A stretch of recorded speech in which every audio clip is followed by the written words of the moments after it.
Chapter 142.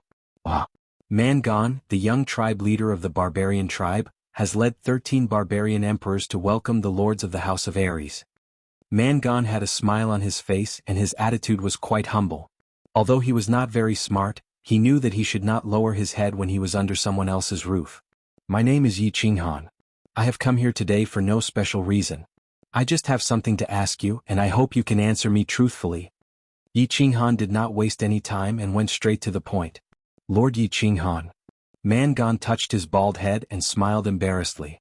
He vaguely felt that this name was somewhat familiar, but he did not think too much about it. He said even more respectfully, Lord, please ask. I will tell you everything I know. Even if you want to ask, how many times my father does it every day, how many women he has sex with, and what kind of underwear he wears, I will tell you everything. Mangan's attitude obviously made the people of the House of Ares very happy. Even Yi Qingwu and Yu Qingqing blushed slightly, and lowered their heads to hide their laughter. I don't want to know what kind of underwear your father wears. xuanhuan smiled slightly. This Mangan was said to be quite silly but he seemed to be quite smart. xuanhuan ignored him and changed the topic. What I want to ask you is, the last time you and Yao Kaka chased after us, did anyone from the Shui family provide us with our whereabouts? Chased after you? Lord, I did not chase after you. You must be mistaken. Mangan thought that xuanhuan was going to bring up the past, and immediately cried out in fear. I am xuanhuan, a member of the Yi family. Last time, didn't you and Yao Kaka chase after the elite team of the 4 families? I am not here to settle the score, I am asking you if anyone from the Shui family provided us with our whereabouts. xuanhuan frowned and said angrily. Provided us with our whereabouts? No. Mangan's huge head shook like a rattle drum, causing the faces of the people from the House of Ares to change. However, he suddenly remembered something and said again, I didn't provide any information. However, a guy called xuanhuan from your House of Ares gave me and Yao Kaka a crystal ball each. There's a red dot in the crystal ball that keeps flashing. That red dot is the person we're chasing. Sir, we're really not chasing you. You must believe me. Locating crystal ball? The people from the House of Ares looked at each other and saw deep anger and hatred in each other's eyes. Fengzi and Huahua had a look of realization. No wonder the monsters and barbarians could react so quickly. xuanhuan had actually given the positioning crystal ball to Yao Kaka and Mangan. Was he trying to kill them? When we find xuanhuan, I will let him taste all the torture in the world. F***ck, how dare he be so ruthless? Fengzi roared angrily. xuanhuan's viciousness had completely infuriated him. Huahua was not angry at all. Instead, he smirked and said, I think the 5 main families of the House of Ares will become 4 families. The people around him were relieved. Indeed. As the young clan leader of the Shui clan, xuanhuan had actually colluded with outsiders to murder his own people. He had even tried to kill all the elites of the younger generation of the 4 clans. One could imagine how furious the elders of the 4 clans would be if they found out about this. xuanhuan smiled faintly. The first task was accomplished. Even if xuanhuan escaped, there would be no place for him in the entire House of Ares. Even the Shui family would not have a good life. xuanhuan had harmed his sister in Song City and sent people to kill him in the barbaric mountains. Their hatred was as deep as the sea. Now that he had vented his anger, his mood was much better. Next, it was time to investigate the second task. Looking at Mangan, who was panicking in front of him, he continued to smile and said, Who ordered you to collude with Yao Kaka and xuanhuan to kill us? Tu Qianju. This time Mangan's answer was very straightforward. This time, because of Tu Qianjun, the monsters and barbarians were all killed. He had already consoled Tu Qianjuan's 18 generations of female relatives hundreds of times. Now that xuanhuan heard him, he immediately confessed. It's him. xuanhuan and the others were slightly shocked. Then they understood. xuanhuan laughed bitterly. He did not say much, but he sighed in his heart. The ancients said, femme fatale. Indeed, if a man wanted to have a beautiful woman, he had to pay a certain price. He had always had a deep suspicion. He had never left Song City before he was 15 years old, nor had he offended any particularly powerful people. The only people he had a bit of enmity with were xuanhuan and Tu Qianjun. xuanhuan did not say anything, but Yu Qingqing, who was beside him, felt a little uncomfortable. She looked at xuanhuan apologetically, as if she was blaming herself for provoking such a powerful enemy for xuanhuan. It's fine. xuanhuan shook his head slightly and patted Yu Qingqing's arm lightly, indicating that she should not think so much. Those who possessed good things would often attract jealousy from others. Those who did not attract jealousy were mediocre. F*ck, it's actually that demon. Young Master Han, this is a little tricky. Feng Zi said in a low voice, indicating that he was powerless. To a huge entity like Divine City, Feng Zi felt like he was an ant in front of an elephant. He had a feeling of helplessness. Endure it. Wuxialover said simply, expressing his stance. Xuanhuan nodded slightly at the two of them, then looked at Mangan again and continued, now let's talk about the third matter. Of course, you and Yao Kaka surrounded the small team of our 4 clans. In the end, we only managed to escape with the help of the sickle team. Then the sickle team was slaughtered by you. Who did it? Hand over all the people who did it. I can tell you that the sickle team is a disciple of the Yi family. We must avenge them. It was Manshan who led the team. Manshan's small teams were all slaughtered by you? Not a single one was left. When Mangan heard that Xuanhuan was going to kill again, he hurriedly explained. Who's Manshan? I don't know him. Are you trying to trick me, huh? Xuanhuan asked curiously. Mangan was so anxious that he almost cried. His face was even uglier than a yellow flower. Manshan is the barbarian emperor martial artist that you stepped on at Duanren Peak. He's from the southern barbarian tribe. All his subordinates were with him. You killed them all. You're not lying to me? Xuanhuan asked suspiciously. His eyes were filled with coldness. I definitely wouldn't dare to lie to you. If I did, the ancient god of barbarians would punish me to fall into the Azure Sea forever and die a horrible death. Mangan's forehead was drenched in cold sweat. He didn't even bother to wipe it off. He quickly raised his finger without a middle finger and swore. I'll let this matter go. Xuanhuan's expression finally calmed down. The ancient god of barbarians' oath was like the House of Ares' oath. It was the most serious oath of the barbarians. Every debt had its debtor. Since the culprit who killed Yi and the others had been eliminated, he didn't want to kill again. One last question. Xuanhuan thought for a moment and opened his mouth again. Why is there another question? Mangan originally heaved a sigh of relief. He wanted to wipe off the sweat on his face. However, when he saw Xuanhuan open his mouth again, he couldn't help but mutter in a low voice. Xuanhuan was dissatisfied when he heard this. He said coldly, Ugh? You have a problem with that? No, of course not. Mangan panicked when he heard this. He quickly waved his hands. Xuanhuan nodded his head in satisfaction. He said seriously, one last question. You and Yao Kaka have chased after me several times. You've caused countless casualties to my subordinates in the House of Ares. Moreover, you've caused me many injuries. My heart has also suffered a serious trauma. Anyway, it means that I'm very hurt. Do you think you should compensate me with some treasures to give me some comfort? Compensation? Comfort? Mangan felt like he was listening to a tongue twister. His head was spinning. After thinking for a long time, he suddenly realized. This guy was actually here to extort him. It was normal for the god of war to want compensation. However, there was no need to beat around the bush. Fortunately, he was prepared. He quickly said respectfully, that's what I should do. Manyo, ask someone to carry the things down. Not long after, more than 10 barbarians came down carrying more than 10 huge chests.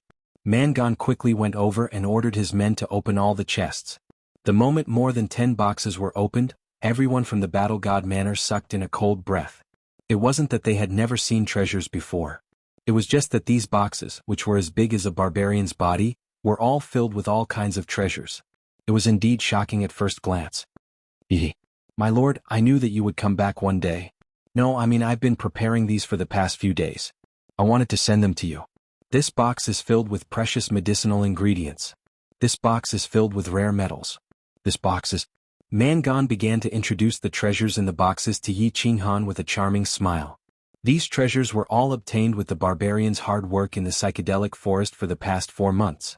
Mangan had already prepared them in advance to prevent Xuanhuan from coming back. It's passable. I'll accept them all. Xuanhuan nodded his head and signaled the people behind him to go and accept the items. After waiting for all the items to be accepted, he continued to speak in a gentle manner. How many sacred tools did Tu Chenjun give you? Sacred tools? None. There was only one high-grade artifact. Originally, if I succeeded in killing you, I could have obtained a sacred. Mangan smoothly continued Xuanhuan's words. However, as he spoke, he felt that something was wrong. He turned his head and looked at Xuanhuan's smiling face. He was afraid of his big bald head. With a sullen face, he took out a silver soft sword from his bosom and handed it over. "My lord, I originally wanted to show my filial piety to you. Take it, it's very sharp." Xuanhuan received it with satisfaction. He casually brandished the sword in the air, making a series of air-piercing sounds. He nodded his head in satisfaction again and threw the sword to Yixian for safekeeping. He turned his head and began to size up Mangan. Mangan's hair stood on end as he looked at him. Goosebumps appeared all over his body. Finally he could not bear it any longer. He covered his chest with his hands and said weakly, "My lord, I haven't bathed for more than 10 days. I still have body odor and hemorrhoids. Please, let my father go. How about I give you a few barbarian girls?" Scram. Xuanhuan looked at the people of the House of Aries behind him who were suppressing their laughter and could not help but curse. "Damn it, with your appearance you're afraid that others will look at your butt? Barbarian girls? Could this 2-meter-tall barbarian girl that was as big as a person's fist even be used in the cave? Your golden leather armor is very good. I like it very much. Don't? My lord, you're a magnanimous person. Please let me go. This is my life-saving item. My father said that as long as the armor exists, I will survive. Without the armor, I will perish." Mangan almost knelt down in front of Xuanhuan. This leather armor was a treasure comparable to a divine artifact. Its defense was amazing. Ordinary artifacts could not damage it at all. However, looking at Xuanhuan's increasingly cold gaze, he finally compromised. He cried and said, "My lord, this leather armor is so big, you can't wear it." Xuanhuan was obviously impatient. He said, "I won't wear it. I'll let my pet wear it. Are you going to take it off or not? If not, I'll kill you." "I'll take it off." He took it off without any hesitation, revealing a body of terrifying muscles and a pair of bright red underwear. Xuanhuan saw that the leather armor was thrown to Yixian. Looking at Mangan's bright red underwear, he sighed and said, Your underwear, my lord. I really can't take it off anymore." Mangan knelt on the ground and howled in pain. Xuanhuan shook his head in disdain and sighed. This big man looked strong and powerful, but he could not withstand a tease. He sighed helplessly and said, "I just wanted to say, your underwear is very unique." Chapter 143. Time was like flowing water, quietly slipping through the fingers. In the blink of an eye, half a year had passed. The cool breeze disturbed the bright moon, the light intoxicating wine, and the gentle embrace of the beauty under the moon. At this time Xuanhuan was enjoying the life of a perfect man. The night in the distance was enchanting, and the woman beside him was smiling shyly. This was indeed the enjoyment of every man's dreams. Because of Xuanhuan's existence, the barbarian race and the demon race had been completely suppressed to the point where they couldn't even lift their heads. The Nether Island seemed to have become a peaceful and beautiful island. After Xuanhuan evacuated from the barbarians' camp that day, he once again went to the demon clan's camp. After casually killing dozens of demon clan experts who resisted them, the demon clan obediently handed over all the treasures of the demon clan, as well as most of the remaining badges and rings. After the elites of the House of Aries once again received a batch of treasures and points, they were no longer interested in fighting with the barbarians and demons. Instead, they collectively split up and began to search for treasures on the Nether Island. As for Xuanhuan and the rest, they sat in the barbarians' camp every day. During the day they would chat with Feng Zihua and the rest and occasionally cultivate. At night they would take a walk with Xuanqing, flirt, and occasionally comfort each other. For example, now. Xuanhuan had never been a very decent man. That big bed in the backyard of the barbarian city's Dark Moon Hotel proved this point. As a member of the Transmigration Party in his previous life he was a poor laborer. He was an orphan with an ordinary appearance. He had no money, no car, and only a simple rental house. Beauties were noble existences that he could only look at from afar and not play with. He could only take a small portion of his meager salary and secretly go to the red house on the street to get a handful of rare items. In this life, as the young master of the Yi family had a large business and he could see many beauties. But at that time he was the 7th son of the Yi family. Under the power of the Yi family's torture chamber, he did not have the opportunity to pick up beauties. In the barbarian city there was a vast sea and sky. If there was a chance, of course he would do it. Of course, in the end he did it. He directly pushed that coquettish lady boss onto her pink bed. After that, he returned to the Yi clan, thinking that he could rely on his one and only holy beast and super skills to make a name for himself in the Yi clan. Beautiful women pounced on him from all directions, knocking him unconscious amidst the surging waves. However, the beautiful women did not pounce on him. Instead, he saw a smear of bright red. At that time he was enraged. Although he was not an ordinary man, when an ordinary man was enraged, blood would flow like a river. But when he was Yi family of Yi. In the end, he left the Yi family, passed by the Ecstasy City, won the admiration of the Yu family and Yu Qingcheng, and entered the Netherworld Island. He knew that Yu Qingcheng was a top-grade beauty, a beauty that all men in the world dreamed of. He also knew that if he wanted to, he could pluck this world-famous peach blossom at any time. But, when he thought of the white-clothed, white-haired girl who was still sleeping in the mountain behind the Yi family, the fire of lust would be extinguished every time. He always thought that men could and must be dissolute, but they must have principles. Without principles they would be beasts. At this moment his strength increased greatly. His body fusion technique suddenly leveled up. He defeated all the monsters and barbarians by himself. No one could stop him at the foot of Duanren Peak. He saved the people of the House of Ares, suppressed the monsters and barbarians and obtained enough points. He got the points, the spirit pill, the hope of saving his sister, and his strength increased greatly. Xuanhuan relaxed. He thought of warmth and contentment, and the dissolute nature in his heart began to show. Of course it was not appropriate to say this. Yu Qingcheng had feelings for him. She had been quietly sacrificing for him. He was not a heartless person. So, when everything was over he waved to Yu Qingcheng at the foot of Duanren Peak. Yu Qingcheng threw herself into his arms without hesitation. The relationship between the two became very warm. After returning to the temporary camp, they began to stick together like glue. Love without marriage as the goal is to play the hoodlum. That sentence from his previous life was very classic. But Yi Qinghan felt that he would marry Yu Qingcheng. So he felt that he was not playing the hoodlum. So, he could also play the hoodlum and he was playing the hoodlum now. The bright moon hung high above his head. The cool breeze from afar disturbed him. He sat on a steep boulder, hugging the peach blossom that all men in the world wanted to embrace. He looked at her shy face and felt her smooth and soft skin. For a moment he felt like he was in a dream. Han, will you always be good to me for the rest of your life? The holy maiden of Yu clan shyly looked at her sweetheart in front of her and asked a nonsense question that all women in the world love to ask. I will, of course I will. Yi Qinghan smiled lightly. His arm moved up and caressed this peerless face. At the same time, his other hand began to quietly move up her abdomen. Through the thin clothes, he grasped a soft spot, answering a nonsense question that all men in the world would answer at this time. Then promise me that no matter what happens in the future, you will never abandon Qingcheng. When Yu Qingcheng heard Yi Qinghan's answer, her pair of intelligent eyes were full of smiles. She once again said a nonsense question. I promise you. Yi Qinghan nodded. He thought to himself, if all men in the world did not have water in their brains, why would they abandon you? After pausing for a moment, he asked a question that he had always wanted to ask. Qingcheng, can you tell me the state of soul quietness? What use does it have for you in the Yu clan? At the Yu clan's tranquil lake island, he had entered a magical state with the song breaking the formation. The Yu clan's grand elder and Yu clan patriarch were both shocked. They ordered Yu Qingcheng to be Yu Qingcheng's protector. Then he found out from Yi Qingyo that it was because he had entered a magical state, soul quietness. Therefore he really wanted to know about this thing and the reason why the Yu clan had chosen him. Yu Qingcheng smiled sweetly. After thinking for a moment she said slowly, soul quietness is a supreme realm for cultivating the soul. Entering this state for an hour is equivalent to cultivating the soul for a year in the Emperor realm. You also know that our Yu clan's mental attack requires a strong soul. Therefore you are of course important to our Yu clan. Soul quietness is actually so strong. But no matter how magical it is still helpful for my soul cultivation, right? How can I help you or your Yu clan cultivate your soul? Yi Qinghan was shocked and asked doubtfully again. This.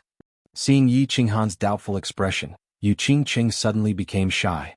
Her face was bright red and even her snow-white neck was blushing. She lowered her head and was silent for a moment. Then she said in a low voice, Our Yu clan has a secret dual cultivation technique that only the patriarch and the saintess can cultivate. That is, after we become one, I can use the secret technique to trigger your soul quietness state. Then the two of us can cultivate our souls together. So fierce? Yi Qinghan listened for a long time before he understood.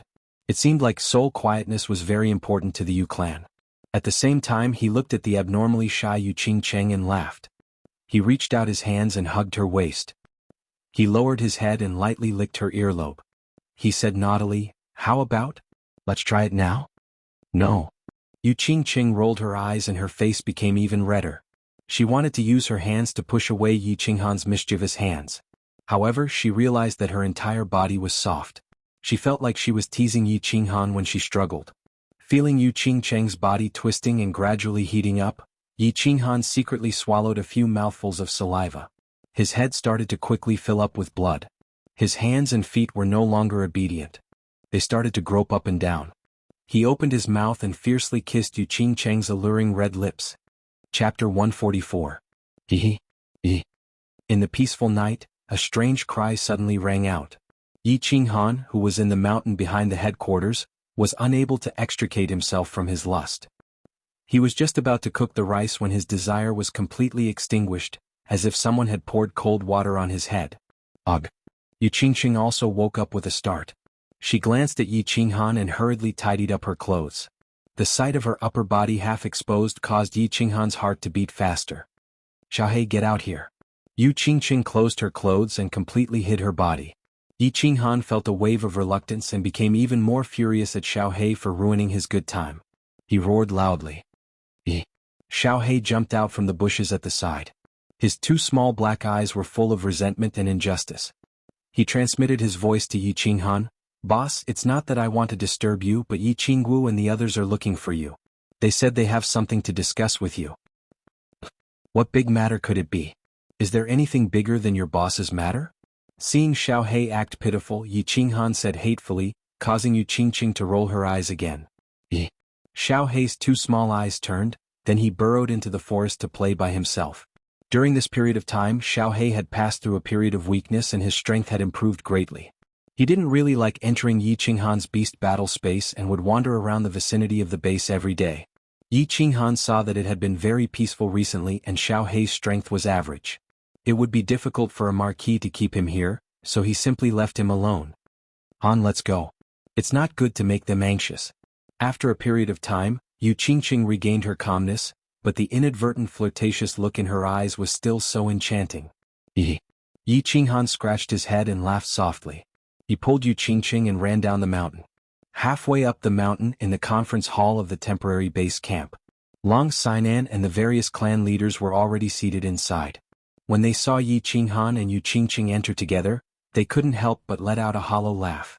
They had seen how Yi Qinghan and Yu Qingqing went in and out together for the past few days. Of course, they were envious, but they didn't bear any grudges or jealousy. After all, Yi Qinghan was one of the few people in the House of Aries. Many of the people here were saved by him. Moreover, Yi Qinghan and Yu Qingqing were already a couple in the Yu clan, so it was natural for a hero to be paired with a beauty.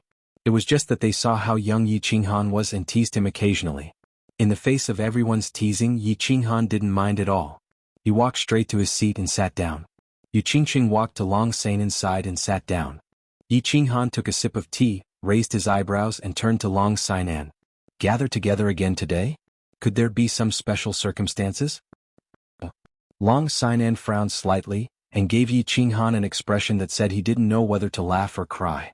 "Young Master Han, you've been enjoying yourself every day so you've lost track of time." Fengzi laughed loudly and winked. "Tomorrow will be our last month on Nether Island." "Ah." Yi Qinghan raised his eyebrows. Looking at everyone's funny expressions, he couldn't help but feel even more confused. He said to Fengzi, "So it's that long?" Haha. Everyone finally couldn't help but laugh loudly. Tomorrow is the day of the great battle. The soldiers of the three mansions will be teleported to Nether Island tomorrow.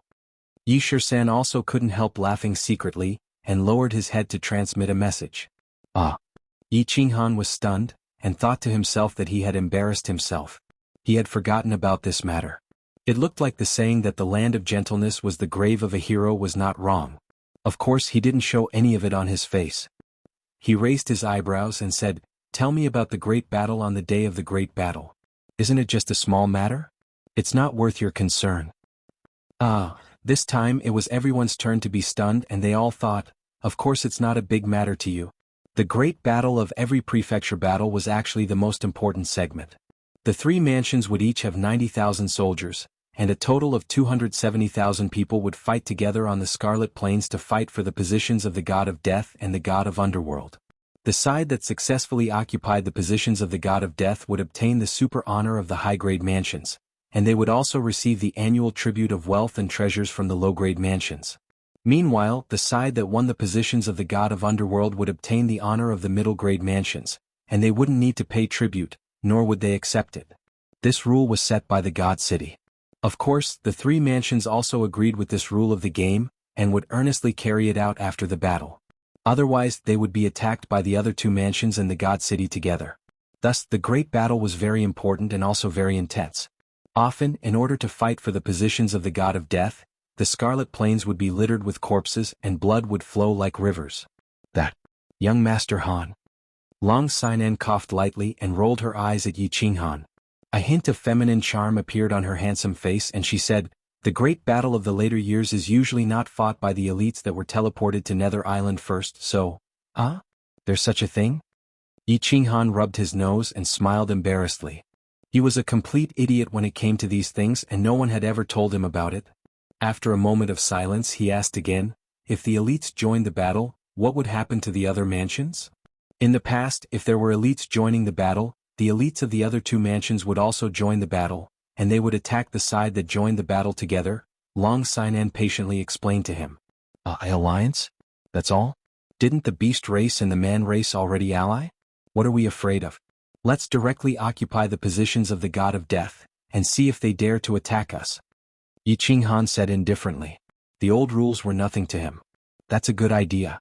The beast race and the man race are all afraid of being killed. With young Master Han standing there, who would dare to come and die? Feng Zi slapped his forehead and stood up, looking as if he had suddenly come to a realization. Everyone's eyes flickered, and they all considered the possibility of this situation. They thought of the beast race and the man race at the foot of Duanren Peak, and the expression on Xuanhuan's face as if he had seen a ghost, and they felt that there was a chance. Xuanhuan seemed to have suddenly thought of something and he stood up, chuckling and said, "No, we won't occupy the positions of the god of death at first.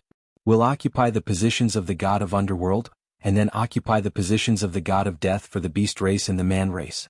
In the end we'll stab them in the back." Hee. Looking at the sinister smile on Xuanhuan's face, everyone felt a chill run down their spines. They never thought that Xuanhuan, who usually looked kind and amiable, would actually be so sinister. Meanwhile, Yi Shisan, Yi Qingwu and the others who were standing at the side, twitched their noses indifferently. Xuanhuan was famous in the Yi family for being the king of sneak attacks. Long Xianxia nodded and concluded, "All right, we'll do as young Master Han says. Tomorrow when the main army arrives, we'll lead the army directly to the Scarlet Plains. We'll first occupy the positions of the god of underworld, and at least obtain the glory of a middle-level mansion." Chapter 145. Swoosh swoosh swoosh. On the second day, the sky had just turned bright when the sound of the teleportation formation piercing through the air could be heard in the temporary base of the House of Aries. Then, a large group of people descended from the sky and slowly appeared in the teleportation formation. Dozens of huge teleportation formations shone brightly and continuously. On the plains in front of the headquarters, orderly groups of cultivators walked out of the transmission array and began to silently line up on the plains. These soldiers were selected from every city in the House of Aries a year ago. They were sent to Dragon City to train for a year, then trained on Battle Island for a month. Finally, they were teleported to Nether Island for the final battle. After 2 years of training he looks impressive and vigorous, but I wonder how his real combat strength is? Feng Zi stood on the base and looked down at the tens of thousands of soldiers. She nodded and said to Xuanhuan, who was beside her. Looking at the tens of thousands of people who were equipped with swords and armor, Xuanhuan felt a powerful and masculine aura surging towards him. He squinted his eyes and said, "The army trained by Institute Master Long is definitely not bad." Back then, his 108 Iron Guards, which are the current Dragon City Iron Guards, followed him to battle the world and have never been defeated. Yes, the troops trained by House Master Long must be good. Let's go down. Flowers and Grass agreed. When they saw Long Xianxia nod at them, they quickly gestured for Feng Zi and Xuanhuan to follow them. The three of them quickly followed the team leaders to welcome the troops of the House of Aries. After more than an hour, the teleportation formation finally stopped flashing. 20 teleportation formations continuously teleported more than 90,000 people to Nether Island. More than 90,000 people occupied half of the plains in front of the base. They were so densely packed that they looked like a dark cloud that covered the sky. The 90,000 people were divided into a few square formations. All of them wore serious expressions.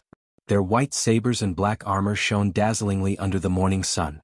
90,000 people stood there silently, their gazes fixed on the group leaders who were gradually walking over.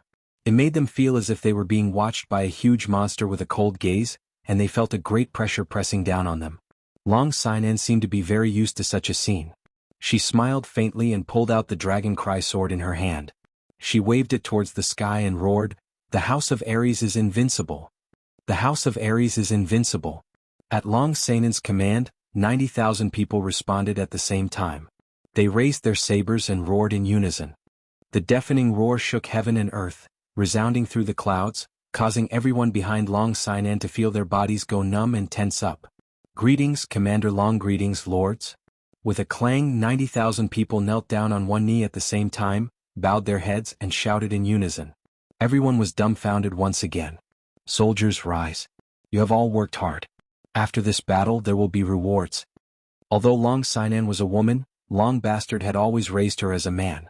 Although she was born of a girl, she was not worse than a man in any aspect. At this moment, her voice was sonorous and powerful, and her temperament was extraordinary. It made the group of men behind her blush with shame. Long Xianxia put away the dragon cry sword, raised both of her hands and slowly pressed them down. She spoke again slowly, "This time I want to tell you an exciting news. Not long ago we defeated the elites of the two clans at the foot of Xuanhuan Peak and killed thousands of them. We even killed Yao Kaka, the son of the demon clan's saint, in the midst of thousands of soldiers and horses. Now when the two clans face us they retreat 3 feet away and do not dare to be enemies. And the one who did all this is our hero, the young master of the Yi family, xuanhuan. Everyone cheer for him. Long live xuanhuan, long live the Yi family. The invincible xuanhuan, the invincible xuanhuan. The invincible House of Aries, the invincible xuanhuan." When Long Xianxia's words stopped, the 90,000 soldiers were silent at the same time. Some were surprised and some were suspicious. However, when they saw Long Xianxia pointing at xuanhuan and all the elite troops pointing at xuanhuan at the same time, they no longer had any doubts or suspicions. All of them burst into an earth-shattering roar. The 90,000 soldiers belonged to different clans and cities, but the masters of their clans and cities were all there, and they were all pointing at xuanhuan with serious expressions. Although they still had some doubts and shock in their hearts at the same time, they believed this exciting, shocking, and unbelievable truth. Although the 90,000 people came from different places, they all knew that they carried the honor of the House of Aries and the honor of their respective clans. Therefore they had to fight and they had to win. In Dragon City, after 2 years of training on Battle Island, almost all of them were prepared to sacrifice their lives for the honor of the House of Aries. They were prepared to die for the House of Aries' victory. However, as soon as they entered the Nether Island, they were informed of a great piece of news. The House of Aries had almost won. They didn't have to die, and their mission was almost completed without sacrificing their lives. How could they be happy?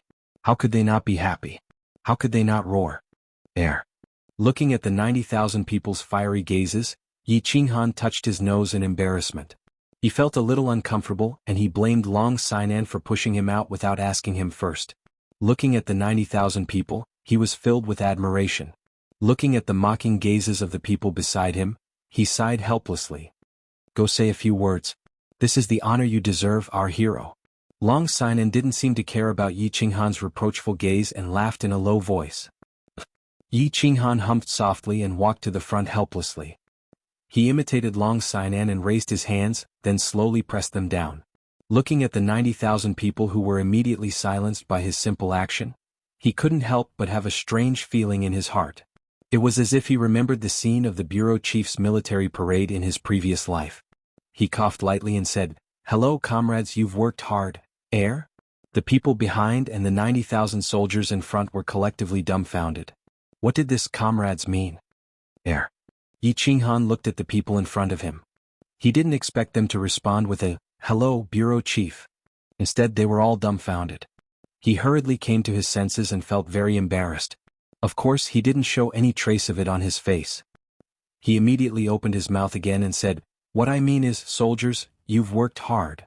Hello young Master Han has worked hard.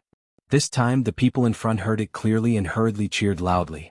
At the same time their impression of xuanhuan became even more favorable. See, an expert is indeed an expert. Not only did he fight against 10,000 people alone, he actually didn't put on any airs and even started to comfort us. Xuanhuan nodded, very satisfied. Didn't this group of fools look stupid? They were very cooperative. Thus, he opened his mouth again and said, "The great battle is about to begin. Fight well for me. Kill all those who can win, and if you can't, tell me. I'll go and destroy them." Chapter 146. Kill. Kill. Kill. Xuanhuan is invincible. Long live Xuanhuan. Xuanhuan's encouragement raised the morale of the 90,000 soldiers to the peak. These words were well said. They only needed to find some soldiers to kill. General Xuanhuan would be able to handle all of them by himself. This was the first time in history that this had happened. Of course they were excited. Moreover, they were looking forward to the upcoming decisive battle. Yes. Set up camp here and set out tomorrow. Our target is the Scarlet Plain. At last Long Sinan gave the order. The whole army moved quickly. Soon many big tents were set up on the plain. Smoke from kitchen chimneys shrouded the whole temporary base camp. On the second day, when the sky was still bright, the smoke rose again. The army quickly buried the pots and made a meal. Under Long Sinan's order, the whole army set out, heading for the Scarlet Plain. The Scarlet Plain was in the center of the Dark World Island. It was surrounded by the psychedelic forest. In the psychedelic forest, there were 3 roads leading to the Scarlet Plain. The roads were very flat and wide. Of course, there were no teleportation formations. The 3 roads allowed the soldiers of the 3 tribes to reach the Scarlet Forest quickly. The fast march began. The army only used 5 days to reach the Scarlet Plain. Because there were no delays on the way, they didn't find any alien tribes. Of course, this had something to do with the high morale of the whole army. When they saw the blood-red plain, the whole army was shocked. Although they all knew that the Scarlet Plain was red, they were still shocked when they saw the endless blood-red grassland. The Scarlet Plain wasn't called the Scarlet Plain before. It was because too many people died here for thousands of years. Too much blood was shed. All the green grass was dyed red. It mutated.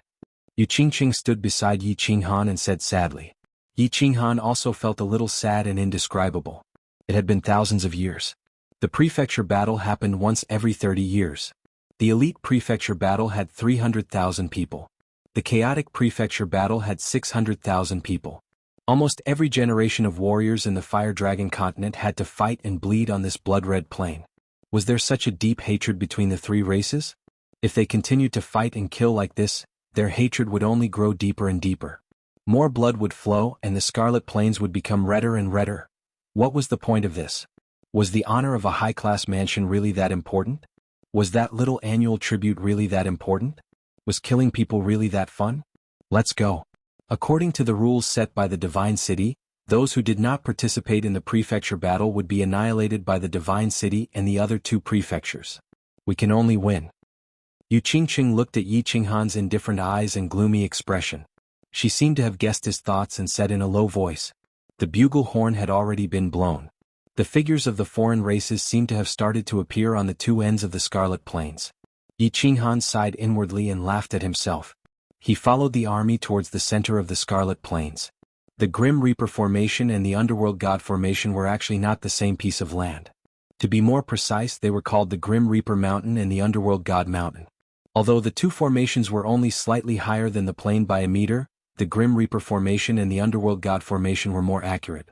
The triangular formation on the left is the Grim Reaper Formation, and the circular formation a few hundred meters away is the Underworld God Formation. An hour later, the army arrived at the center of the Scarlet Plains. Xuanhuan began to explain to Xuanhuan. After several months of talking and communicating, she knew that Xuanhuan had been disliked by the Yi family since he was young. She also knew that Xuanhuan had been cultivating all the way and hadn't had the time to understand and check out this information. When Yi Shirsan and Yi 17 saw that Xuanhuan was carefully explaining to Xuanhuan, they were happy to see him chatting leisurely with the playboy Feng Meng. On the contrary, Yi Qingwu, who was next to Yi Shirsan, looked a little lonely. However, she couldn't do anything or say anything. There was only a faint trace of bitterness on her pretty face. Xuanhuan didn't pay attention to the 2 formations with a radius of a few miles. Instead, he looked with interest at the 2 densely packed groups of troops not far from the Grim Reaper Formation. Those were the troops of the barbarian race and the demon race. Obviously, they were ready to fight for the Grim Reaper formation. However, for some reason, they didn't dare to occupy the Scarlet Triangle at this moment. They just watched from the side. Tell Miss Long that we will go to the Underworld God formation and set up camp there. In addition, send someone to tell the barbarians and the demon race that we won't fight for the Grim Reaper formation. However, if they dare to attack us, I will be the first to chop off their leader's head. Yi Qingwu smiled and said to Yi Shisan, who was next to her. A trace of slyness flashed in her eyes. All right. Yi Shisan chuckled and quickly gave instructions. Soon, 2 soldiers who were proficient in the languages of the 2 races left the main force and headed towards the barbarian race and the demon race. Long Sinan also received a message from Yi Qinghan. He instructed the army to move directly towards the Underworld God formation and ignore the barbarian race and the demon race on the other 2 sides. The entire army began to move quickly. They moved towards the Underworld God formation in a mighty and arrogant manner. They directly occupied the Underworld God formation and began to build defensive measures. The temporary leader of the barbarian race and the demon race, the fox race woman, were dumbfounded.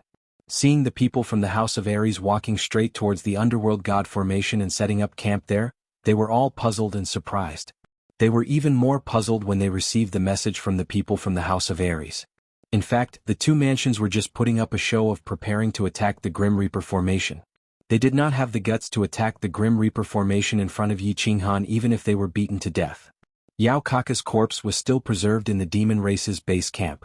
Their real goal was the Underworld God formation.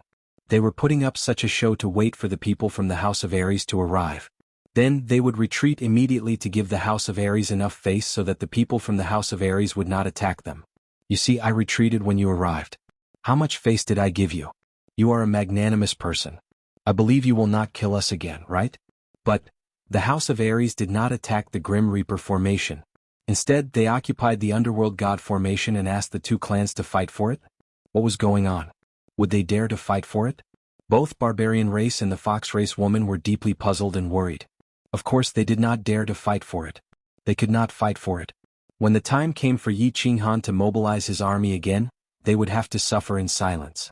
They would not even be able to complain about it. Therefore, they did not dare to move. They could not advance or retreat. They could only stay where they were and defend. Chapter 147. A few days later, the Scarlet Plain was still blood-red. What's going on? Why aren't the 2 races fighting yet? Are they here to play house? Feng Zi yawned continuously as she looked at the quiet barbarians and demons in the distance. Hua Zi was also listless. She wanted to watch a good show, but the Scarlet Plain was quiet for a few days. It was as if hundreds of thousands of people were here to admire the moon. Yes, should I send someone to cause trouble? Let them fight? Don't waste your energy. Although there are many idiots in the demon and barbarians, there are still smart ones. They probably guessed our intentions and didn't dare to make a move. It's okay. Let's just wait and see. In a few days they'll be anxious. If we can't do it, we'll occupy the Death God's territory and let them take the Underworld God's territory. Yi Qinghan said lazily with a blood-red grass in his mouth. On the right, Yi Qingwu saw Yi Qinghan holding a blood-red grass in his mouth. She frowned awkwardly and said, "Little Han, can you not always hold a grass in your mouth? It looks disgusting." There. Yi Qinghan touched his nose embarrassedly and spat out the grass. He thought to himself, "Sister Xiaowu, don't always call me Little Han. No matter what, I'm an expert now." Moreover, this form of address often reminded him of the pale-faced, beardless eunuchs in the imperial palace in his previous life. Sigh. I'm not watching anymore. I'm going back to cultivate. Feng Zi and Hua Zi looked at each other and returned to the camp dejectedly. They were both defeated by Yi Qinghan. If they didn't cultivate harder, they might not even be able to raise their heads in front of Yi Qinghan. And I'm going back too.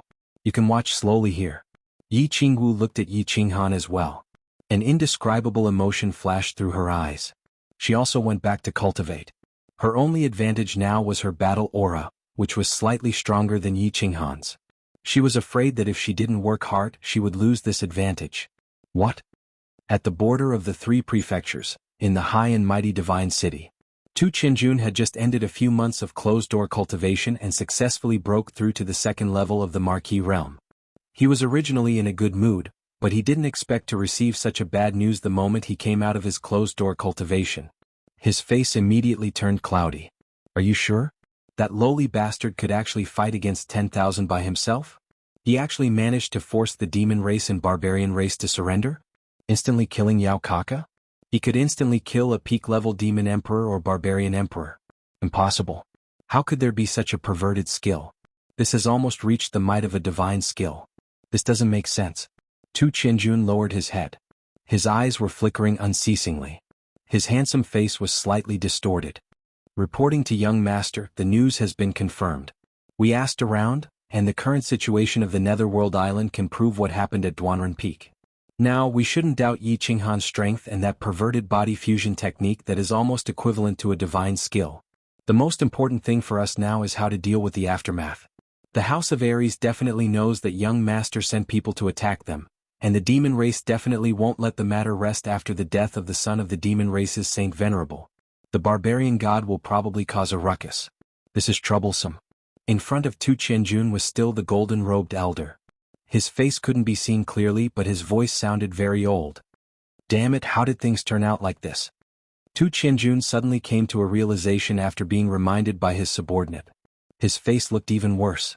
The demon race probably wouldn't let the matter rest after Yao Xia's son died. The barbarian race was a one-track mind and would probably take the opportunity to cause trouble. Not to mention the House of Aries. The successors of the major clans almost all died. If those old fellows didn't jump out, nobody would believe it. He wasn't afraid if the three residences wanted to cause trouble. Under the supreme prestige of the divine city, those old fellows probably wouldn't dare to do anything to him. However, if this matter were to spread in the divine city, and if the Lord God knew about it, he would definitely die without a complete corpse. Even his father would be implicated. Thinking about the cold eyes of that skinny man, the supreme pressure from his every move, and the decisive killing methods of the Lord God, Tu Qianjun couldn't help but break out in cold sweat. His back was drenched in sweat and he didn't know what to do. Young master, this matter, we still have to ask the god-slaying guards to take action. Otherwise, the consequences will be unimaginable. The old elder reminded again. Yes, I'll look for my father. He will definitely have a way. Tu Qianjun's eyes suddenly lit up. Thinking about his father who was like a mountain that would never fall, he walked out full of confidence and headed towards the immortal slaughtering tower. The immortal slaughtering tower wasn't a tower, but a huge courtyard. Other than the incomparably powerful god-slaying guard in the Lord God residence, there were 4 great god-slaying guards in the divine city. They were the god-slaying guards, god-slaying guards, god-slaying guards, and god-burning guards. The god-slaying guards resided in the immortal slaughtering tower. At this moment, in a study room in the immortal slaughtering tower, Tu Qianjun was shyly kneeling in front of a tall and majestic brown-haired man. As for the brown-haired man, his head was lowered as he read the book in his hands. He didn't even look at Tu Qianjun, who was kneeling on the ground. It was as if he didn't notice or hear anything. After a long time, the brown-haired man finally put down the book in his hands and sighed deeply. He turned his head and said, "Get up. Since you knew to look for me when something happened, at least you aren't completely stupid." Tu Qianjun hurriedly stood up and wiped the cold sweat off his face. Looking at his calm father in front of him, he opened his mouth wide in astonishment and said, "Father, you already know about it?" The massacre god guard glanced at Tu Qianjun indifferently and stood up with his hands behind his back. He said proudly, "Do you know what you did wrong?" The indifferent glance from the massacre god guard made Tu Qianjun feel as if his heart was heavily struck by someone. He felt suffocated and his chest felt stuffy. After taking 2 deep breaths, his expression became even more bashful. He carefully said, "Qianjun knows his mistake. I shouldn't have sent people to ask Yao Kaka and Brute Gan to kill Yi Qinghan. I have violated the rules set by the Divine Master and made things difficult for you, father. Idiot." The massacre god guard didn't wait for Tu Qianjun to continue speaking. He suddenly turned his head and scolded, "I have been wise my whole life. How did I give birth to such a stupid fellow? Father, please tell me." The massacre god guard scolded angrily. Tu Qianjun's expression immediately changed. When he was young he had done something stupid. His father had dropped him on a tree for more than 10 days. That experience made him extremely fearful whenever he faced the massacre god guard. Now that the massacre god guard suddenly became angry, he hurriedly knelt down again and lowered his head, not daring to say anything else. "You sent people to kill a Yi family's young master. Although you were wrong, I don't blame you for being hot-blooded and aggressive. It's just that you are an idiot. You killed a general realm trash. Can't you just secretly send people to assassinate him? Do you have to make it so complicated? Is your brain filled with sh*t? It's just a small matter, but after you did it, it became even more complicated. Yao Kaka is dead and Brute Gon lost a finger. Most importantly, you are an idiot. You actually told Brute Gon, Yao Kaka, and that xuanhuan? You were the one who asked them to do it. You even said that if the matter was successful, you Tu Qianjun would owe them a favor? Is your favor very impressive? Without me you are nothing? Idiot, you are so infuriating. Chapter 148. The more the massacre god guard scolded, the angrier he got. He wanted to slap Tu Qianjun, who was on the ground, a few times. He didn't know about this at first, but after the incident at Duanren Peak he found out. When he found out that the monster race and barbarian race had allied together, he couldn't help but be interested and sent people to investigate. He didn't expect to find out that this was done by his idiot son. He couldn't help but fly into a rage and almost dragged Tu Qianjun out of his seclusion to give him a good beating. However, after thinking about it, he decided to wait and see if his son would be so stupid that he would come to him to clean up the mess.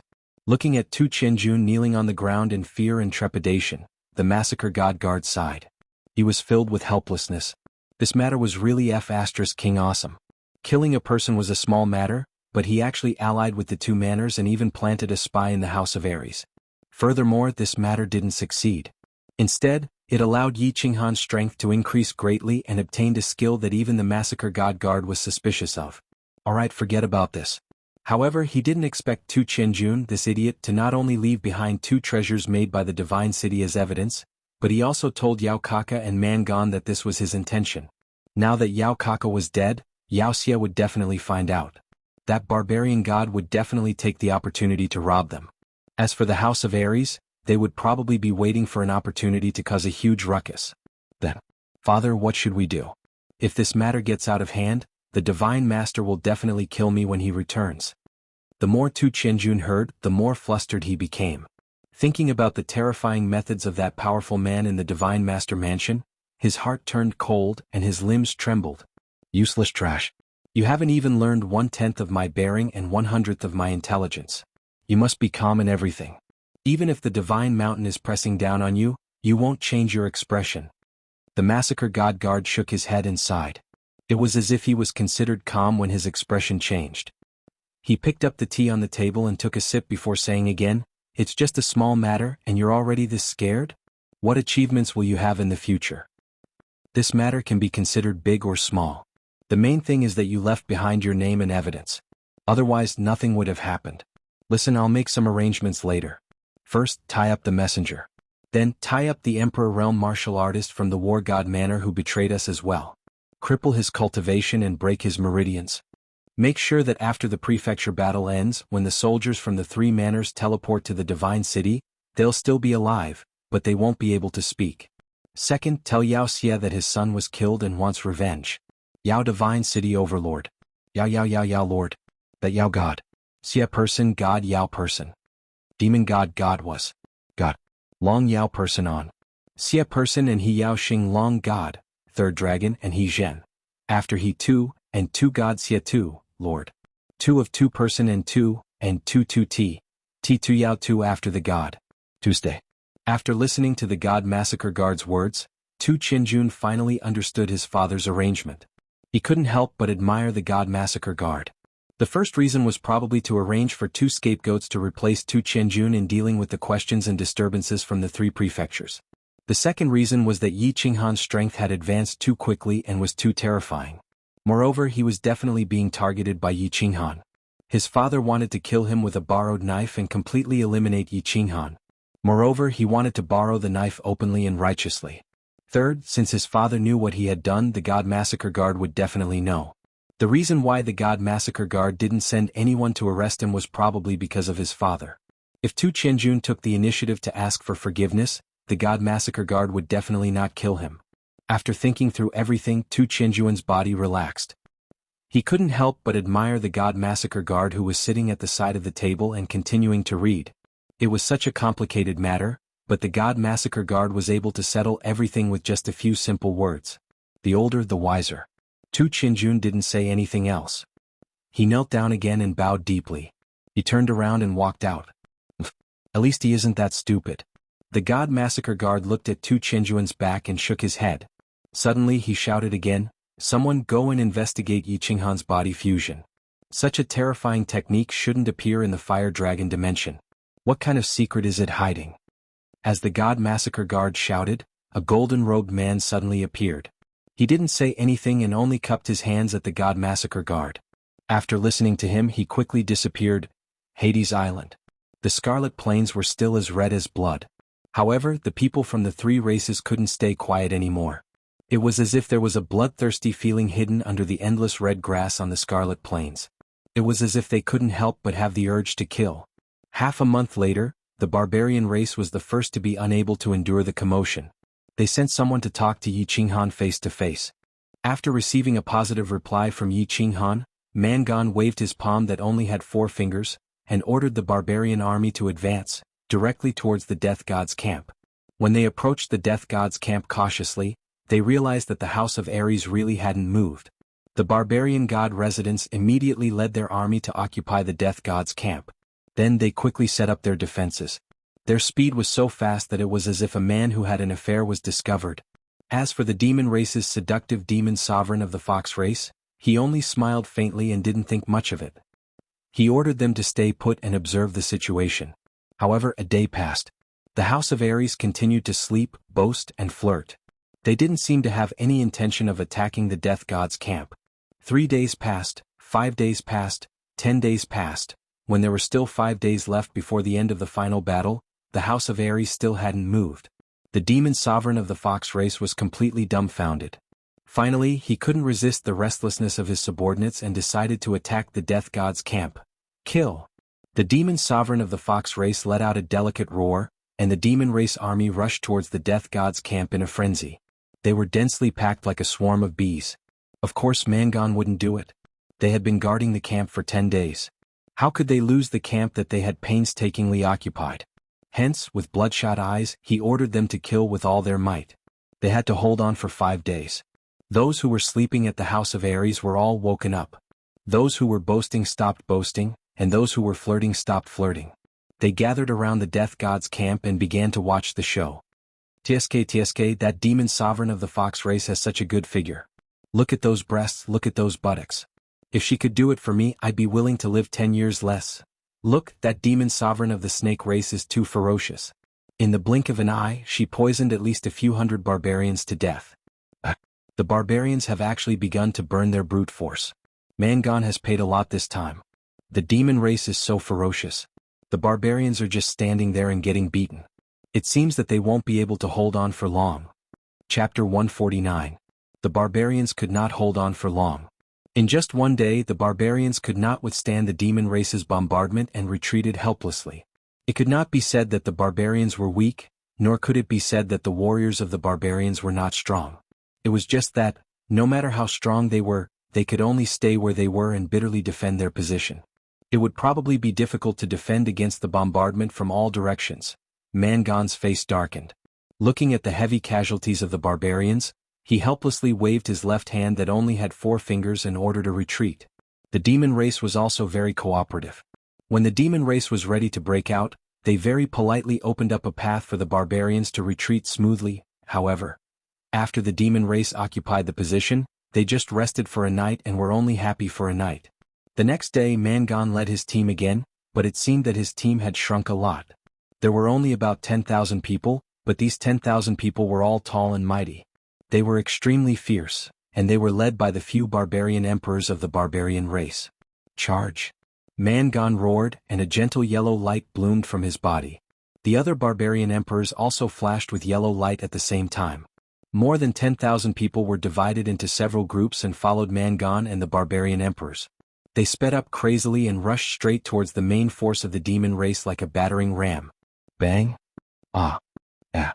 The barbarian race's strong defense, led by the invincible barbarian emperors, was like a huge battering ram that ran over the main force of the demon race, leaving behind demon corpses that were trampled beyond recognition. The demon race was helpless against the barbarian race's brutal attack. In a short period of time, their high-level warriors did not have the time to harm a large number of barbarian soldiers. And low-level warriors could not break through the elite team formed by Mangan at all. After a few rounds of attacks, the barbarian race lost 1 to 2,000 huge corpses, while the low-level demon race soldiers were either dead or injured. At least 10 to 20,000 died. In comparison, the casualties were 1 to 10. Seeing that Mangan waved his hand again and was about to attack again, the demon royal of the Fox clan had no choice but to give the order to retreat. If they continued to attack, the low-level soldiers of the demon clan would all be trampled to death. They had no choice but to retreat for the time being. And when the barbarian race and the other demon race retreated, the ordinary barbarians behind them hurriedly followed and entered the death god's position. It's too tragic. This death god formation is worthy of its name. It's simply a meat grinder.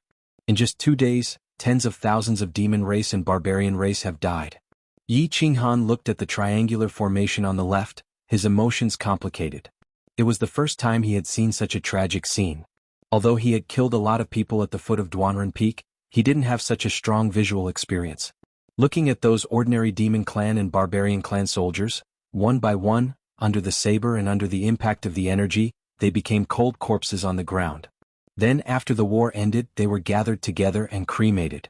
In the end, they turned into dust that was blown by the wind and scattered around the blood plains. The blood-red triangle in the middle became redder and redder because of the blood of tens of thousands of people. It was like the bright red smear of his sister Yi Qingyu on the white wall of the Yi family's courtyard. It was so shocking. There were only Feng Zi and Hua Ji at the side. Yu Qingqing and Yi Qingwu couldn't stand the tragic scene, so they hid in the tent in the middle of the camp. There's a prefecture battle every 30 years. Every 30 years, a generation will grow up and learn martial arts. Then they will rush here. In the end, most of them will spill their blood here and become the nutrients for the blood grass on the blood plains. This seems to be a reincarnation, an endless reincarnation. Hua Ji stood at the side quietly. Her eyes were a little blurry, a little sad. Feng Zi also touched her nose and said embarrassedly, "The bigger the battle, the greater the hatred. The more hatred, the more we have to fight. This is also a reincarnation. This is the fate of the fire dragon continent." Yi Qinghan sighed softly and looked up at the sky. He seemed to be looking for the giant hand in the sky that controlled the fate of the fire dragon continent. However, the sky was gloomy, and the wind was neither light nor light. The massacre was still going on. People were still dying. The monster race and the barbarian race became braver and fiercer as they killed. The more they killed, the redder their eyes became. They seemed to have turned into two bloodthirsty beasts. They bit each other, not caring about their own injuries. They tried to defeat the other party in the end, even if they only had one soldier left. There were no eternal friends or enemies in the world. There were only eternal interests. The monster race and the barbarian race, who were allies not long ago, suddenly became mortal enemies. They even went crazy. 4 days. Only 4 days. The monster race and the barbarian race actually attacked each other 6 times. More than half of them were killed or injured. Almost 100,000 heroic souls were left on the blood plains. The whole blood plains was filled with a strong smell of blood. It seemed that the sky and the earth couldn't be seen and only blood could be seen. The last day of the great battle was approaching. The sky above the blood plains seemed to be especially gloomy. The wind started to blow, kill. Mangan's big bald head was no longer bright. His eyes were bloodshot. After several days of continuous battles, not only did his allies make him feel tired, but it also made him extremely excited. It seemed that the more he killed, the more he wanted to kill.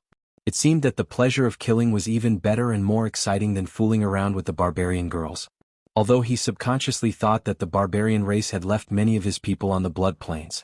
But when he saw the death god's position, which had not dried up yet, his mind was filled with only killing and killing. It's the last day. Kill all these monster race people in front of me, then I can return to the barbarian race in glory and receive the warm welcome of my father and my people.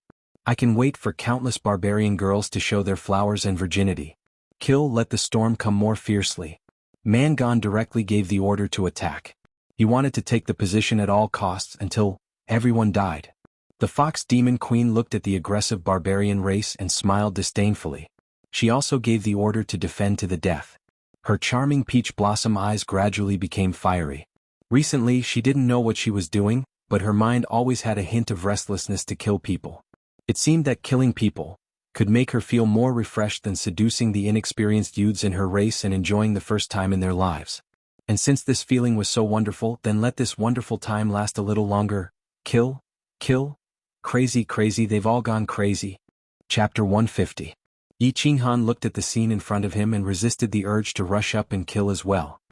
He bit his lower lip and forced himself to be clear-headed. Looking ahead, the demon race and barbarian race were caught in an endless and horrifying battle. He actually became very agitated, as if he didn't like this hellish scene. He felt very uncomfortable. "What's wrong, young Master Han? You can't bear to see the two races killing each other? You're too kind. Think about it, the demon race and barbarian race killed us themselves. I can't wait for all of them to die." Feng Zi saw Yi Qinghan's strange behavior and tried to console him. "Yes, it's better for all of them to die. Why don't we wait until they're almost done killing, then go and finish them off?" Hua Hua said darkly. "No matter what, they're all living beings." Yi Qinghan sighed. He was a little disappointed and lost. Just then, Long Xinan walked over slowly and continued Yi Qinghan's words. "Yes, it's too horrifying. Young Master Han, when should we attack? Wait until they're almost done killing?" Yi Qinghan didn't speak. He only shook his head slightly and slowly closed his eyes, as if he couldn't bear to watch any more. After a long time, he sighed deeply again and opened his eyes. There was a flash of decisiveness in his eyes. He turned to the three of them and said, "Young Lady Long, come with me to that side. Feng Zi, Hua Hua, command the army and listen to our orders." "Yes, okay." Long Xinan didn't say much and nodded. Hua Hua and Feng Zi were a little confused, but since Yi Qinghan and Long Xinan finally said so, they could only do as they were told. "Let's go." Yi Qinghan and Long Xinan slowly walked down from the underworld god's camp and slowly walked towards the blood-red death god's camp on the left. "Where are young Master Han and young Lady Long going?" "Yes, it's too dangerous. There's a huge battle going on over there." "You idiot. Young Master Han isn't afraid of group battles. They probably can't watch it from here. It'll be better if they go closer." Yi Qingwu and Yu Qingqing had also been alerted. They hurriedly walked to the front and began to pay close attention to Yi Qinghan and Long Xianan's whereabouts, ready to act at any time. Of course, they still had great confidence in Yi Qinghan and Long Xianan. One was at the peak of the Marquis realm, and the other was the strongest on the Nether Island. It would be rather difficult to keep them here. "Xiao." Yi Qinghan didn't say anything. He just nodded at Long Xianan. Then both of them leapt into the air at the same time. Yi Qinghan used soul confusion to stun everyone around him. Then he and Long Xinan steadily landed on the heads of the two tall barbarians. "Brute force. The demon race commander has ordered all of you to stop. Otherwise I'm going to start a massacre." Yi Qinghan circulated his battle chi and roared angrily, shocking the demons and barbarians who were fighting crazily and causing them to look over in confusion. However, most of them didn't know Yi Qinghan and Long Xinan. When they saw two humans standing on the heads of the barbarians and that the demons and barbarians around them had collectively stopped moving, they became even more confused. Of course, brute force wouldn't be confused. At the foot of Duanren Peak, Yi Qinghan had also appeared in such an insufferably arrogant manner. At this moment he was startled by Yi Qinghan's roar. At the same time he was also shocked. When he saw Yi Qinghan's solemn expression on the barbarian's head, he knew that this young master was getting serious. He hurriedly ordered the barbarians to stop fighting. Yao Yu, the demon emperor of the Fox clan, was naturally no stranger to Yi Qinghan, who was currently standing on the heads of the barbarians. To be exact, she loved and hated him at the same time. Yi Qinghan, who was powerful and had a pretty face, had always been her favorite. And Yi Qinghan had instantly killed Yao Kaka at the foot of Duanren Peak without any hesitation. She didn't know how to explain this to that old pervert, Yao Xia, when she returned. Of course, at this moment she was very clear that since Yi Qinghan had come and even made a move, this battle would most likely not continue. Hence, she decisively ordered for a ceasefire. Yi Qinghan nodded and his expression gradually relaxed. He was very satisfied with the reactions of the demon clan and the barbarians. Of course, he also enjoyed the feeling of being able to control the lives of others. Once upon a time, his fate had been completely controlled by others. Now, through his constant hard work, he had a sliver of God's favor. He finally had the ability to control the fates of others. He was very happy and very carefree. "Mangon, commander of the demon clan, order all of your people to retreat and retreat from the death god's camp. Both of you come here. I will give you a satisfactory explanation. Otherwise, I will lead the entire army of the House of Aries to attack both of your clans." Yi Qinghan said again, then nodded to Long Xinan. The two of them turned around and leaped, landing in front of the death god's camp. They quietly waited for Mangon and the commander of the demon clan to arrive. Mangon touched his big bald head. Looking at the empty middle finger on his right hand, he helplessly ordered his troops to retreat. To him, Yi Qinghan's threat was like a sharp sword hanging over his head. It could cut off his life at any time. To this young master he did not dare to say anything. At least he did not dare to say anything on Hades Island. Yao Yu twitched her delicate nose, and her two pointy ears perked up slightly. Without much hesitation, she immediately ordered her subordinates to retreat. The demon clan was a little confused by this temporary commander's order. Since when did they have to retreat just because a human said a few words? Why did they have to listen to that human? However, under the loud shouts of more demon sovereigns, they had no choice but to retreat from the death god's camp. Yi Qinghan calmly stood in front of the death god's camp. He looked at Man-gan and three-man sovereigns rushing over from afar. On the other side, a seductive demon sovereign was also slowly walking over with two demon sovereigns. Yi Qinghan smiled and felt a lot of emotions. More than a year ago, he had been bullied by the Yi family. However, he did not dare to speak up. In the barbaric mountains, he had been surrounded by Shui Yi and the others and had almost died. Not long ago he had been pursued by the joint forces of Yao Kaka and Man-gan. He had almost entered the tiger's den and had narrowly escaped death. However, at this moment he could stand proudly in the face of thousands of troops. He could obediently let the demon clan and man clan armies stop fighting and make peace with his orders. He could make the important figures of the demon clan and man clan walk over obediently with flattering smiles. The river flows east for 30 years and the river flows west for 30 years. The heavenly Tao is unpredictable, and the affairs of the world are ever-changing. My lord, Man-gan is here to listen to your orders. Man-gan forced a smile. After passing by Duanren Peak, Yi Qinghan had defeated thousands of troops. He was already satisfied. After Yi Qinghan had extorted him to the point that he was only left with his underwear, Man-gan had already decided that Yi Qinghan was not someone to be trifled with. At this moment, of course, he had to speak carefully. Yao Yu of the demon clan greets young master Yi Qinghan. Yao Yu seemed to have figured out Yi Qinghan's identity. Her pair of peach blossom eyes were extremely seductive.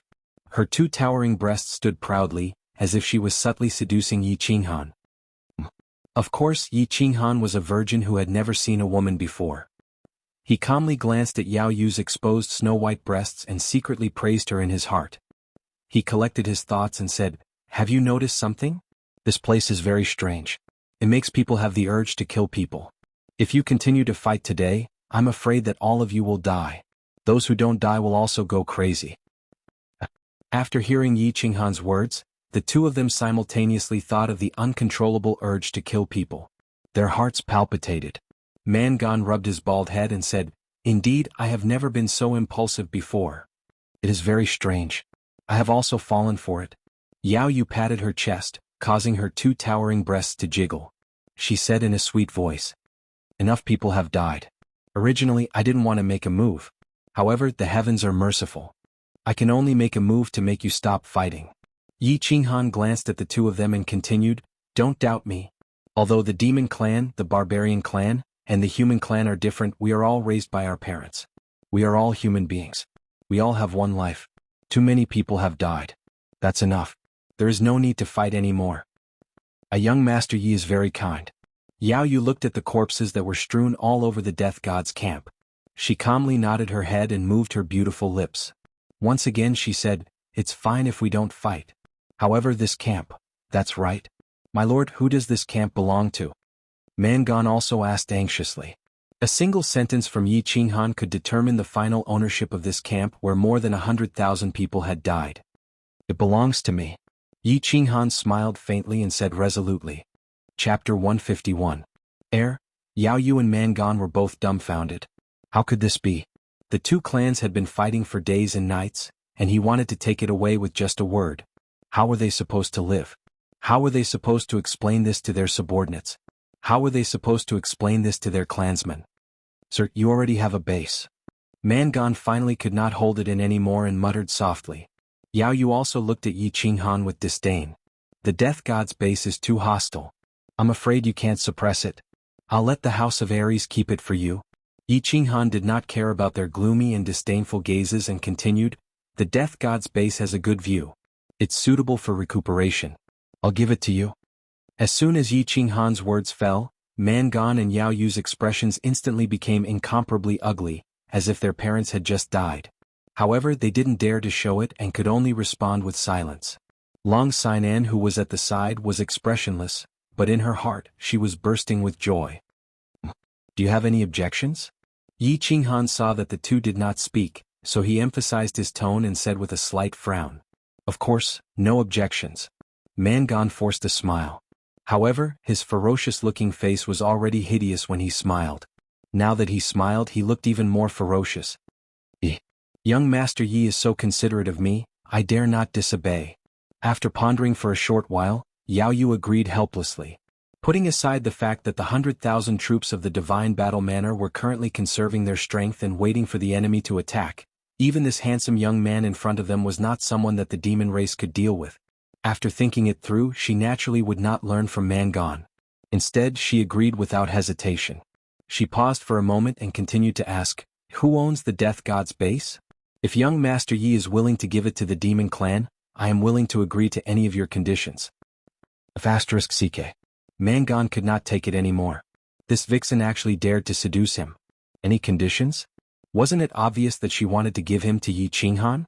But after he cursed, he remembered that he didn't have anything to give to Yi Qinghan. Helplessly, he gritted his teeth and said, Lord Yi, if you give me the underworld god formation, I'll give you my underwear. Let me tell you, my red underwear is not an ordinary item. It's a high-grade treasure and ancestral treasure. This underwear can make dragons root more ferocious and last longer. With this underwear, I can have sex with 10 women in one night. Scram. Yi Qinghan didn't say anything, but Long Xian'an, who was beside him, couldn't take it anymore. She furrowed her brows and shouted angrily. You should keep that Superman underwear for yourself. Yao Yu, don't use your seduction technique on me. It doesn't seem to work on me. Yi Qinghan rubbed his nose awkwardly and said, how about this? It's up to the heavens to decide who gets the formation. Yi Qinghan took out the blue dragon dagger and said to the two of them, one of you chooses the blade and the other chooses the hilt. Later on, I will toss them into the air. Whoever lands first will be the winner. Of course, no one is allowed to play any tricks. Otherwise, it will be considered a loss. How about it? Good. It's finally fair. I choose the blade. Mangan nodded. He didn't have to give up his ancestral treasure and could obtain the formation fairly. Of course, he didn't have any objections. I also agree. I'll choose the hilt first.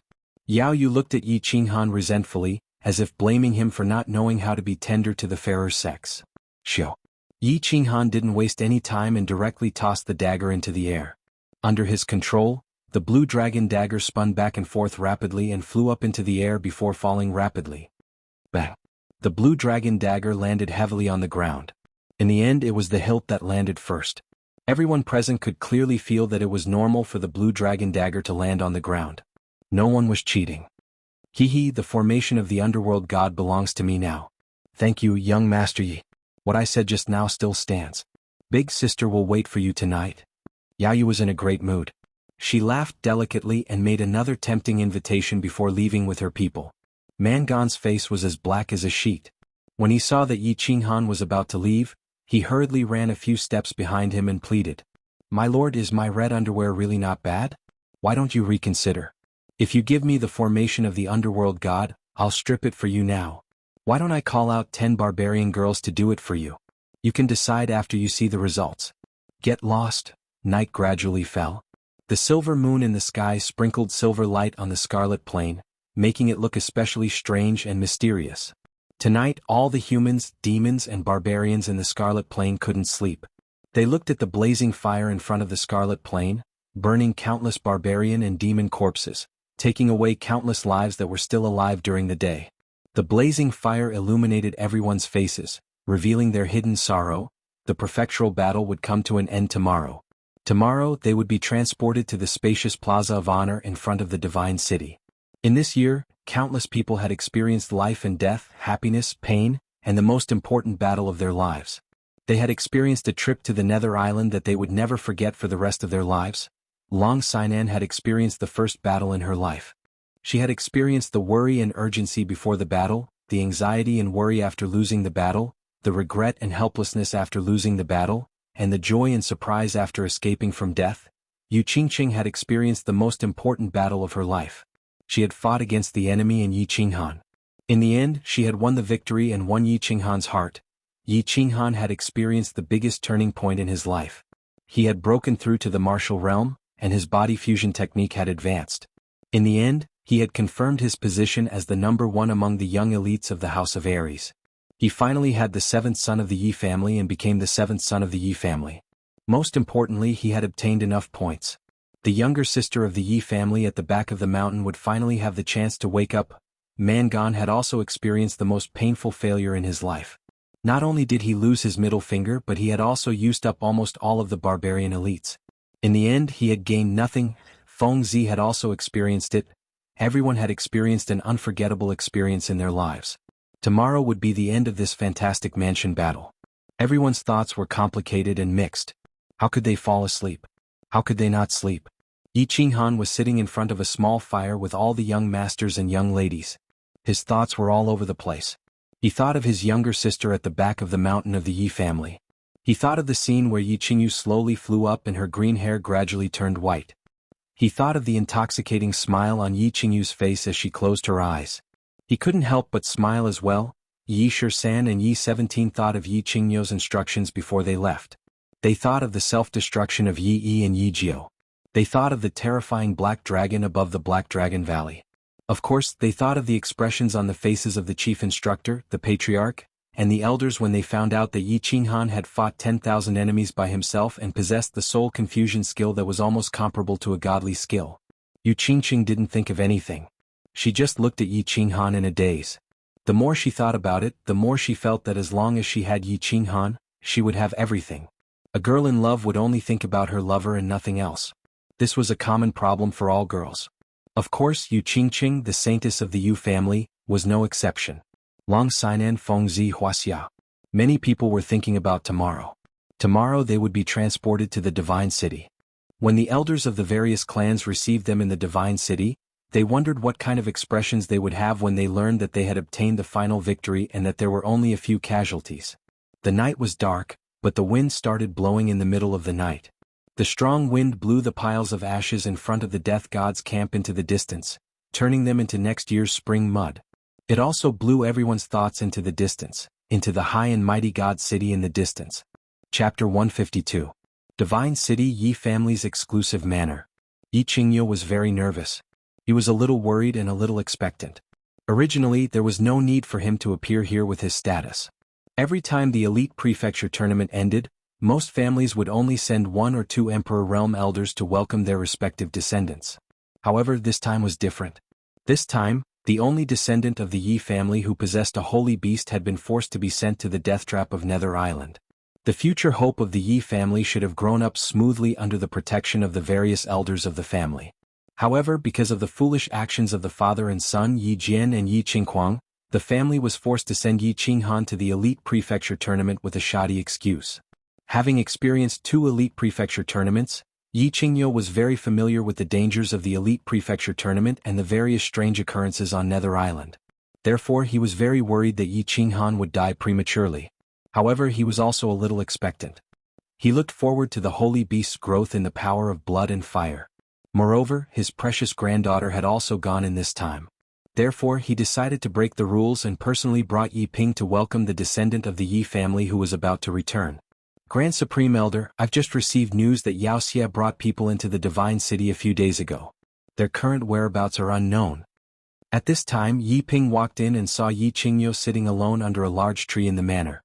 He hurriedly walked over and reported. Oh, why is this old pervert here? Yi Qingyu raised his eyebrows in surprise. Then he thought of something and lightly waved his hand. Ignore him. He's probably here to pick up his precious son. This old pervert has a son at such an old age and treats him like a treasure. Grand Supreme Elder, it's almost time. I'll go out. Yi Ping could see Yi Qingyu's worry from the side, and he was also a little worried. He looked at the sky and saw that it was almost noon, and noon was the time when all the people of Nether Island were transported to the honor plaza of the Divine City. Let's go. Let's go see if our little fellows can surprise us. Yi Qingyu sighed and set his mind at ease. He led the way to the southern gate of the Divine City outside the manor. Greetings, Elder Yi Qingyu. Yi Qingyu walked to the southern gate of the Divine City and discovered that there were already many people standing in the plaza. The various clans had sent representatives to welcome their elite disciples, and Yi Qingyo was the only one with the highest seniority and strength in the House of Aries. Naturally, the people nearby had to come over to greet him. Forget it, let's wait for the good news together. Yi Qingyo indifferently glanced at the crowd. His gaze lingered on the representative of the Shui clan for a moment before he shifted his gaze to the surroundings of the public square. On the left side of the public square were the representatives of the barbarian race. There were about a dozen of them, but the strongest among them was only a high-level barbarian sovereign. On the right side of the public square were the representatives of the demon race. However, Yi Qingyo didn't discover any traces of xianxia. In front of him was a row of golden-robed men. They were the representatives of the divine city. Xiao. Xiao. Xiao. At noon, the three super-huge teleportation formations in the square suddenly lit up at the same time. A huge brilliance shone, blossoming into a dazzling seven-colored radiance. After a while, the brilliance dissipated.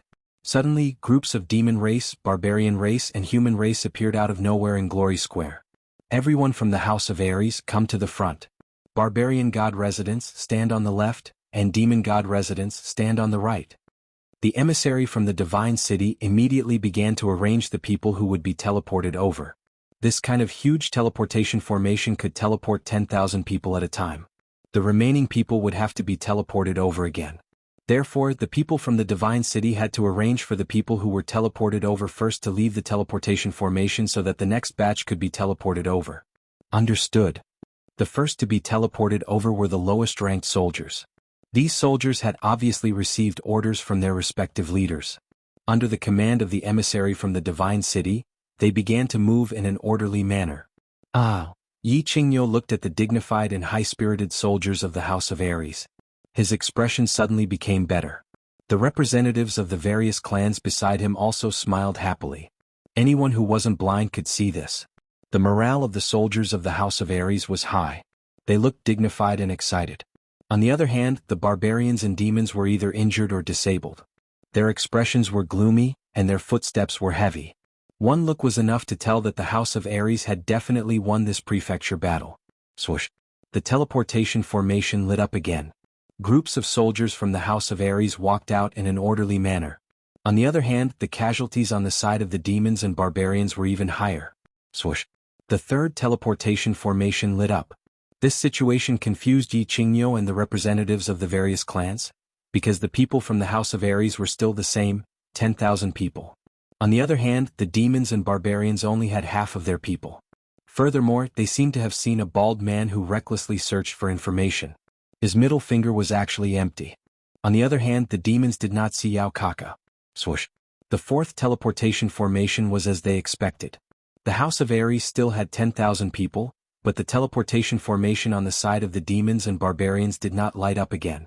The demons were already starting to get noisy. They did not see their saint's son, the leader of the demons, Yao Kaka. Yao Kaka was dead? The people from the demons recalled the abnormal behavior of the saint over the past few days and were even more certain of this. They could not help but feel very conflicted. The saint of the demons had a son at an old age, and Yao Kaka was his lifeblood. It seemed like the demons and humans would have to bear his monstrous anger this time. Swoosh, swoosh, swoosh. What happened next made Yi Qingyo and the others even more dumbfounded. The teleportation formations of the demons and barbarians had long stopped working, but the ones at the House of Aries kept flashing. Furthermore, the people who were teleported out were all intact. There were no injuries at all. It was as if they had just been teleported to the Nether Island. This is strange. Elder Yi, this is too strange. The House of Aries had 100,000 people, but only 80,000 of them were unharmed. No, they teleported out again. There are 90,000 people now. What happened? Did they not fight the final battle? But they were not on the Scarlet Plain, so how could they teleport here in time? What is going on? An Emperor-level expert from the Feng clan was shocked. He looked at Yi Qingyo with surprise and doubt, hoping that Yi Qingyo could give him an answer. Let's wait and see. We will know when they teleport over. Yi Qingyo's expression was indifferent. He had the demeanor of a master who would not change his expression even if a mountain was pressing down on him. However, deep down he was extremely shocked and a little worried. Could there be a problem with such a strange situation? Yi Qingyo's worries were completely shattered when the light of the last teleportation flashed. Looking at the two familiar yet strange young girls and boys at the front of the team that had been teleported over, he almost burst into tears. His granddaughter had grown up. The childishness on her face had faded, and she had grown into a big girl. Xuanhuan had grown darker and taller. However, the occasional glimmer in his clear eyes and the calm smile on his face seemed to be silently telling Xuanhuan that he had grown up. Ah, let's go and welcome them. Xuanhuan's mouth twitched and he smiled. Then, his smile widened and turned into a chuckle. Finally, it turned into a loud laugh. Very good, they were alive. It was good that they were all alive. Being alive was more important than anything else. Chapter 153. Grandfather. After a flash of light, Jianghu realized that she had arrived at a huge plaza. The troops from the House of Aries were standing neatly on the left. She began to look around in confusion, trying to see who had come to welcome them back. However, a moment later she heard an extremely familiar voice. She was instantly overjoyed and abruptly turned her head to look in his direction. When she saw the familiar bulging eyes of Xuanhuan, tears immediately welled up in her eyes and she excitedly pounced towards him. Xuanhuan and the others also noticed Xuanhuan and the others. They smiled and gestured for San to arrange for the elites from the House of Aries to return, while he, Fengzi, Long Xinan, and the others walked towards Xuanhuan. Grandfather. Grandfather. Xuanhuan was like a lost child who had suddenly found her family. She threw herself into Xuanhuan's arms and cried loudly. Her entire body trembled. All right, my good granddaughter, it's good that you're back, it's good that you're back. You're not hurt anywhere, are you? All right, you won't look pretty if you keep crying. Xuanhuan said with a trembling voice as he gently patted Xuanhuan's back. Xuanhuan's parents had both passed away when she was young. This granddaughter of his had been brought up by him and he had doted on her since she was young. Now that she had been gone for a year, he had been worried about her. It's okay, I'm fine. Everything is fine. I've made grandfather worry. Xuanhuan slowly regained her composure. When she heard Xuanhuan's teasing, she finally stopped crying and smiled. She stood up shyly and held onto Xuanhuan's hand tightly. Xuanhuan greets the Grand Supreme Elder and all the elders of the family. Xuanhuan walked over slowly and bowed to Xuanhuan. Then he cupped his fists at all the elders, but he did not greet the Shui family's elders. Greetings, Elder Xuanhuan and all the elders. Long Xinan was the second to bow, but she did not greet the Shui family's elders either. Greetings. Fengzi, Huahua, and Yuqingqing also came over and bowed. They all ignored the Shui family's elders as if they had not seen them at all. The Shui family elder had not noticed that Shui Wuhan was among the Shui family disciples. He was very anxious and worried and wanted to ask Long Xinan and the others about it. Now that he saw that Long Xinan and the others had completely ignored him, his mood worsened. Since Xuanhuan was present, he did not say much and only snorted coldly to express his dissatisfaction. It's good that you're all back. Xuanhuan's face was full of smiles, and he did not even look at the Shui family elders. He looked at Xuanhuan's surging internal qi, which was obvious that he had reached the level of a martial. He was shocked and astonished and he was overjoyed. How could he have the time to care about the Shui family? After carefully observing Xuanhuan for a few moments, he once again confirmed this matter that made him extremely surprised. He wanted to open his mouth to ask about the situation. But he didn't expect that at this time, there would be an incomparably powerful aura coming from behind the demon clan. He couldn't help but frown. Without another word, he turned his gaze to the sky behind the demon clan. The elders of the various clans also shut their mouths and stared in shock at the sky behind the demon race. The divine city forbade fighting, but someone had actually released his aura so brazenly? Xuanhuan, get out here.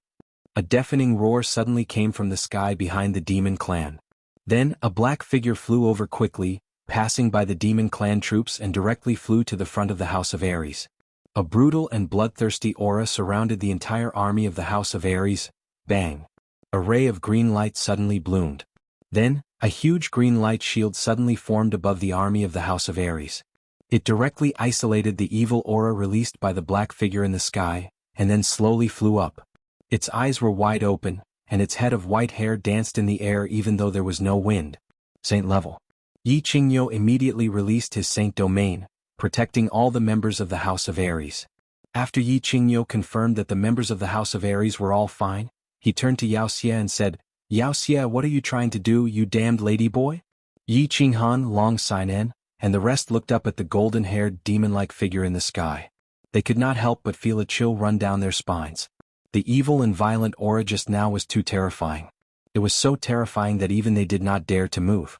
They only felt their bodies turn cold and suffocated. Was the power of the demon clan Saint Venerable so powerful? The demon clan Saint Venerable's golden hair danced in the wind. His eyes were bloodshot and his face was slightly twisted. His blood-red eyes scanned the elites of the House of Aries and said fiercely, "What am I trying to do? Your Yi family's descendants are so strong that you even dared to kill my son? Today I will teach you an unforgettable lesson. Wild bull, get out of my way." Whoosh! Yi Qingyo was a little dumbfounded. The elders of the various clans were also dumbfounded. Yi Qinghan actually killed the son of Yaoxia? Yao Kaka, the son of Yaoxia, could be killed by Yi Qinghan? Not to mention the fact that Yao Kaka was protected by a few high-tier demon emperors and countless demon marshals. Yao Kaka's demon emperor strength was not something that Yi Qinghan could kill. Whoosh! Whoosh! Just as Yi Qingyo was about to ask more questions, a few barbarian sovereigns flew over and shouted angrily from afar. "Yi Qingyo, your family's Yi Qinghan broke one of our young clan head's fingers, stole our young clan head's armor, and killed countless of our barbarian soldiers. If you do not give us an explanation, our barbarian race will not rest." Whoosh! Whoosh! This time Yi Qingyo was even more dumbfounded. The elders of the various clans were even more dumbfounded. What was going on? Killing Yao Kaka, who was a demon emperor? Breaking the middle finger of a barbarian sovereign? And even took away his armor? And killing countless barbarians? Was this done by Yi Qinghan? Was this something that a 16-year-old youth could do? Were Yaoxia and those barbarian sovereigns stupid? How could they say such a thing? However, when they all turned their gazes to Yi Qinghan only rubbed his hands together shyly and nodded his head. Beside him, Yi Qingwu, Long Sainan, Huaji, and Fengzi also nodded their heads. Silence, silence. Yi Qingyo and the other barbarian sovereigns fell silent at the same time. Or rather, they were digesting this shocking and unbelievable truth. However, Yaoxia and the barbarian sovereign's anger was so direct and obvious. Yi Qinghan's reply was so direct and clean. They had no choice but to believe this heaven-defying truth. How could Yi Qinghan be so powerful? Wild bull, get out of the way. Otherwise, don't blame me for falling out with you. Seeing Yi Qingyo silently standing in the air, Yaoxia was enraged and spoke again. Haha. Yi Qingyo was not staying silent. Instead, he was transmitting his voice to Yi Shisan. After learning that Yi Qinghan had not only broken through to the martial realm, but that his body fusion battle technique had also leveled up, allowing him to instantly kill all experts below the imperial realm, Yi Qingyo couldn't help but be overjoyed. In the end, his ecstasy turned into laughter and then into maniacal laughter. His old face bloomed like a peach blossom in spring, and he seemed to have become 10 years younger. "You damned ladyboy, what are you shouting for? Are you going to fall out with me? Come on. I was able to flirt with you 30 years ago and I can still do it now." Chapter 154. Old man, I gave you face but you don't want it. Don't blame me for being impolite. The demon laughed angrily and waved his sharp claws. With a roar, a huge golden lion suddenly appeared behind him. Its blood-red eyes shone with a dazzling light as it was about to attack. Umph. Yi Qingyo did not want to be outdone. The green light barrier suddenly changed and expanded, enveloping the demon and the barbarian emperors. At the same time, a green air current was emitted from his body and his aura suddenly soared. "All of you stop." Just when the situation was tense and both sides were about to attack, a loud roar came from the divine city. Immediately after, a tall figure appeared in the sky and stood on top of the walls of the divine city. "Yaoxia, Yi Qingyo, have you forgotten the rules of the divine master? How dare you attack within 100 miles of the divine city? Do you want to bear the wrath of the divine city?" The tall figure was a bald man dressed in a brocade robe. The tip of his nose was very small and his nostrils were very large, like a garlic sticking to his face. At this moment he was glaring angrily at Yi Qingyo and the demon as he spoke coldly. "Greetings, God-slaying guard. How would Yi Qingyo dare to break the rules of the divine master? It's just that if Yaoxia wants to kill someone, how can I not play with him?" Yi Qingyo smiled faintly and retracted his sacred domain. He cupped his hands towards the God-slaying guard. He knew that since the God-slaying guard had made his move, the fight would probably not continue. Moreover, he was the one in the right, so he naturally had nothing to fear. "Yaoxia, are you still not going to restrain yourself? Do you want me to attack?" The God-slaying guard calmly responded to Yi Qingyo's salute and turned to Yaoxia angrily. Yaoxia coldly snorted and helplessly retracted the phantom lion behind him. He turned his head and fell silent. "I know what happened to you guys."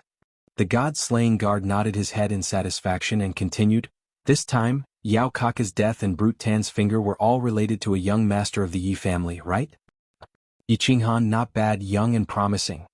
The god-slaying guard glanced indifferently at Xuanhuan, who was behind Xuanhuan, and continued, the demon race and the brute race actually joined forces in this prefecture battle just to hunt down and kill Xuanhuan. Then Xuanhuan actually managed to escape and even obtain great power. He single-handedly defeated the demon race and brute race's army, killed Yao Kaka, and broke off one of Brute's fingers. Such an earth-shattering event is rarely seen in several hundred years. Green Knight Ox, you've picked up such a treasure.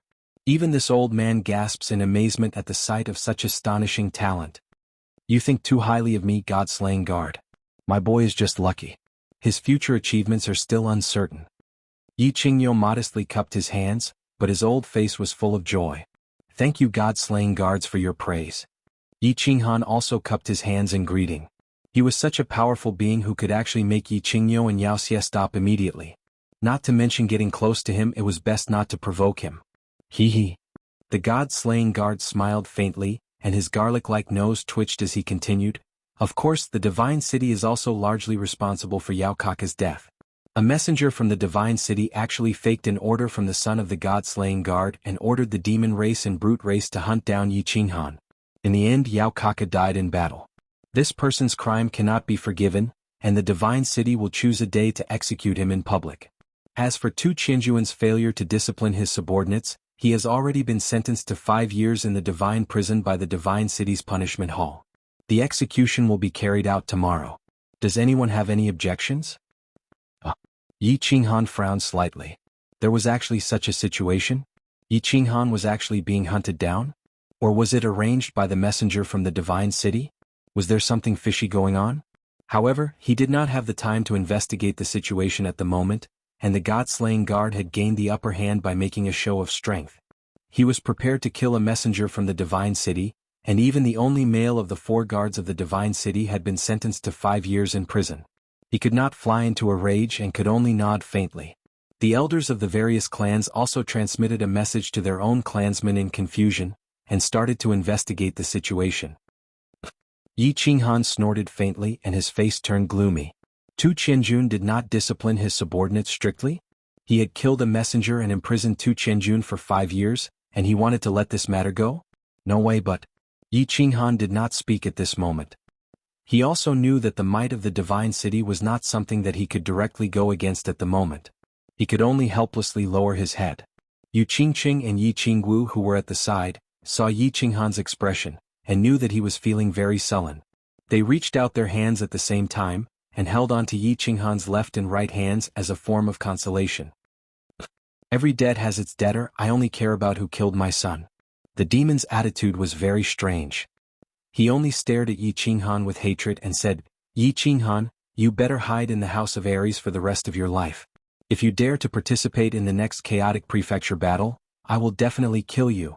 People of the demon race, scram back to the demon god residence. The demon roared angrily and left behind a vicious sentence. He actually turned around and flew towards the teleportation formation in the west. The rest of the demon race army, under the command of the demon, did not dare to stay any longer, and hurriedly headed towards the teleportation formation in the west. Swish! The demon's huge figure gradually disappeared into the teleportation formation. The Divine City was located in the center of the 3 prefectures, but at the same time a large number of teleportation formations were built, which could directly teleport to the main cities of the 3 prefectures. Swish swish, swish. Rays of light flashed, and the demon race army was gradually teleported away. They actually did not even want to use their points to exchange for treasures in the Divine City, even though they probably did not have many points on hand. Yeah. This time the House of Aries has won. We will rest for a day, and tomorrow we can go to the Immortal Incineration House to receive the rewards for winning the Superior Prefecture, as well as exchange the points we won for treasures. The god-slaying guard twitched his nose. Now that the matter was settled, he left behind a sentence and flew directly into the Divine City. Xuanhuan, just you wait. A few barbarian emperors also left behind a sentence, turned around and returned to the barbarian race army. After a short rest, the barbarian race army actually headed towards the teleportation formation in the south. Almost all of their rings had been taken away by Xuanhuan, and they were only left with a few points. Hence, they decided not to exchange for them, and directly returned to the barbarian god residence. All soldiers set up camp here. The rest of you follow me to the Yi family manor. Yi Qingyo let go of his previous unhappiness, landed slowly, and laughed loudly as he gave the order. Yes. The 100,000 soldiers roared in unison and quickly got to work. This time, not only did the House of Ares suffer very few casualties, but it was also a complete victory. Since they had collected most of the points from the demon race and barbarian race, it could be said that they had a great harvest. What is that? Xuanhuan, have you seen my young master and the elites of my family? Just as everyone was about to follow Yi Qingyo into the divine city, the anxious voice of the Shui family elder came from behind. Xuanhuan? He's dead. Yi Qinghuan looked at the Shui family elder indifferently, and with a frosty expression he said coldly, "Of course, even if he is not dead, if I see him, he will undoubtedly die." Chapter 155. Divine City in a secret room of the Yi family's manor. Yi Qingyo had already arrived, with the exception of the Shui family elders who were still in a daze outside the divine city. Long Xinan, Yi Qinghuan, and the others also took their seats. "Qinghuan, tell us everything that happened to you in the mansion battle." Yi Qingyo was the first to speak. He wanted to know about the god-slaying guard's abnormal trial, Yi Qinghuan's sudden increase in strength, Yi Qinghuan and the others' obvious hatred toward Xuanhuan, and the many inexplicable things that happened in the prefecture battle. Of course, Yi Qingyo was not an idiot. He transmitted his voice to Yi Qinghuan at the same time and told him about the specific situation of Yi Qinghuan's strength. Yi Qinghuan nodded and stood up. He cupped his hands and bowed to Yi Qingyo and the elders, then slowly said, "It all started when we first entered Nether Island. At that time, under Yu Qingqing's suggestion, the elite disciples of our 4 families formed a super elite team. We found the demon-slaying hall and began to wait there. Then we went to the chaotic battlefield. With our team's super strength and 3 months of seamless cooperation, we hunted down a few demon and barbarian teams. Half a month later, we were strangely surrounded by Yao Kaka and Mangon. In the end, Yi and the others risked their lives to fend them off. In the Black Dragon Valley, I was lucky enough to obtain a dragon crystal, which allowed me to activate a combined battle technique. My strength also broke through to the martial realm, allowing me to instantly kill any demon or barbarian emperor. In the end, after the final battle, that's basically what happened." Yi Qinghuan spoke leisurely for half an hour before he explained everything clearly. Of course, he did not mention much about his actual strength. He only mentioned that he obtained a dragon crystal and a combined battle technique. He did not mention that he had a sacred beast, and that his combined battle technique had been upgraded to a combined battle technique. The expressions of all the clan elders and Dragon City elders changed, and Yi Qingyo's face also became cloudy. However, they were certain of 3 things at the same time. First, Yi Qinghuan's current strength and potential.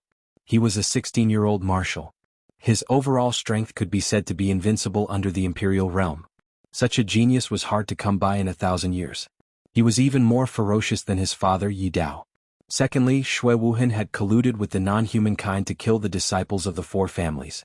Although he had intended to kill Yi Qinghuan, he had almost killed all the young elites of the 4 families. Thirdly, he reckoned that Tu Qianjun must have participated in this. Otherwise, the divine city, which had always been powerful, wouldn't have imprisoned Tu Qianjun for 5 years.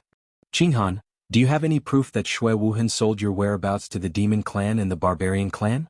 Yi Qingyo was silent for a moment, then he raised his head and spoke with a serious expression, his eyes shining brightly. "Yes, Elder Qingyo is right. The elder of the Feng clan also had a gloomy expression. This was not a small matter. If it was true, then the implications were very deep." The other elders also had serious expressions. They stared closely at Yi Qinghuan's face, waiting for his answer. "Of course I do." Yi Qinghuan nodded and took out a small transparent bottle from his bosom. Inside the bottle were the remains of a few transparent insects that had been broken into 2 halves. Opening the bottle, he poured the insects on the table. Yi Qinghuan looked at Long Xinan and the others again and said, "Also, I personally asked Mangon about this matter and obtained his confirmation. At that time, young lady Long Huahua, Qingqingzi, Fengzi, and all the leaders of the elite teams of the House of Ares were present. They can all testify."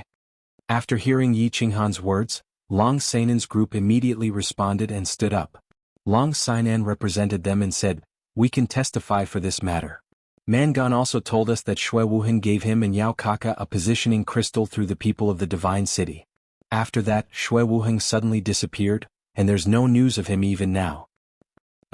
Xianxia snorted. His left hand, which was holding onto a chair, suddenly exerted force. The left armrest of the chair was instantly shattered. His eyes bulged and the skin on his face twitched. Like an enraged bull, he angrily shouted, "The Shui clan is so bold. Not long ago they crippled a jade spirit physique of our clan. Now they dare to ally with the foreign races to kill our clan's successor? Has it been a long time since Drifting Blood has appeared in Drifting Snow City? Does the Shui clan want to completely erase their name from the House of Aries? The Shui clan is too bold. Right now, I will definitely report this to the clan leader. Then the clan leaders will discuss this. How dare the Shui clan ally with the foreign races to kill the future successors of our clans? It seems like the Drifting Snow City wants to go against the entire House of Aries." The female elder of the Yu clan was the second to speak. After confirming the relationship between Yi Qinghan and Yu Qingqing, and knowing that Yi Qinghan was so powerful, she quickly decided on a strategy to rope in Yi Qinghan at all costs. Yi Qingyo represented the Yi clan as the direct victim. There were some things that she did not dare to say. But she could say it, and she did so without hesitation. Her goal was to make the Feng clan, the Hua clan, and the Dragon City express their stance. This is a very important matter. I do not have the right to express my stance. But since xuanhuan has done something that cannot be tolerated, the clan leader will not tolerate it. And I personally feel that the Drifting Snow City should be bleeding. Although the elder of the Feng clan did not speak on behalf of the Feng clan, she immediately expressed her stance. Xuanhuan must be killed. As for the matter regarding the Shui clan, the patriarchs of the great clans must discuss it together. The elder of the Hua clan spoke vaguely. This matter was too important and she did not have the authority to speak. Of course Xuanhuan must die. As for the matter regarding the Shui clan, everyone should not be angry.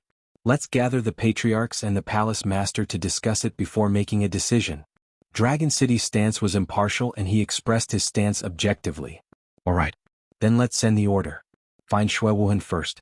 The Yi clan will offer a treasure weapon as a reward for xuanhuan's whereabouts. Yi Qingyo nodded slightly. It was already good enough that the representatives of the great clans had expressed their stance. As for whether or not to flatten the Drifting Snow City, such an important matter still needed the palace master and the patriarchs of the great clans to decide. Yi Qingyo immediately posted a sky-high bounty on xuanhuan's whereabouts. That was a treasured tool. That was a treasure that could be exchanged for half a small city. 4 high-level warriors, crystal coins and purple crystal coins could no longer be considered wealth. Only spiritual weapons, treasured weapons, spirit pills, rare medicinal herbs, and special treasures could be considered valuable treasures. Yi Qinghan sighed inwardly as he watched the elders of the great clans act in such a manner. He had originally thought that since he had such an important piece of evidence and had personally gone to the barbarian race's base camp to let Long Sinan and the others obtain incomparably accurate evidence, it would be enough to plunge the Shui clan into eternal damnation. However, it seemed that this matter was rather complicated and there might be more twists and turns. Long Sinan, Hua and the others were already of one mind with Yi Qinghan. When they saw the elders of the great clans express their stance and saw Yi Qinghan's face gradually turning gloomy, they could not help but feel anxious. Feng Zi and the others discussed in a low voice. Then she stood up and ignoring the Feng clan elder's gaze said loudly, "Young Master Han, don't worry. Xuanhuan has schemed against us and committed such an intolerable act. When we return we will definitely report this to our respective patriarchs. We will not rest until the Drifting Snow City's blood is spilled." Chapter 156. That afternoon, everyone chatted for the whole afternoon. Then Yi Qingyo had a private chat with Yi Qinghan for a long time. He asked about the details of how the House of Aries' strength had increased by leaps and bounds. Yi Qingyo was so happy that his face bloomed. That night, a banquet was held in the Yi family's manor. Together with the young masters and leaders of the various clans who had participated in the House of Aries battle, there were a total of 100 people. The banquet was held at dozens of tables to celebrate the House of Aries' victory. Of course, the House of Aries had a great victory, but they still held a banquet in the Yi family's manor. Moreover, Yi Qingyo was famous for being stingy and extorting people. Of course, there was another meaning to this. It was to celebrate Yi Qinghan's sudden increase in strength and that the Yi family had a peerless genius that hadn't appeared in 1,000 years. They drank with the Yi family. Of course, Yi Qingyo and Yi Qinghan were the hosts. Yi Qingyo's strength and seniority were the highest, so naturally no one dared to twist his whiskers. However, Yi Qinghan was different. Countless people came forward to toast him for all sorts of reasons, causing xuanhuan to be unable to distinguish between north and south, a 16-year-old martial realm warrior. This kind of talent hadn't appeared in the House of Aries for hundreds of years. The most important person was the popular young master of the Yi family. He had a powerful beast and was the strongest person below the emperor realm. This title was well deserved. After Yi Qinghuang was banished, Yi Qinghuan was so favored. Anyone with a discerning eye could see that if Yi Qinghuan continued to cultivate, he would definitely become the future leader of the Yi family. Furthermore, Yi Qinghuan had saved their lives at the foot of Duanren Peak. Therefore, no matter how one looked at it, everyone at the scene treated Yi Qinghuan as a person that they had to build a good relationship with. Therefore, Yi Qinghuan became the focus of the crowd without any suspense. Even Yu Qingqing, the future wife of Yi Qinghuan, had become the center of attention. Under the continuous attacks of the crowd, she was the first to retreat. After Yi Qingyo and the other clan elders accepted a few toasts, they returned to the guest rooms that the Yi family had prepared with smiles on their faces, allowing the youngsters to continue messing around. Yi Qinghuan was in a good mood. He had gotten his points, his sister could be saved, and his strength had increased tremendously. His mother's vow seemed to be fulfilled. Therefore, he did not reject anyone who came to propose a toast to him tonight. Every cup was emptied, which added to the impression that he was heroic. Young Master Han, you bastard, old Feng. My limelight has been completely stolen by you. I lunatic am jealous of you. I can't even win against you in the battlefield of love. Tonight, I'm going to get you drunk and knock you down. The lunatic was drunk. He staggered over with his shadow step, while carrying a large jar of wine. He wanted to sit down next to Yi Qinghuan, but unexpectedly he sat on the ground and fell flat on his back. Haha. Yi Qinghuan looked with misty eyes at Feng Zi, who was shaking his head on the ground, and laughed loudly. He scolded loudly, trash like you? You want to win against me? Get up first. If you can't get up, then just sleep here tonight. I'm going back to sleep. After waiting for a long time, Yi Qinghuan saw that Feng Zi had actually fallen asleep on the ground. He scolded him with a smile and staggered back to his room. Although he was already very drunk, he subconsciously knew that he couldn't drink any more. If he drank any more, he would really vomit. It was fine for people to be drunk, as they would be fine after a good night's sleep. However, if he vomited, his head would hurt for half a day the next day. However, when he groggily made his way into the room that Yi Qingyo had prepared for him in the afternoon and collapsed onto a large, soft, white bed, he felt as if there was another person on the bed. In his groggy state, he called out softly, but the person on the bed didn't respond. He simply ignored her and fell asleep in a daze. It was said that drunk people slept well and they would sleep until the sun rose. However, that night Yi Qinghuan had a strange dream. In his dream he seemed to have returned to the back mountain of the Yi family. He saw that Yi Qingyu had woken up, and she was crying and laughing as she threw herself at him. She hugged him tightly and didn't let go for a long time. Then the scene changed. The back mountain of the Yi family suddenly changed to the foot of Duanren Peak. Yu Qingqing threw herself into his arms without hesitation.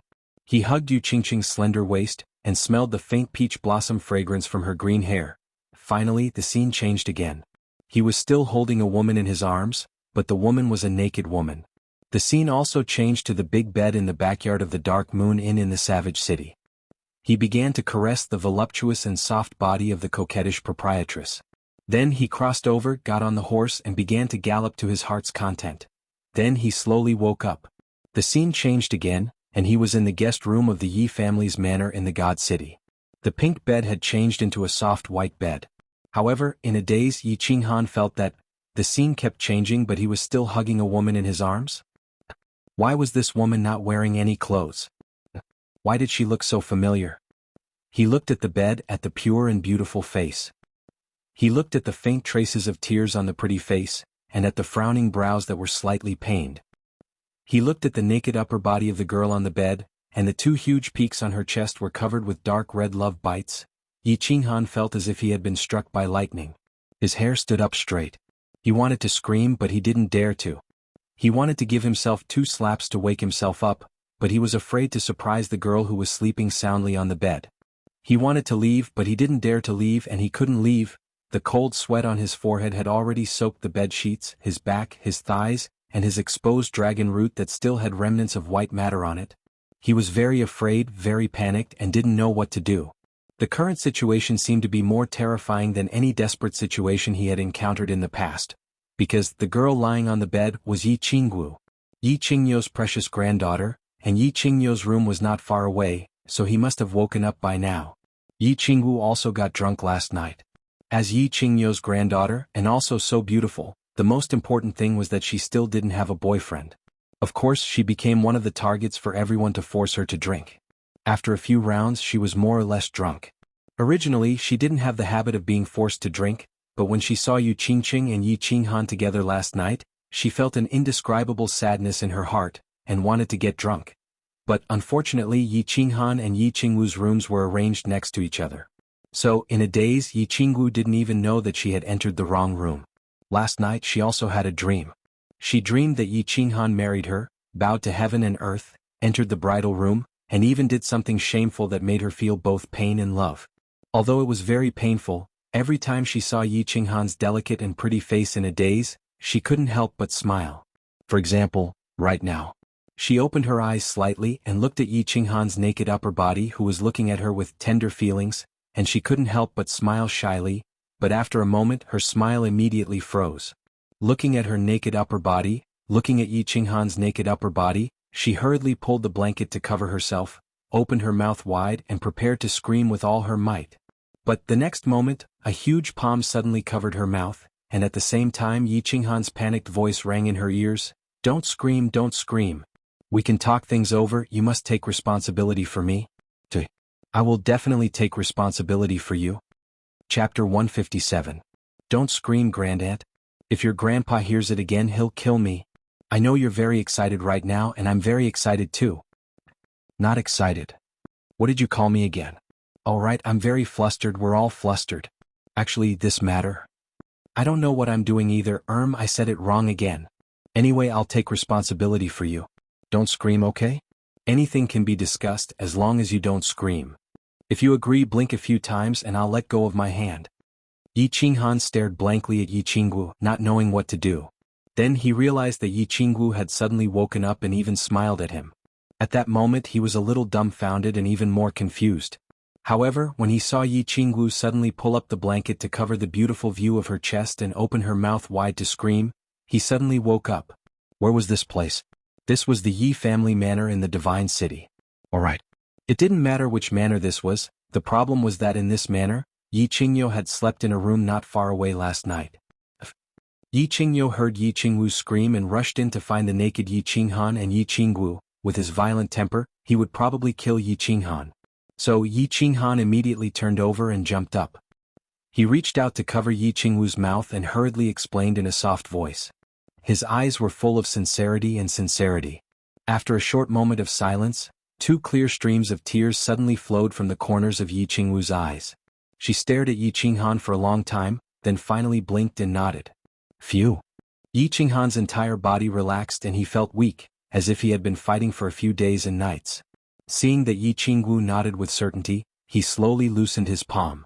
However, he did not dare to quickly retract his hand. Instead, he slowly stepped back as if he was afraid that Yi Qingwu would lie to him and scream again. But, after a moment, Yi Qingwu took 2 deep breaths and looked at Yi Qinghan. Just as she was about to say something, she suddenly closed her eyes as if she had seen something terrifying. She opened her mouth wide and was about to scream again. Grandaunt, why are you screaming again? Didn't you promise me just now? Yi Qinghan hurriedly rushed up again and covered her mouth, begging her repeatedly. But Yi Qingwu closed her eyes. Her pretty face suddenly turned bright red, and then the redness quickly spread down to her neck. Even her cute little pink ears looked like they had been roasted. She did not speak. She just stretched out a snow-white hand and pointed at Yi Qinghan. Looking at Yi Qingwu's abnormal behavior, Yi Qinghan looked in the direction of Yi Qingwu's finger. He found that there was an angry dragon standing there facing the sky. At this moment, as his body moved, it was swaying with the wind. Whoosh! In an instant, Yi Qinghan's face quickly became redder than Yi Qingwu's. At the same time, he jumped off the bed at the fastest speed he had ever done in his life. Then he put on his clothes at the fastest speed he had ever done in his life. He picked up the clothes that were scattered on the ground and put them on. Oh, I've put on my clothes. You should put them on too. Don't catch a cold.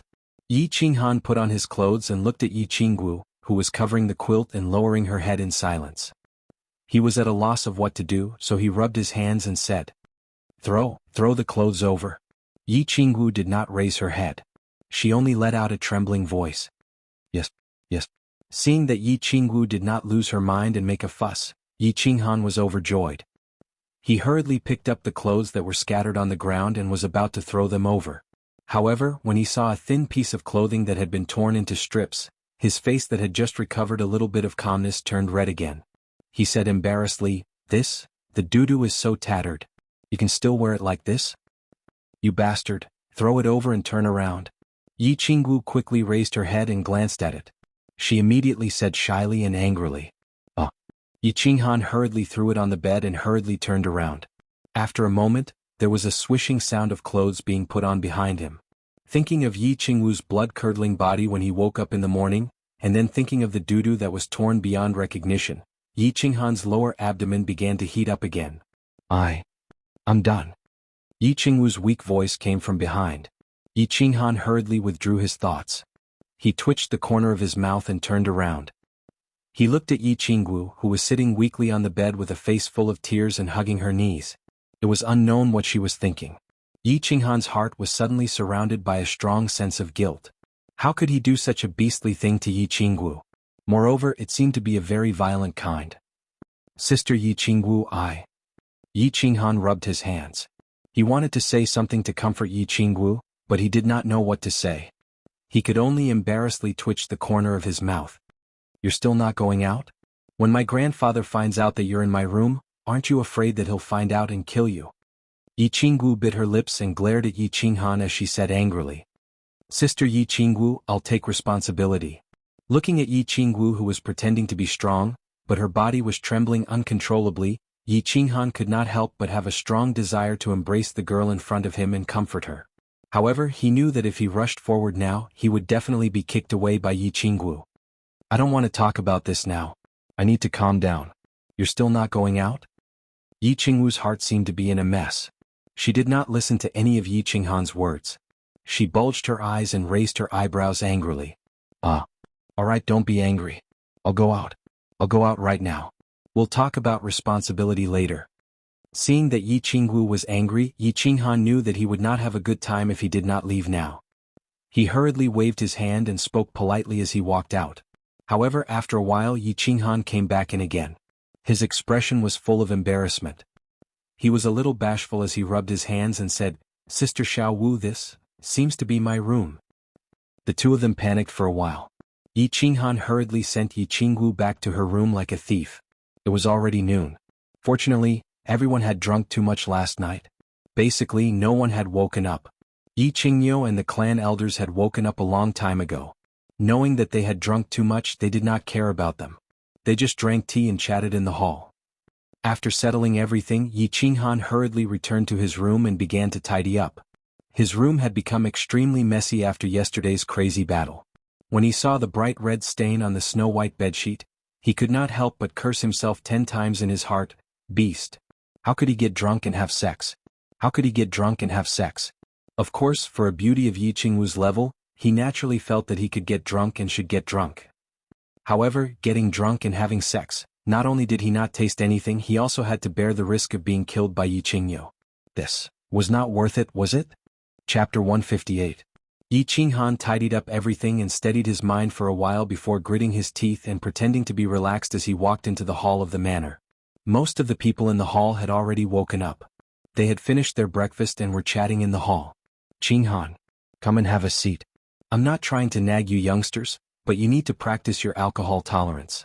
When I was young, I drank for 3 days straight without getting drunk. Yi Qinghan hurriedly laughed and joked when he saw Yi Qinghan walk out. His words were full of concern for Yi Qinghan.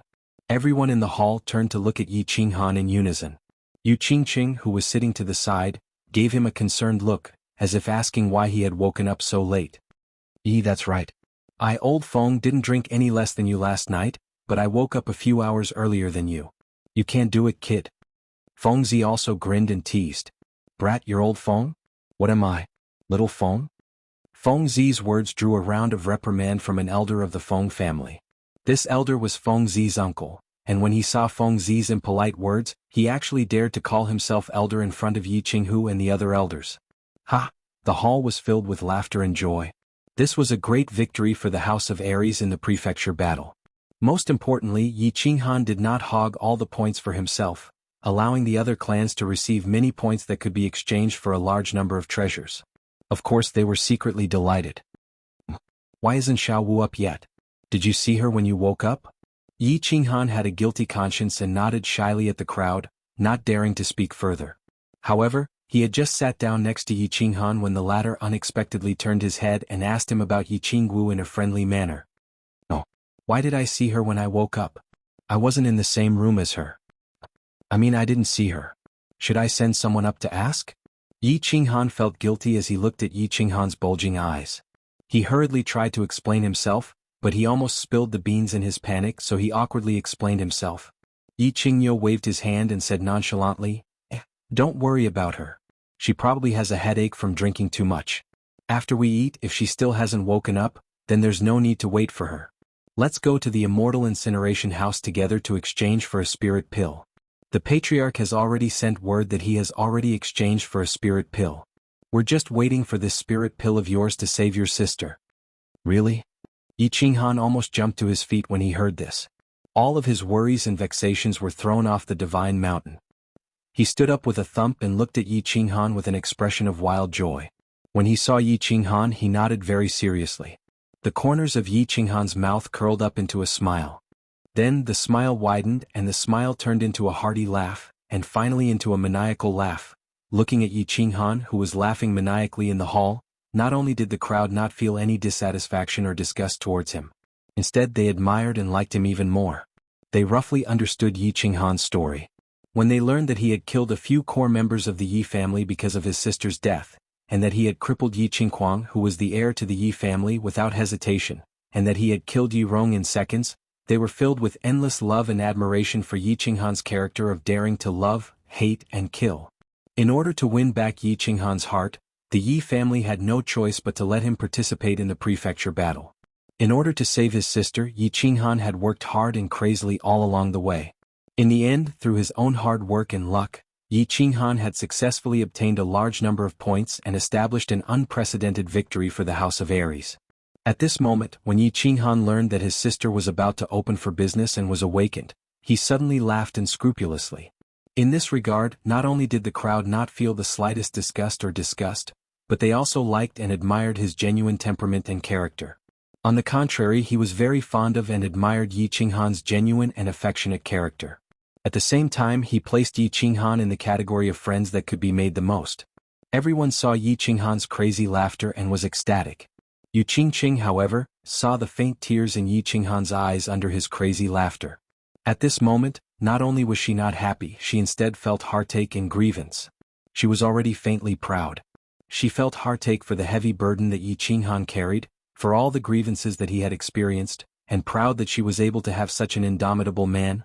"Let's go to the immortal burning house." Xuanhuan laughed wildly for a while and didn't say anything else. He turned around and walked out resolutely. At this moment he didn't want to wait a moment longer. He wanted to use the fastest speed to exchange for spirit pills and return to the Yi family. He wanted to return to the side of that white-haired, white-clothed girl and save that girl. After that, he wouldn't be separated from her for even a moment. This little bastard. Let's go. Everyone, let's go to the immortal burning house together. Seeing that Xuanhuan had already disappeared at the entrance of the hall, Xuanxia helplessly sighed, stood up and said to everyone with a smile, "Let's go, let's go. Let's exchange for treasures." Feng Zihua hurriedly also stood up and followed with quick steps.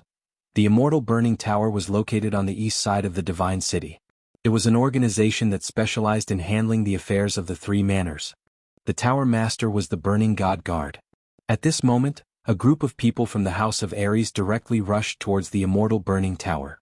Along the way, all the famous people in the divine city turned to look at them. The residents of the divine city were originally people from the three manors. Of course, when the god-slaying slayer built the divine city, 10,000 people were transferred from each of the three manors.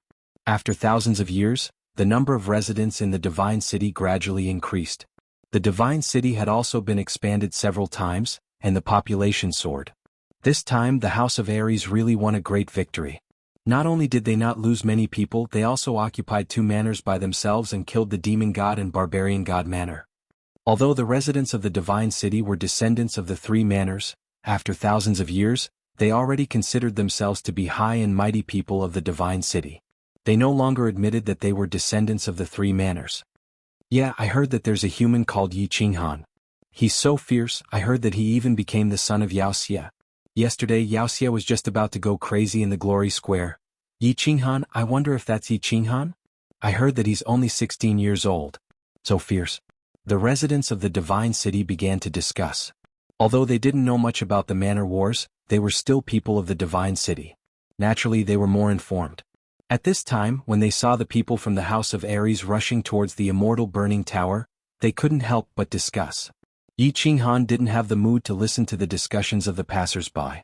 He angrily rushed into the immortal burning tower and directly said to the few golden-robed people inside, "House of Aries, Xuanhuan is here to exchange points." The hall of the immortal burning tower was large enough to accommodate hundreds of people. However, there were less than 10 golden-robed people in the hall. In the middle of the hall, there was a golden-robed person who didn't cover her head, revealing a mature and beautiful face. It was actually a woman. "Greetings, Burning God Guard. My son doesn't understand etiquette and has offended you. Please forgive him." Xuanhuan was the second to rush into the immortal burning tower. However, when he saw the golden-robed woman sitting in the middle, he was startled. He hurriedly glared at Xuanhuan and cupped his hands in salute. "Greetings, Burning God Guard." The elders behind him also followed in and saluted together. It's alright, no need to be so courteous." The Burning God Guard lightly waved her hand and said with a smile on her mature face. Looking at the situation, this Burning God Guard didn't seem to be young, but her voice was gentle and clear like a young girl's. The Burning God Guard then turned his head to look at Xuanhuan. Finally, his eyes fixed on the yellow ring on Xuanhuan's left hand and said, "You are Xuanhuan, right? Not bad, heroes have always been young. You have a lot of points, more than 20,000. What do you want to exchange for?" "Spirit pill." Xuanhuan hurriedly cupped his hands in salute and said respectfully, "I've heard a little about your matter. I'm also quite touched. A young hero with unparalleled affection. Take this spirit pill." The Burning God Guard lightly smiled again. There was a hint of faint admiration in his eyes. With a wave of his left hand, a green jade box on the table flew directly toward Xuanhuan. Looking at the jade box that was glowing with a beautiful green light, Xuanhuan hurriedly reached out to receive it.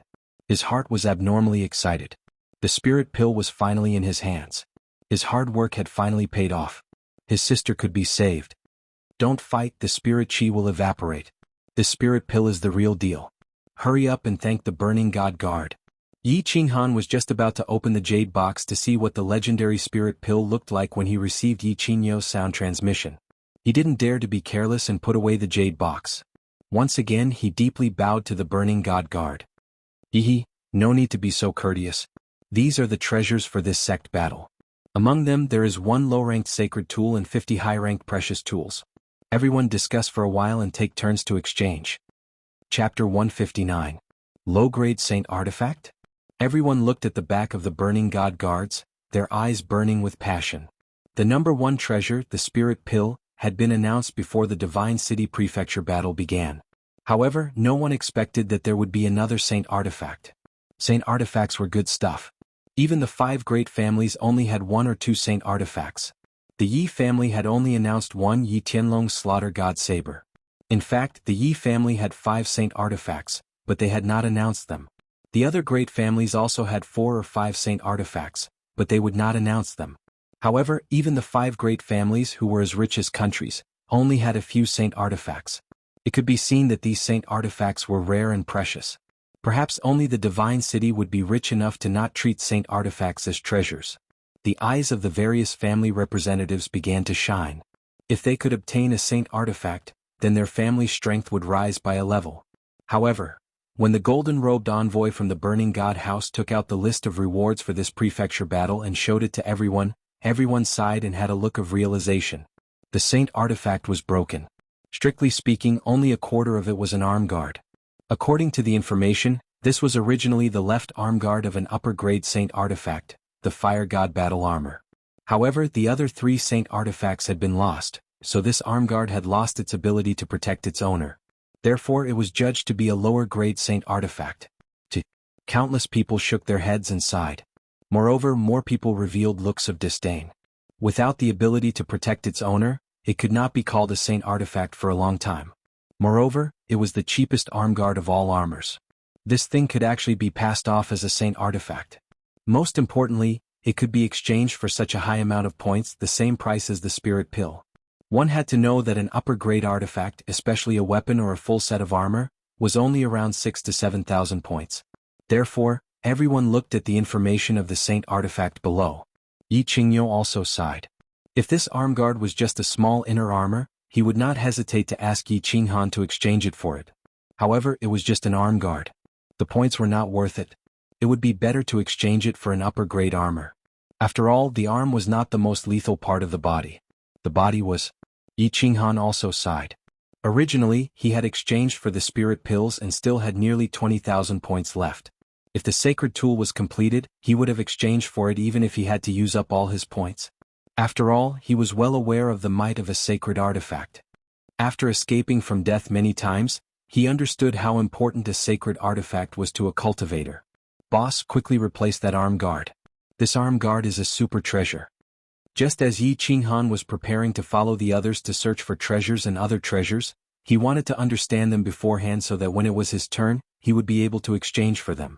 However, Xiaohei's voice transmission suddenly rang in his mind. Super good treasure? Xiaohei, what's going on? Yi Qinghan was shocked and hurriedly asked. Since even Yi Qingyo thought that this thing was not worth this price, how could Xiaohei be so sure? I don't know the details, but I feel that this thing is definitely a good treasure. Trust me, you can just exchange for it. Xiaohei's explanation was very vague, but it was unusually firm. Yi Qinghan could not help but nod silently. In his heart, Xiaohei was not as simple as a beast. Ever since Xiaohei could communicate with him through voice transmission in the desolate mountain range, Yi Qinghan no longer treated him as a beast. Instead, he treated him as a person, a brother who would accompany him in battle. At this moment, Xiaohei asked him to do something for the first time. Not to mention that this thing was a sacred artifact, even if it was an ordinary piece of trash, he would not hesitate to exchange for it. Everyone looked at the things on the screen clearly and understood them. Then they began to exchange for items. Yi Qinghan originally thought that since he had exchanged for the spirit pill first, it would be Long Sainan's turn to exchange for items. He did not expect that Long Sainan would once again propose to give Yi Qinghan an opportunity to exchange for his rights, in order to repay him for his contribution to the House of Aries in the Prefectural War. Of course, no one would have any objections to this proposal, if Yi Qinghan was not around. Presumably, many of them would not have the opportunity to exchange for treasures, and many of them would remain on Netherworld Island forever, turning into dust and nourishing the flowers and plants there. Exchange for the 6th high-grade treasure. Of course, Yi Qinghan would not act pretentiously. Seeing that everyone was so insistent, he did not refuse. However, when they were exchanging for treasures, Yi Qingyo immediately transmitted a message to him. The 6th treasure was a set of dragon scale armor. The entire set was made of 8th grade silver dragon scales, and its defensive power was extremely strong. It could be said to be a top-grade treasure among high-grade treasures. Yi Qingyo knew that Yi Qinghan did not have any armor, so he naturally chose the best one for him. I choose that sacred artifact. Deduct the points directly from my ring and the 10,000 points just now. Yi Qinghan did not follow Yi Qingyo's instructions.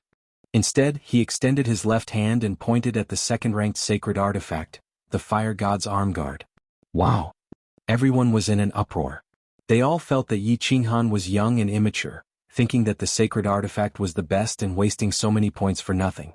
Yi Qingyo transmitted a message to Yi Qinghan. Yu Qingqing also faintly shook her head at Yi Qinghan. However, Yi Qinghan's stubbornness seemed to have flared up and he insisted on the arm guard. Yi Qinghan, are you sure? I will directly remove your ring and deduct your points. The golden-robed emissary did not say much and only said coldly, I'm sure. Yi Qinghan firmly said. Good. The emissary did not say anything else. He extended a pale hand and directly suspended it above Yi Qinghan's ring. Then a green stream of qi flowed out from his palm. The yellow ring on Yi Qinghan's middle finger directly separated from his finger and quickly flew into the golden-robed emissary's hand. This is the sacred artifact, the Fire God's Arm Guard. You have a total of 26,300 points. After deducting the Divine Spirit Pills and the sacred artifact, you still have 6,300 points left. May I ask, do you want to continue exchanging your remaining points in the Divine City, or do you want to return to the Dragon City to exchange them? The golden-robed emissary took a fiery red jade box from another emissary and directly handed it to Xuanhuan. Then he directly recorded the remaining points on a record. Elder Qingyo has full authority to deal with my remaining points. Xuanhuan directly took the jade box and directly put it into his clothes. Then he clasped his hands towards the crowd and said, "Everyone properly exchange your points. I drank too much last night and my head hurts a little. I will return to the manor to rest first." With that, he directly walked back to the manor under the teasing of the crowd and the worried expression of Yu Qingqing. Yi Qingyo nodded and said to Yi Ping behind him, "Yi Ping, you go back with Yi Qinghan. Everyone continue. This child's alcohol tolerance is too low. We have to train more in the future. Miss Long, it's your turn." Of course, Yi Qinghan was not feeling dizzy because of the hangover, but he was worried about Yi Qingwu who was in the manor. With the spiritual divine pills in hand, he needed to return to the Yi family as soon as possible. Thus, he wanted to see if Yi Qingwu's body was better and if she could take the teleportation array with him to the Dragon City and then rush back to the Yi family. Seeing Yi Qinghan following behind him, Yi Qinghan suddenly thought of a problem and turned his head to ask, "Elder Yi Ping, can the teleportation array in the Divine City directly send me to the Blue City?" "Of course not. The teleportation array in the Divine City can only send you to the main cities of the 3 big prefectures. Although the Blue City is the main city, it does not have the qualifications to directly send you there." Yi Ping looked at Yi Qinghan's anxious expression and secretly found it funny. Then, as if he suddenly thought of something, his footsteps paused and he said with a puzzled expression, Young Master Han, I'm afraid that you won't be able to return to the Dragon City today. I received news today that there was a small problem with the teleportation array in the Divine City this morning. It is currently being repaired. I estimate that you will have to wait a few days?" Yi Qinghan's footsteps also paused and he said in astonishment, "The teleportation array is broken?" Chapter 160. The transportation array is spoiled? And it's spoiled in the morning? Yi Qinghan asked in astonishment. This transportation array spoiled right on time, huh? Why was it not spoiled before or after, but coincidentally spoiled today when the people from the House of Aries were preparing to teleport back to Dragon City? Could it be that there was some mystery behind this? Young Master Han, don't worry. The transportation array at Dragon City is spoiled, and it was spoiled 2 days ago. Grand Elder has already investigated this, so there won't be any problems. Just wait a few days. Yi Ping saw Yi Qinghan's worry and hurriedly explained. Actually, when they first received the news they also thought there was some conspiracy, but later they found out that there was a problem at Dragon City. Then there shouldn't be any problems since it was just a matter of waiting a few days. Alright then. Just wait. Yi Qinghan shook his head helplessly. He had already waited for more than a year, so a few more days wouldn't make a difference. Inside the Yi family's manor, Yi Qinghan said he was back to rest, but he ran to Yi Qingwu's room. He had just done something bad last night, so if he didn't console her today, he would feel very apologetic. Of course, he was also worried that Yi Qingwu would find out about this. Although he was a little nervous and embarrassed to see Yi Qingwu as a man, he felt that some things should be faced bravely and not avoided. After knocking more than 10 times, Yi Qingwu finally opened the door. Yi Qinghan hurriedly dashed in and looked at the pale Yi Qingwu. He was a little ashamed, a little guilty and also very embarrassed. He rubbed his hands and said, "That? Sister Xiaowu, are you all right?" Silence. Yi Qingwu didn't say anything and still sat on the bed. She hugged her knees, leaned against the wall and sat with her head lowered. "All right. You haven't had breakfast yet, you need to eat. What do you want to eat? I'll bring it over for you." Seeing that Yi Qingwu didn't speak, Yi Qinghan felt even more embarrassed. He twitched his mouth and laughed dryly, then continued. Silence. It was still silence. Yi Qingwu shook her head slightly and rejected Yi Qinghan's proposal. Sister Xiaowu, don't be like this. If you want to hit me or scold me, I'm willing. Don't be so silent."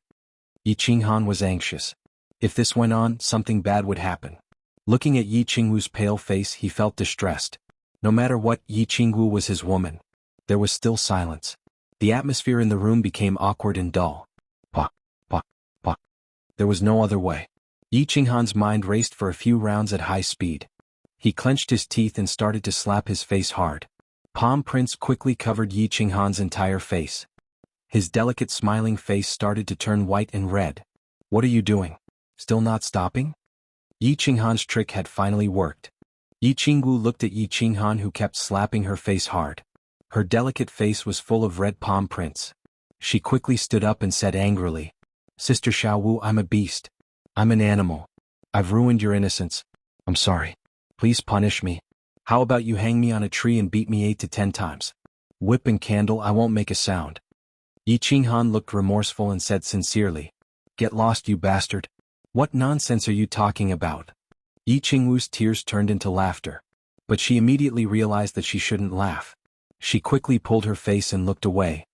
Sister Xiaowu, this is a sacred bracer that I just exchanged for. I'm giving it to you. This is a good thing." Xuanhuan saw that his words were effective. He quickly took out a fiery red jade box and handed it over. To deal with a girl, one had to strike while the iron was hot.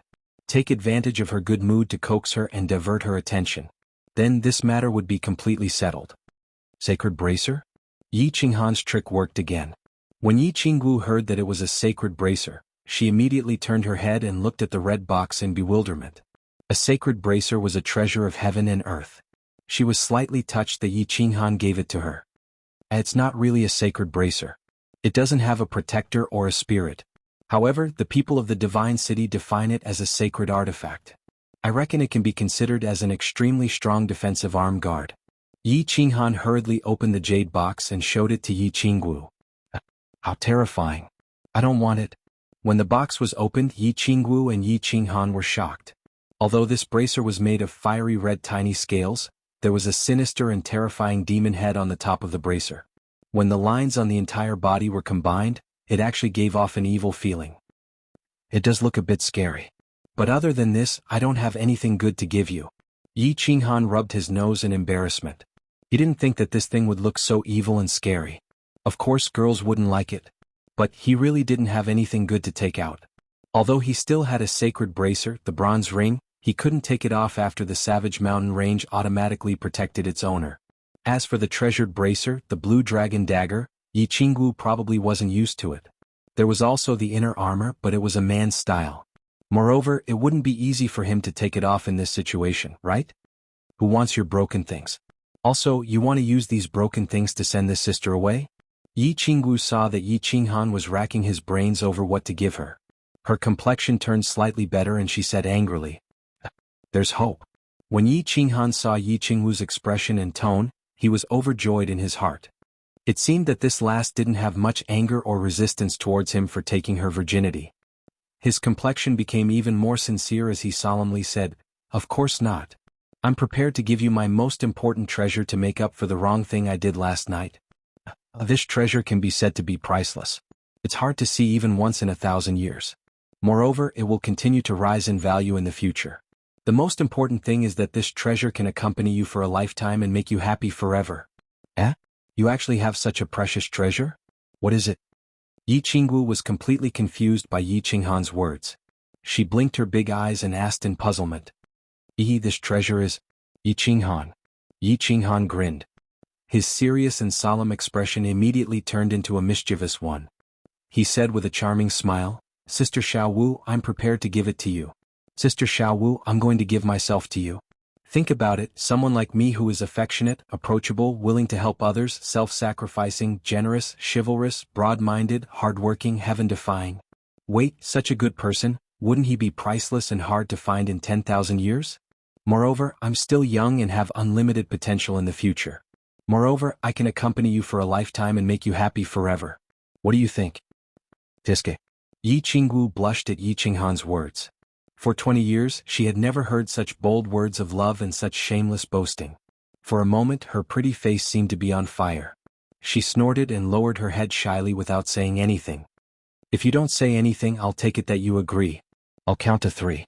If you don't say anything, I'll take it that you agree. 1, 2, 3. Okay, Qingwu, you're mine from now on." Qinghuan saw that his trick had worked.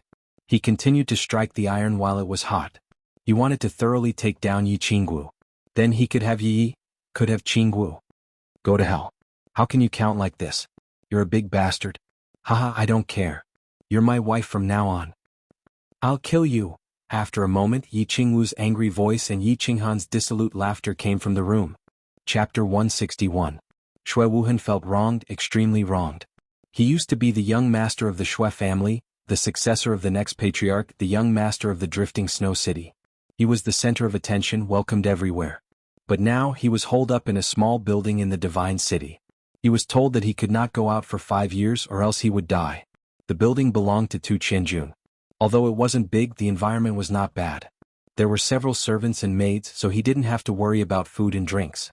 A young master of a family who was used to living a luxurious life, surrounded by followers, and loved to play was told that he had to stay in a building and was not allowed to go out.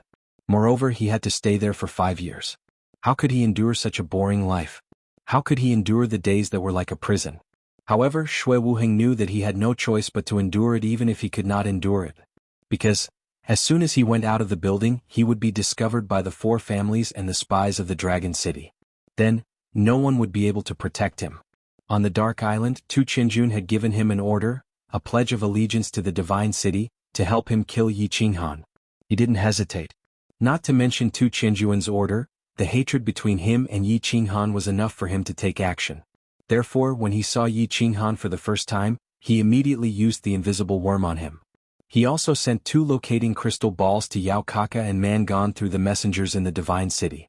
He thought that with the power of the Monster Clan and the Barbarian Clan, killing Xuanhuan would be as easy as stepping on an ant. But, he didn't expect that Xuanhuan could escape alive, and even had a fortuitous encounter. He alone could defeat thousands of soldiers and horses and even killed Yao Kaka. After he received the news, he didn't hesitate and fled in the night. He spent more than half a year in a cave. When the final battle was over, he didn't enter the Scarlet Plain, but went to the temporary headquarters. After the final battle, the people of the Scarlet Plain would be teleported directly to the God City. The teleportation array of the temporary headquarters would also be open for a month. Those who were not in the Scarlet Plain could teleport to the Battle Island through the temporary headquarters and then to the God City. After a few days and nights of wandering, Shui Wuhan finally arrived at the Divine City the night before yesterday. He was brought into the immortal slaughtering tower through the token that Tu Qianjun gave him. He thought that he had sacrificed so much for Tu Qianjun. Tu Qianjun would definitely put him in an important position and take good care of him. He would directly become a member of the Divine City's immortal slaughtering tower and be bestowed with high-grade cultivation methods and holy tools. Only he didn't even get to see Tu Qianjun's face before he was directly brought here. Furthermore, he was told that he had to stay here for 5 years. Once he stepped out of the tower, he would undoubtedly die. He didn't understand what was going on. He was terrified. He wanted to go out of the building to take a look, but he was afraid that he would really die. It wasn't until this morning when Tu Qianjun finally sent someone to explain everything to him that he completely understood. Tu Qianjun had been imprisoned for 5 years. Everything that he had done had been exposed. Yi Qingyo was currently offering a high-grade treasure as a reward for his whereabouts. It was probably because of Tu Qianjun that the massacre god guards had arranged a tower for him. Now that everything had been exposed, the House of Aries wouldn't be able to tolerate him anymore. Although he didn't know if he would implicate the Shui clan, he knew that once he appeared in the House of Aries, he would definitely die. In fact, he already knew this beforehand and was mentally prepared for it. What he didn't expect was that God City actually couldn't tolerate or protect him now. Even the big tree that he had always wanted to rely on, Tu Qianjun, was imprisoned. It was very obvious that the massacre god guards wouldn't give a damn about a young master like him. They had already given him a lot of face by temporarily giving him a tower to stay in. Now that he had become a stray dog, he didn't know if the Shui clan would be implicated. Tu Qianjun was imprisoned and he was also imprisoned. His future was bleak and bleak. How did things turn out like this? How did things turn out like this? This wasn't the life that he wanted. It wasn't the life that he had expected. Therefore, for an entire day, Shui Wuhan's gray and black eyes were filled with grievance and anger. Rage and shame filled the entire tower. Yi Qinghan's mood was very good and he felt rather good. He had inexplicably slept with Yi Qinggu. After an entire morning of hard work, he finally settled this matter. Although Yi Qinggu didn't express it clearly, Yi Qinghan could tell from many details that Yi Qinggu actually didn't reject him. In fact, she even liked him a little. He had obtained a beautiful wife out of thin air. Furthermore, she was the kind that had power and influence. Of course, he wasn't in a good mood. Moreover, towards Yi Qinggu, he originally felt more gratitude and admiration. However, after the skin contact last night, he couldn't help but like Yi Qinggu no matter how he looked at her. Her every frown and smile, her pure and pretty face, and her devilish figure. Any man who didn't like her would definitely be a castrated man. When he first saw Yi Qinggu in the Yi clan, he was conquered by her charm. Of course, at that time his status in the Yi clan was very low. He could only look up to a beauty like Yi Qinggu. After that, he didn't have the time to think about these things during the mansion battle.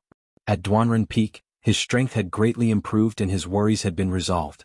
However, at that time he was in the honeymoon period with Yu Qingqing. Of course, he didn't have the time to think about other women. Last night, after a violent drunkenness and an exciting erotic dream, he accidentally obtained Yi Qingwu's body. Of course, he wouldn't let go of such a heaven-sent opportunity. He resolutely and decisively captured Yi Qingwu. He believed that as long as Yi Qingwu didn't resist and didn't hate him, he would capture her sooner or later. After all, he had already obtained her body. So, sooner or later her heart would also be completely conquered.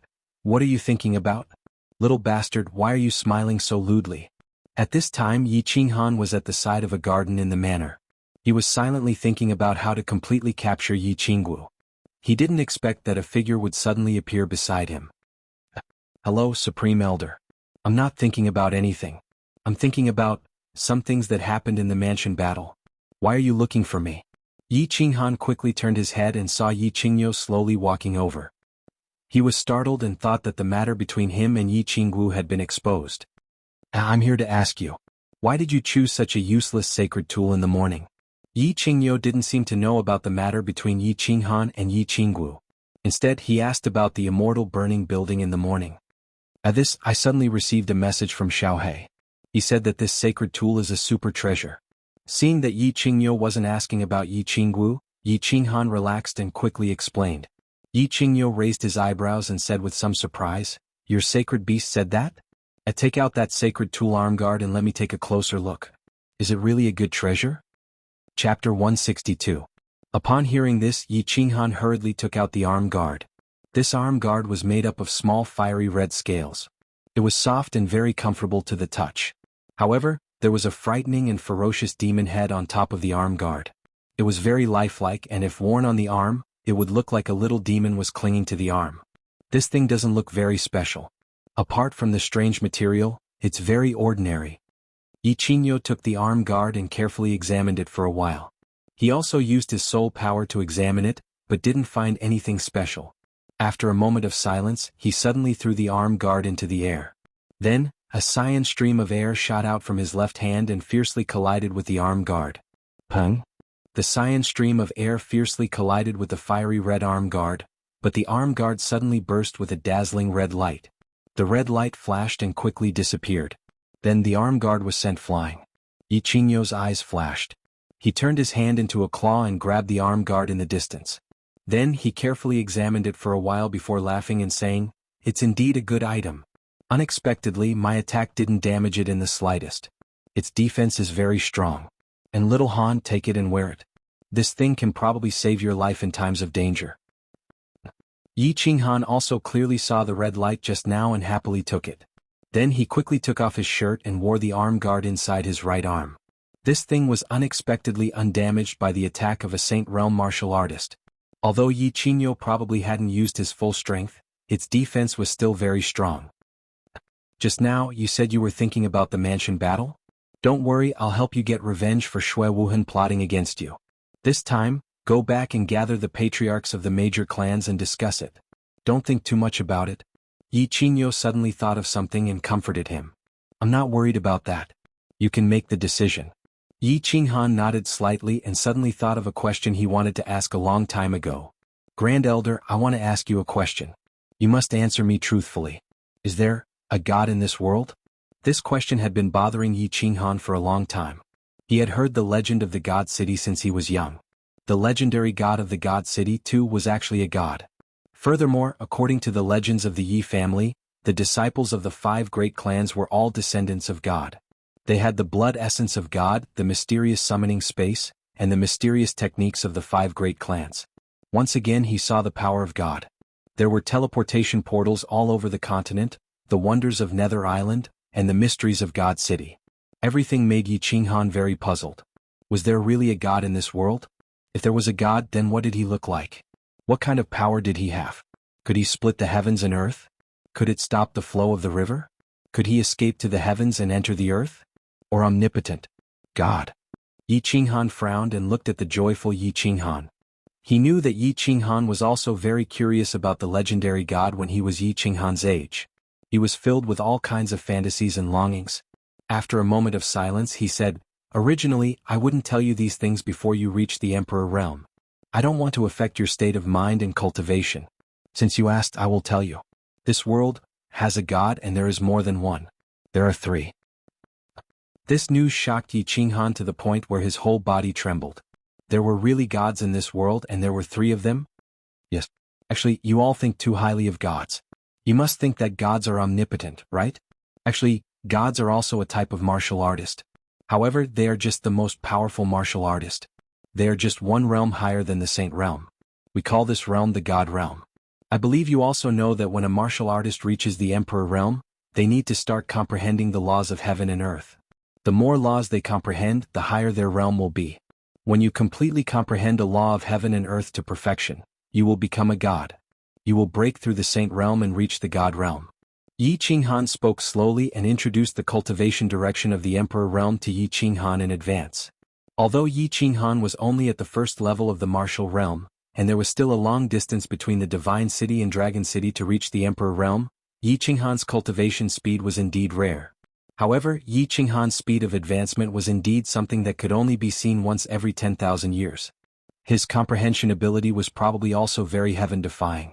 Otherwise, it would be impossible for him to jump so many realms in just a short period of a year just by relying on luck and hard work.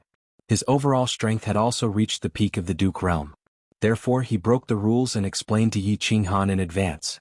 Yi Qinghan nodded in satisfaction when he saw that Yi Qinghan seemed to understand. He continued. As for the god of this world, the master god of the divine city is undoubtedly one. Another one lives on the East Sea called the Hidden Island. He also calls himself the island master of the Hidden Island. In order to save your sister, the chief went to the Hidden Island and successfully exchanged for a spirit pill. There is also the most mysterious one. He lives in the dark forest, one of the three forbidden lands in the north. He has no name. We all call him Lord Devour. He is the king of the dark forest. As for the god that you think is omnipotent and can create the world, it is all fake. You know the saint realm in the house of Aries has the saint realm, and the demon saint has the demon shadow. You also saw the lion behind xianxia that day. The barbarian saint has the power of the barbarian god. Above the saint realm is the heavenly god realm. The most common and special skills of the heavenly god realm have two obvious points. First, they have an extremely long life force. Normally, a saint realm warrior can live up to 300 years, but if you break through to the heavenly god realm, you will have at least 10,000 years of life. Second, a heavenly god realm warrior can teleport. As for the other skills, it depends on the laws of heaven and earth that you have comprehended. 10,000 years of life. This is almost equivalent to immortality. Who can dodge teleportation? Who can kill it? Yi Qingyo's words and explanation had brought Yi Qinghan to a whole new level, a completely new realm, a realm that had never been known before and was incomparably mystical. Work hard. When you enter the Emperor realm, I will explain everything to you. You know too much now, so it is useless for you. What I want to tell you is that as long as you work hard, anyone can become a heavenly god realm warrior, a god. Yi Qinghan looked at Yi Qinghan, his eyes sparkling. He knew that his words had touched Yi Qinghan, so he didn't say anything more. He patted Yi Qinghan's shoulder and left.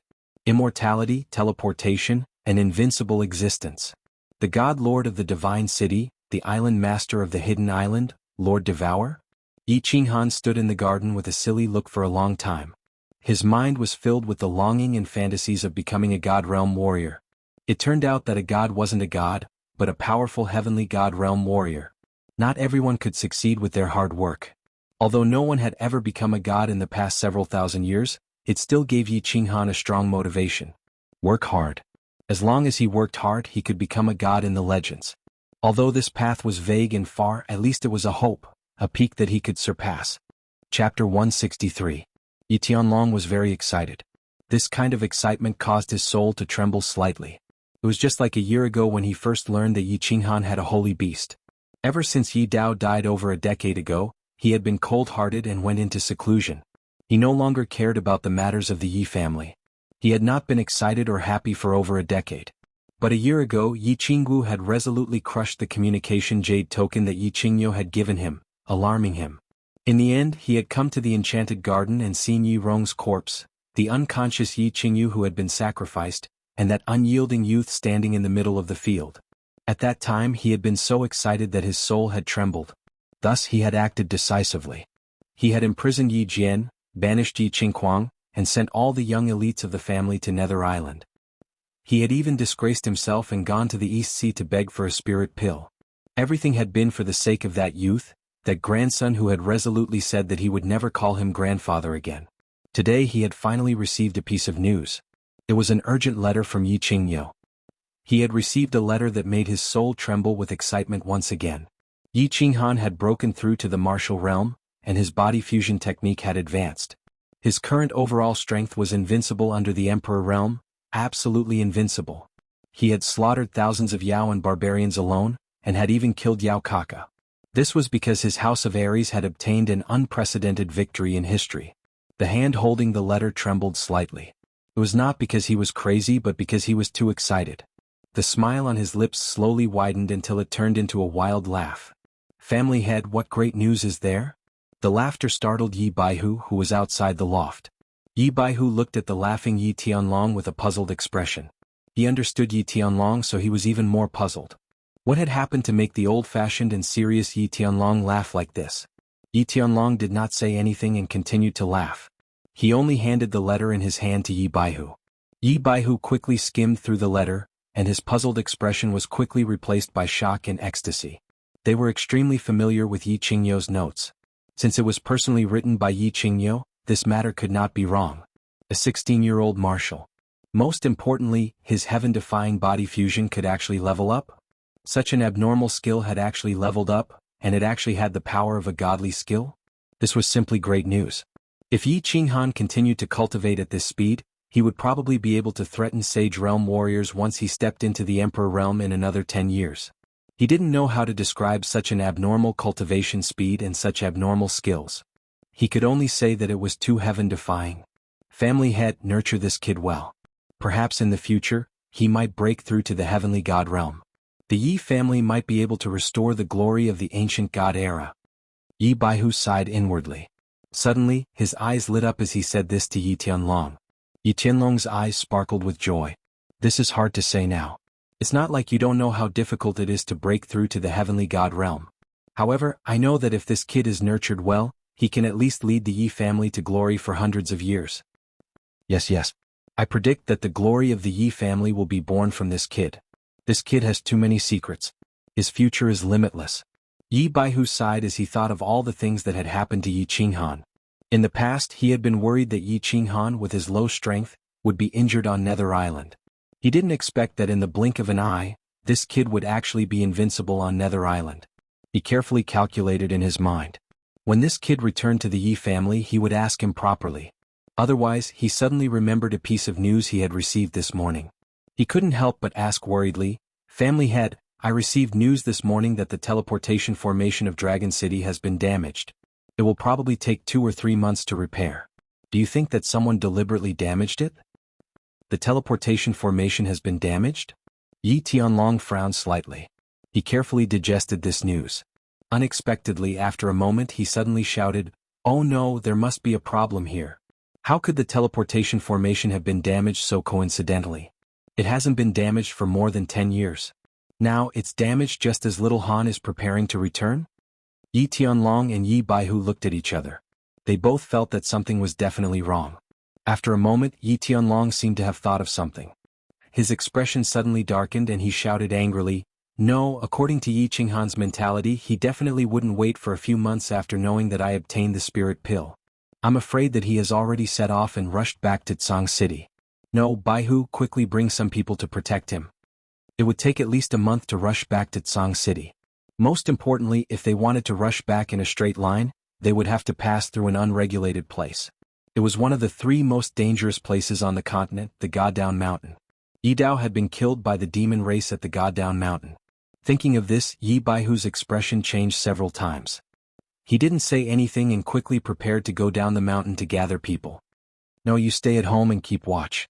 I will personally bring people there." Yi Tianlong suddenly shouted as he paced back and forth. Then his figure suddenly dashed out. At the same time, he let out a loud roar that shook the entire Yi family. So, elders, gather at the torture chamber. Yi Tianlong's loud roar alarmed everyone in the Yi family. Yi Chang put away his spear. There was a shocked expression on his delicate face. Then he put the spear on his back and quickly ran towards the torture chamber. Yi Tianqing put down the book in his hand. Yi Tianqing put down the teacup in his hand. Yi. Dozens of elders rushed to the entrance of the torture chamber immediately. They looked at each other in dismay. They didn't know why Yi Tianlong was so angry and why he gathered everyone in the torture chamber. Then another elder offended Yi Tianlong's dragon might. Was the incident with Yi Jian from a year ago going to repeat itself? Swish. Yi Tianlong turned into a black shadow and flew over from the mountain behind the Yi family. Then he glanced at the elders present and quickly called out their names. Yi Chang, Yi Tianqing, Yi Quan. You guys come with me. The rest of you stay at the Yi family and listen to Yi Baihu's arrangements. Let's go. Not long after, the Yi clan's black shadows rose into the air and quickly flew southwest. The citizens of Tsang City were shocked. They didn't understand what was going on. Why did the Yi family send out so many experts? Were they going to slaughter the holy beast Blue Dragon in the dense fog forest? Yi Qinghan had indeed left the Divine City. On the third day, he received news from the Divine City that the teleportation portal in Dragon City would need another 2 to 3 months to be repaired. Yi Qinghan found Yi Qingyo and requested to rush back. The Divine City was located in the center of the 3 residences. If Yi Qinghan rushed back in a straight line, it would only take him 5 days to reach the House of Aries. Then it would take him another half a month to reach Tsang City. Of course, if Yi Qingyo directly flew back with Yi Qinghan, it would only take 7 to 8 days. However, when she heard that Yi Qinghan wanted to go back, Yi Qinggu also hurriedly wanted to go back. When Yi Qinghan went back, Yi Qingqing definitely had to follow him to the Yi family and watch as Yi Qinghan woke up Yi Qingyu. Then she could marry Yi Qinghan. Yi Qinghan, Yi Qingqing and Yi Qinggu had all gone back. Feng Zi and Hua Zi also lost interest in staying. Yi Qingqing had promised to give each of them 2 tranquil lake girls. Of course they also wanted to go back. Emperors could fly, so the elders could fly as well. Originally, Yi Qinghan wanted to ask Yi Qingyo and the elders to fly everyone back to Tsang City. However, Yi Qingyo immediately rejected this childish idea. Of course, Yi Qingyo, a sage, had no problem flying with a person. The elders also had no problem carrying people, but the young masters and young mistresses were the ones who had a problem. One had to know that flying at high speed in the air would cause them to suffer from strong air pressure. At their realm they couldn't withstand it for a long time. Emperors could use their battle chi to protect themselves, but they couldn't protect the people they brought with them. If they flew slowly they might as well take a carriage back. Therefore, after some discussion, they decided that Yi Qingyo would lead the team and the elders of the major clans in Dragon City would protect them together. They would first escort the young masters and young mistresses to Tsang City and wake up Yi Qinghan's sister. Then they would gather the patriarchs of the major clans to discuss the Shui family. As for Yi Shisan and the elite disciples of the major clans, they were allowed to follow slowly back to the House of Aries. On the 4th day after the battle, 6 or 7 super luxurious and fast carriages drove out of Divine City and headed straight for the House of Aries. Inside the carriage, Yi Qingyo looked at Yi Qinghan and Yi Qingwu with a big smile. He looked outside and began to introduce the surrounding terrain to them. Little Han, in another day we will arrive at the number 1 forbidden ground, the Goddown Mountain. This is the birthplace of all the precious and saint artifacts on the continent. It is said that there are even divine artifacts there, but no one has been able to obtain them. The Goddown Mountain will open the heavenly path again in 5 years. If you become an emperor by then, I can let you go in to broaden your horizons and search for treasures. Chapter 164. God-Slaying Mountain? Yi Qinghan was sitting cross-legged in the carriage, pretending to be asleep with his eyes half closed. In fact, it was a little awkward to sit in the same carriage with Yi Qingwu and Yi Qingyo.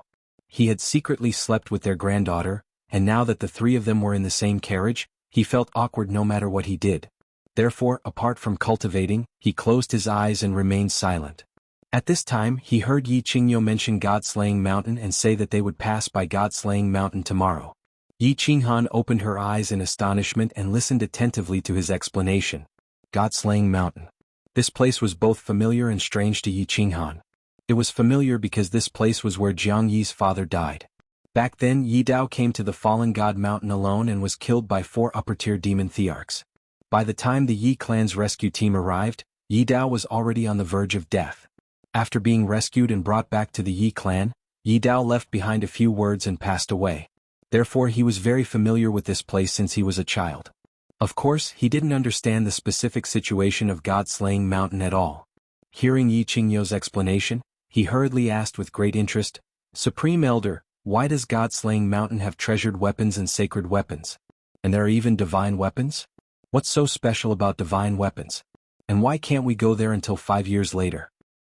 "Yes, Grandpa, can't you take us in to play tomorrow?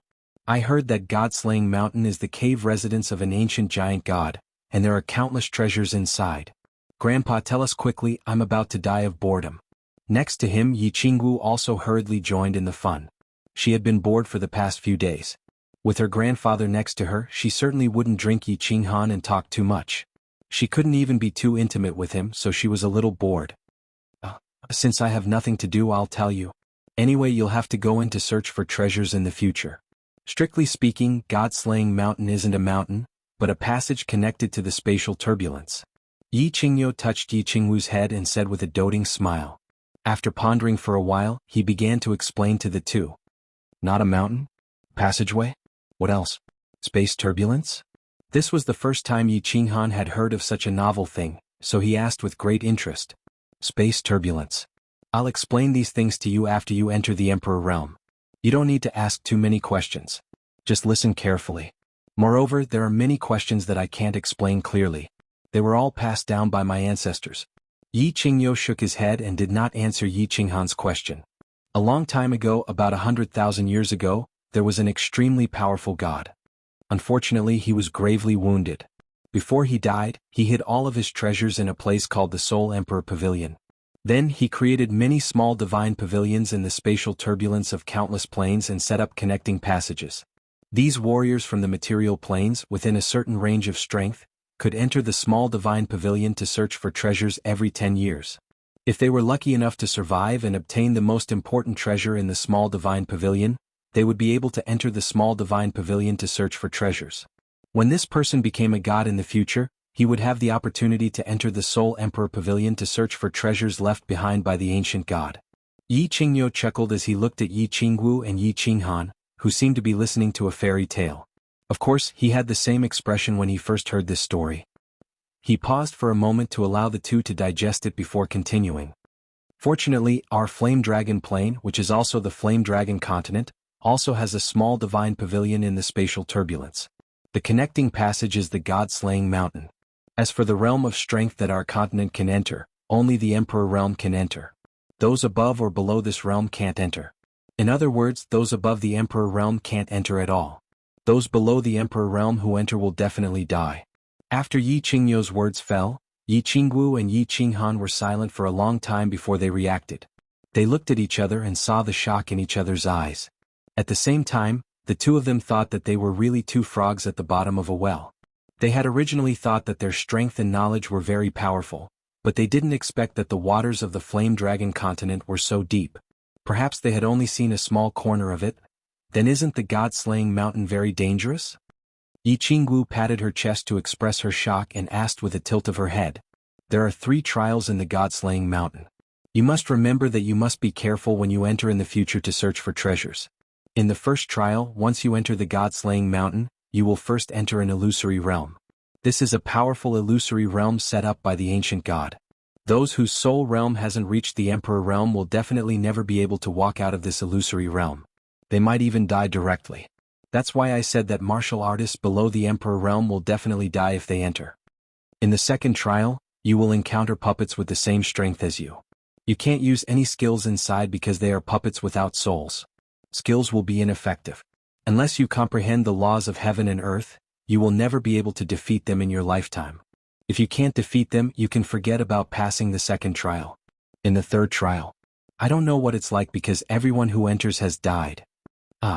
So fierce that no one has succeeded in passing the third trial? Then how did the Flame Dragon Continent obtain so many precious and sacred weapons?" Yi Qinghan asked anxiously. Yi Qingyo was both annoyed and amused as he scolded, "You idiot! After passing the third trial, that person will directly enter the small divine pavilion and obtain the treasures in the small divine pavilion. You idiot, once you pass the third trial, that person will enter the small divine pavilion and obtain the treasures in the small divine pavilion. the entire god-slaying mountain will be destroyed. As for the divine tools, as long as you enter the god-slaying mountain, you will have a chance to obtain them. Treasures will occasionally fly out from the central passageway of the god-slaying mountain. Whether you can find them or not will depend on your luck. Of course, only when the heavenly road opens will the flame dragon continent organize people in the emperor realm to search for treasures. The time limit is 10 days and everyone will only try their luck in the first and second trials. Very few people, or even almost no one, go to the third trial. Remember, when you go to search for treasures in the future, you cannot enter the third trial. I see, hee. It's quite fun. Little Han, work hard at cultivating. In the future, the two of us can go treasure hunting together. Yi Qingwu obviously didn't take Yi Qingyo's warning to heart and giggled. My father, how did he die back then? Yi Qinghan ignored Yi Qingwu and stared blankly at Yi Qingyo, asking about the cause of Yi Dao's death. Sigh, your father was an idiot. Yi Qingyo shook his head helplessly and said with a sigh, your father used his astonishing strength and the 8th grade battle beast, Draconic Lion, to make a name for himself in the chaotic prefecture battle 30 years ago. Your grandfather didn't want to allow him to participate in the treasure hunt at the god-slaying mountain 10 years ago to avoid being targeted and killed by the monster race and barbarian race. But unexpectedly, that idiot father ran out of the Yi family in the middle of the night and sneaked in the moment the path of heaven opened. In the end, he was surrounded and killed by 4 monster emperors of the monster race. When the rest of the family found him, he was already on the verge of death. Ah, so that's how it happened. Yi Qinghan nodded indifferently. He was indeed more curious about the god-slaying mountain that they would arrive at the next day. What was one of the 3 most dangerous places on the continent like? Chapter 165. Creek. The carriages slowly stopped beside a small river, and a commotion started outside the carriages. The sun was about to set, and it seemed like the main group was going to find a place to set up camp. After several days of traveling day and night, everyone was probably a little tired, so they decided to rest here for the night and continue tomorrow. Grand Elder, young Master Han, Miss Wu, the tents have been set up. You can go down and rest. After a while, Yi Ping's faint voice came from outside the carriage. Yi Qingyo nodded, glanced at the two and walked down the carriage first. Yi Qinghan winked at Yi Qingwu, then took her hand and prepared to walk down with her. Yi Qingwu rolled her eyes at him and her charming little mouth curled up. She shook off his hand and walked down with Yi Qingyo. Greetings, Elder Yi. The moment Yi Qingyo walked down, all the clan elders and young masters outside hurriedly saluted. Yi Qingyo's strength and seniority were the highest, and he was known as one of the top 3 in terms of attack power in the House of Aries, so it was only natural that he would receive such courtesy. He do as you please. We were in such a hurry this time and everyone must have worked hard. Yi Qingyo said with a smile and nodded, then sat down beside a fire that was already lit. Young Master Han, Miss Wu, sit here. On the other side, Feng Zi waved at Yi Qinghan, indicating that Yi Qinghan and the others should go to another fire, where Yu Qingqing, Long Sainan and Long Shuelu were already sitting. Yes. Yi Qinghan cupped his hands at Yi Qingyo and the elders, then walked over with Yi Qingwu. Young people like to sit with other young people. There was no pressure and they were more casual. Come. Young Master Han, this is your seat. It's arranged with sister-in-law. Young Lady Wu, you should also sit next to young Master Han. Feng Zi laughed mischievously and pointed at the seat next to Yu Qingqing. Young Master Feng, you've been very active recently. Why don't I ask Qingqing to give you a special selection when she sends off the Tranquil Lake disciples? When Yi Qinghan saw that his wife was being teased, of course, he couldn't stand it anymore. He immediately began to retaliate, but he wasn't polite at all. He directly sat beside Yu Qingqing and didn't conceal his attitude at all. Damn, there's no need for that. Just follow the usual specifications. Consider it a slip of the tongue, I'll punish myself with a jar.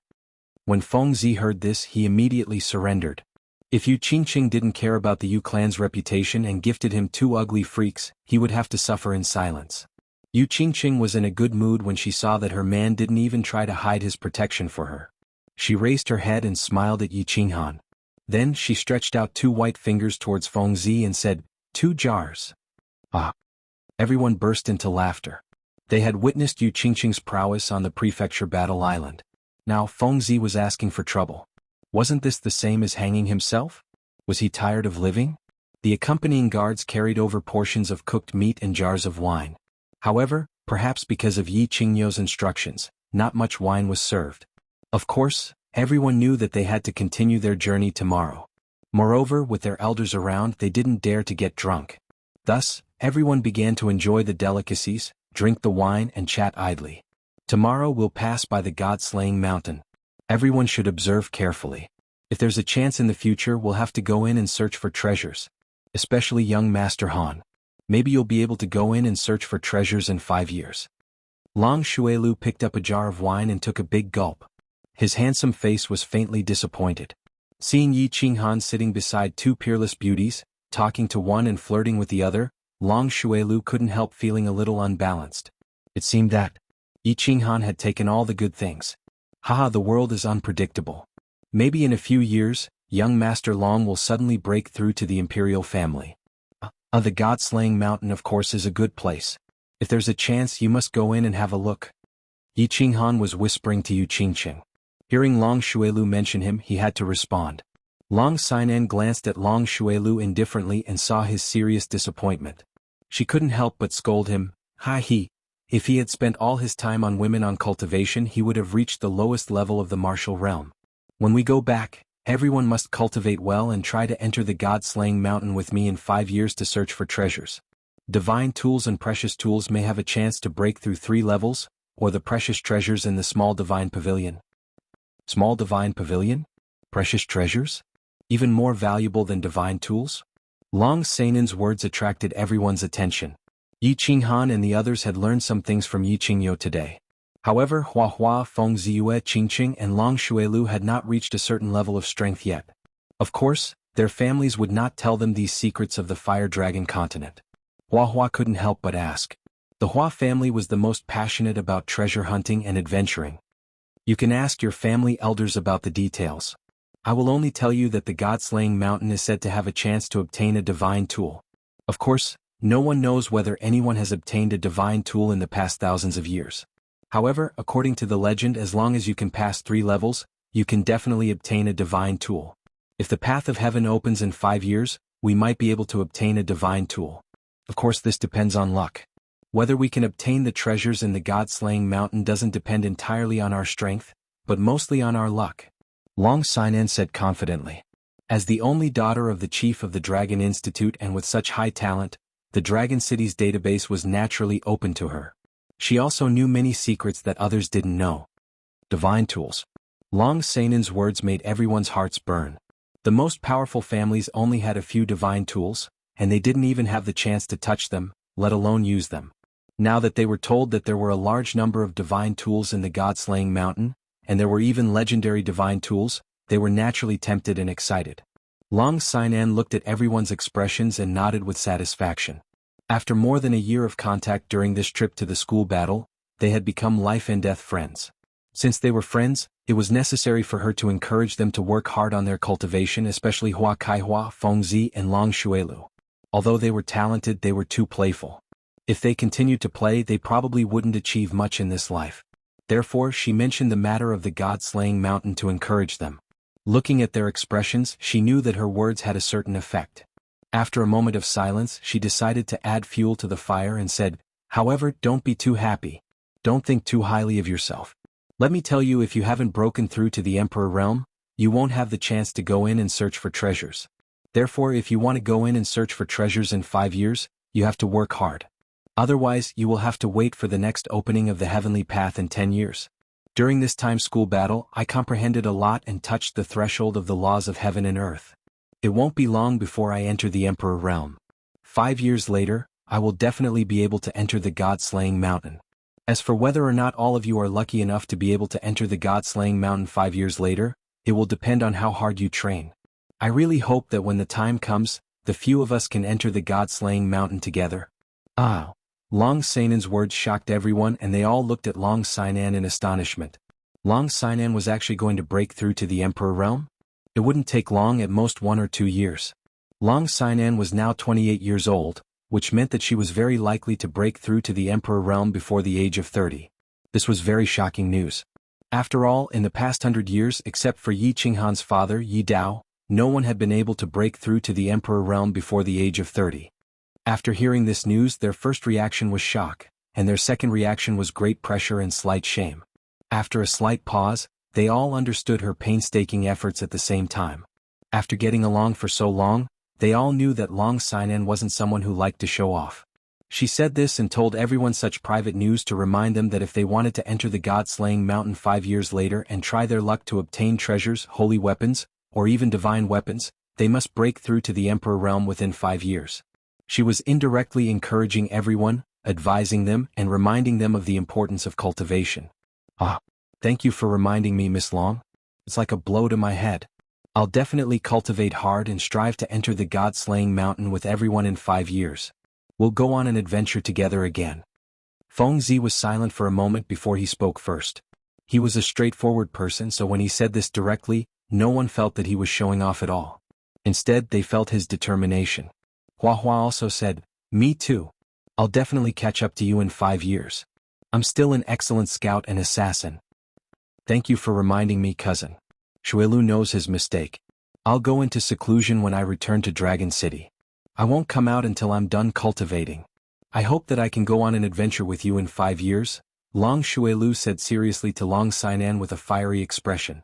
Since everyone is so serious, I also have to work hard. Otherwise I will be overtaken by you guys."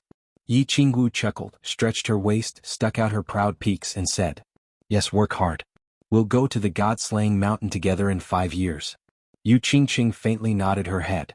She had incomparable confidence in her cultivation because she had Yi Qinghan who could enter into a state of spiritual stillness. As long as she married Yi Qinghan, when the time comes for them to dual cultivate, their strength would definitely soar. "Little Han, why aren't you saying anything? You're not confident?" Yi Qingwu asked curiously when she saw that Yi Qinghan only smiled at them without saying anything. Breaking through to the Emperor stage in 5 years? That's a piece of cake. Isn't it just 2 realms? I've broken through 3 realms in the past year. Yi Qinghan chuckled and said nonchalantly. Of course, Yi Qinghan didn't have the habit of showing off. He thought of Madman and Huahua as his brothers and deliberately provoked them. Yi Qinghan's words had obviously irritated the few of them. Even Long Xinan felt slightly awkward. Not to mention Huahua, Feng Zi, Long Shui and the others, even she, who was 28 years old and had the strength of a peak duke, was too ashamed to show her face in front of Yi Qinghan's terrifying cultivation speed and powerful strength. Chapter 166. After resting for a night, the group set off again at dawn the next day. The carriages creaked as they traveled on the uneven mountain road, which surprised the birds in the forest. After walking for about 3 or 4 hours, the carriages slowly passed through the forest and came to a plain. Is that the god-slaying mountain? Through the curtain of the carriage, Yi Qingwu and Yi Qinghan saw an unusually tall mountain surrounded by white fog on the flat land in the distance. It was like a tall building rising from the ground, which stood out in the grassy plain. "Yes, that's the god-slaying mountain. When we pass by, we'll stop and let you have a good look." Yi Qingyo nodded. He was not surprised by their surprised expressions. He had the same expression when he saw the god-slaying mountain for the first time. Isn't this mountain too tall? Moreover, it's standing tall and straight, and the entire mountain is surrounded by white fog, but there isn't even a trace of white fog at the top? Oh my god. There seems to be a pavilion floating above it? Is that the small divine pavilion? Yi Qingwu stood up and leaned against the window of the carriage to carefully observe the god-slaying mountain. This was the first time she had seen such a marvelous sight, and she was very surprised. When she looked up at the top of the mountain, she cried out in surprise. "Oh, it really does look like a pavilion? Could the legend be true? Can one really reach the small divine pavilion from the god-slaying mountain?" Yi Qinghan also saw this strange situation. He opened his mouth wide and his eyes wide in disbelief. The entire god-slaying mountain was surrounded by white fog. Yi Qinghan could clearly see the scenery at the top of the mountain, and there was a loft-like building suspended at the top. The reason why we were so sure that we could reach the small divine pavilion as long as we passed the 3rd test is that no one has ever doubted this legend for thousands of years. It's because the small divine pavilion at the top really does exist, and there are many wonderful things about the god-slaying mountain that prove this point. Yi Qingyo nodded and sighed. Amazing, it's really amazing. The small divine pavilion can actually be seen? Then why doesn't anyone just fly up, barge into the small god pavilion and directly take the treasures? Yi Qingwu twitched her little nose as she asked in confusion. Silly girl, if it was so easy, the little divine pavilion would have long ceased to exist. Yi Qinghan looked at Yi Qingwu's cute twitching nose, and a trace of gentleness flashed in his eyes as he teased. Hee Xiaowu, you're a little confused recently. Little Han is right. If it were that easy, the Goddown Mountain would have been destroyed long ago. According to legend, as long as you get the treasure of the little divine pavilion, the Goddown Mountain will be destroyed automatically. As for why no one directly flies up, it's because of the wonderful thing about the Goddown Mountain that I mentioned just now. As long as you get close to the Goddown Mountain, you'll be affected by an invisible restrictive force. No one can fly, so you can only walk step by step. Moreover, the gravity inside is very strong. You'll know when you personally experience it. Yi Qingyo lovingly stroked Yi Qingwu's head and patiently explained to her. Uncle Ping, drive faster. I want to go to the Goddown Mountain to have some fun. Yi Qingwu rolled her eyes at Yi Qinghan, then turned to Yi Ping, who was sitting in front of the carriage. Although the Goddown Mountain could be seen from afar, it took the carriages more than an hour before they finally reached the foot of the mountain under the watchful eyes of the young masters and young ladies. Let's rest here and let them play for half an hour. Yi Qingyo's faint voice came from the carriages. All the elders in the carriages faintly smiled and ordered the carriages to stop. The young masters and young ladies in the carriages had already jumped off the carriages the moment the carriages stopped, preparing to go down and have a good look at the famous Goddown Mountain. With a faint smile, Yi Qinghan followed Yi Qingwu's footsteps and jumped off the carriage, preparing to walk towards the Goddown Mountain. He wanted to have a good look at the dangerous place where his father Yi Dao had died. However, the moment he jumped off the carriage, he felt that his body was many times heavier than usual. A huge force suddenly pressed down on his body. When his feet landed on the ground, his legs involuntarily bent and he almost sat on the ground. Additionally, he felt that his blood flowed a bit slower, his chest was stuffy, and he felt uncomfortable all over. What's going on? Enemy attack? Yi Qinghan immediately operated his battle chi at high speed and merged with his battle beast. He looked around and began to investigate the situation. However, there were no strangers around, and he found that Yi Qingwu and Feng Zihua, who had landed at the same time, were also looking around nervously with shocked expressions. Obviously, they had encountered the same situation. At this time, Long Shuelu had just jumped off the carriage. Perhaps because he had gotten off too hastily, he did not stand firm and directly fell on the ground. He immediately drew his sword and began to look around nervously. Don't be nervous. Long Xinan slowly and gently walked down from another carriage. Looking at the tense crowd, she smiled and said, "This is one of the wonderful environments of the Goddown Mountain. The gravity here is 10 times that of ordinary places. You'll be fine once you get used to it." Yi Qinghan immediately reacted. Yi Qingyo seemed to have told him in the morning that the gravity here was stronger than ordinary places. He didn't pay much attention to it at that time, but he didn't expect the gravity here to be so terrifying. He didn't notice it when he was in the carriage, but now that he was out of it, he found it difficult to walk.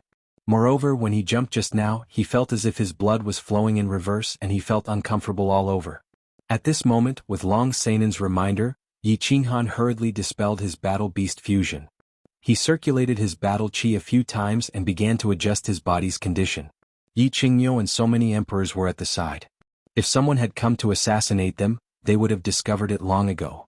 At this moment, they were still sitting quietly in the carriage, which meant that this place was very safe and there was no need to worry. After Long Sanan's reminder, they all relaxed their bodies. Although they were still very confused about this phenomenon, when they remembered that Yi Qingyo, who was the top 3 in the attack on the House of Aries, was sitting in the carriage next to them without saying much, their doubts were immediately dispelled. They began to circulate their battle chi to adjust their bodies. This is amazing. There's actually such a terrifying gravity here. Walking here is much more difficult than walking outside. I have to circulate my battle chi at full strength to resist the gravity and walk freely. After a period of adjustment, they slowly adapted to the strange terrain here. Feng Zi's mouth twitched as he exclaimed in surprise. I feel like I can't even jump here. My speed is also greatly reduced. It's really amazing. After the flowers and grass recovered, he tried to jump lightly. Unexpectedly, before his feet touched the ground, he felt his blood and chi churning. He didn't dare to try again and spoke with lingering fear. Almost no one can fly near the god-slaying mountain. The stronger one is, the stronger the gravity. Everyone can only move forward on foot. Even a peak Saint Realm martial artist can only fly 1 or 2 meters at most, and that's under the forceful suppression of the sacred region. However, the consumption of battle chi is an astronomical figure. Therefore, most people basically move forward on foot. Long Sinan smiled faintly and explained to everyone again. Xuanhuan nodded his head and looked up at the little divine pavilion that was floating high up in the sky. He thought to himself, no wonder no one can fly up there and directly enter the little divine pavilion to obtain the treasures. Under such strong gravity, who can fly up there? But don't the fire dragon continent have 3 heavenly god realm experts? Can't they fly up as well? Chapter 167. How did this white fog form? It's so dense that we can't even see the mountain clearly despite being so close to it. It's so magical. Xianxia's words pulled everyone's attention away from the mountain in front of them. The god-slaying mountain was indeed one of the 3 perilous lands. When they looked at it from afar, the entire mountain looked like a stone pillar that was emitting white smoke. However, when they got closer, they could still see a white fog.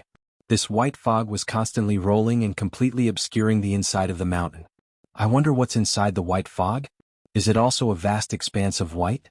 If it's a vast expanse of white, how can treasure hunters find their way? How can they see where the treasures are? Where's the danger?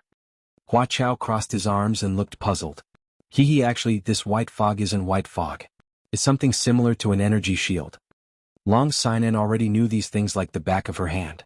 Of course, she was duty-bound to answer everyone's questions. Don't be fooled by the white fog. It's this white fog that prevents everyone from entering the god-slaying mountain. Once someone touches the white fog, it will automatically repel people and objects that get close to it. Every 10 years, 3 doors and a row of stairs will automatically appear in the white fog. This is the path of heaven. Everyone in the Fire Dragon continent will be able to enter the god-slaying mountain through the path of heaven. Of course, warriors above the Sage realm will be automatically repelled. This is too magical. This isn't something that can be done by humans. It must have been created by some ancient god with great power. Such a grand creation, it's worthy of being one of the 3 perilous lands. Feng Zi's eyes were filled with infatuation as she listened.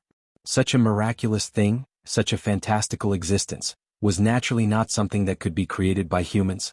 Only the legendary ancient gods who had the power to split the heavens and the earth could have such earth-shattering power and such great boldness to create such a miraculous mountain.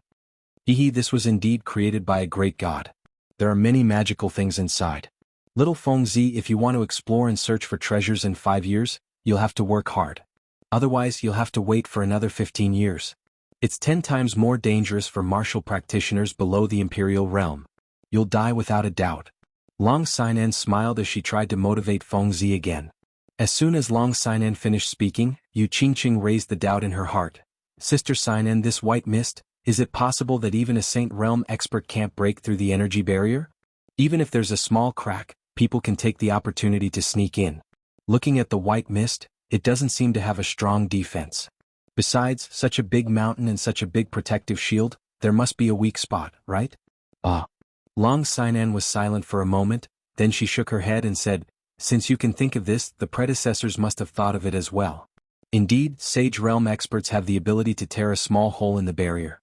In fact, there have been people who have done this in history, but none of the Emperor Realm experts who were sent in survived, including 3 peak Emperor Realm experts. After the Heavenly Road opened, none of them came out alive, so no one dared to try it. Strange, too strange. This place was too mysterious. The Fiery Dragon continent's waters are too deep. Xuanhuan took over the conversation and sighed.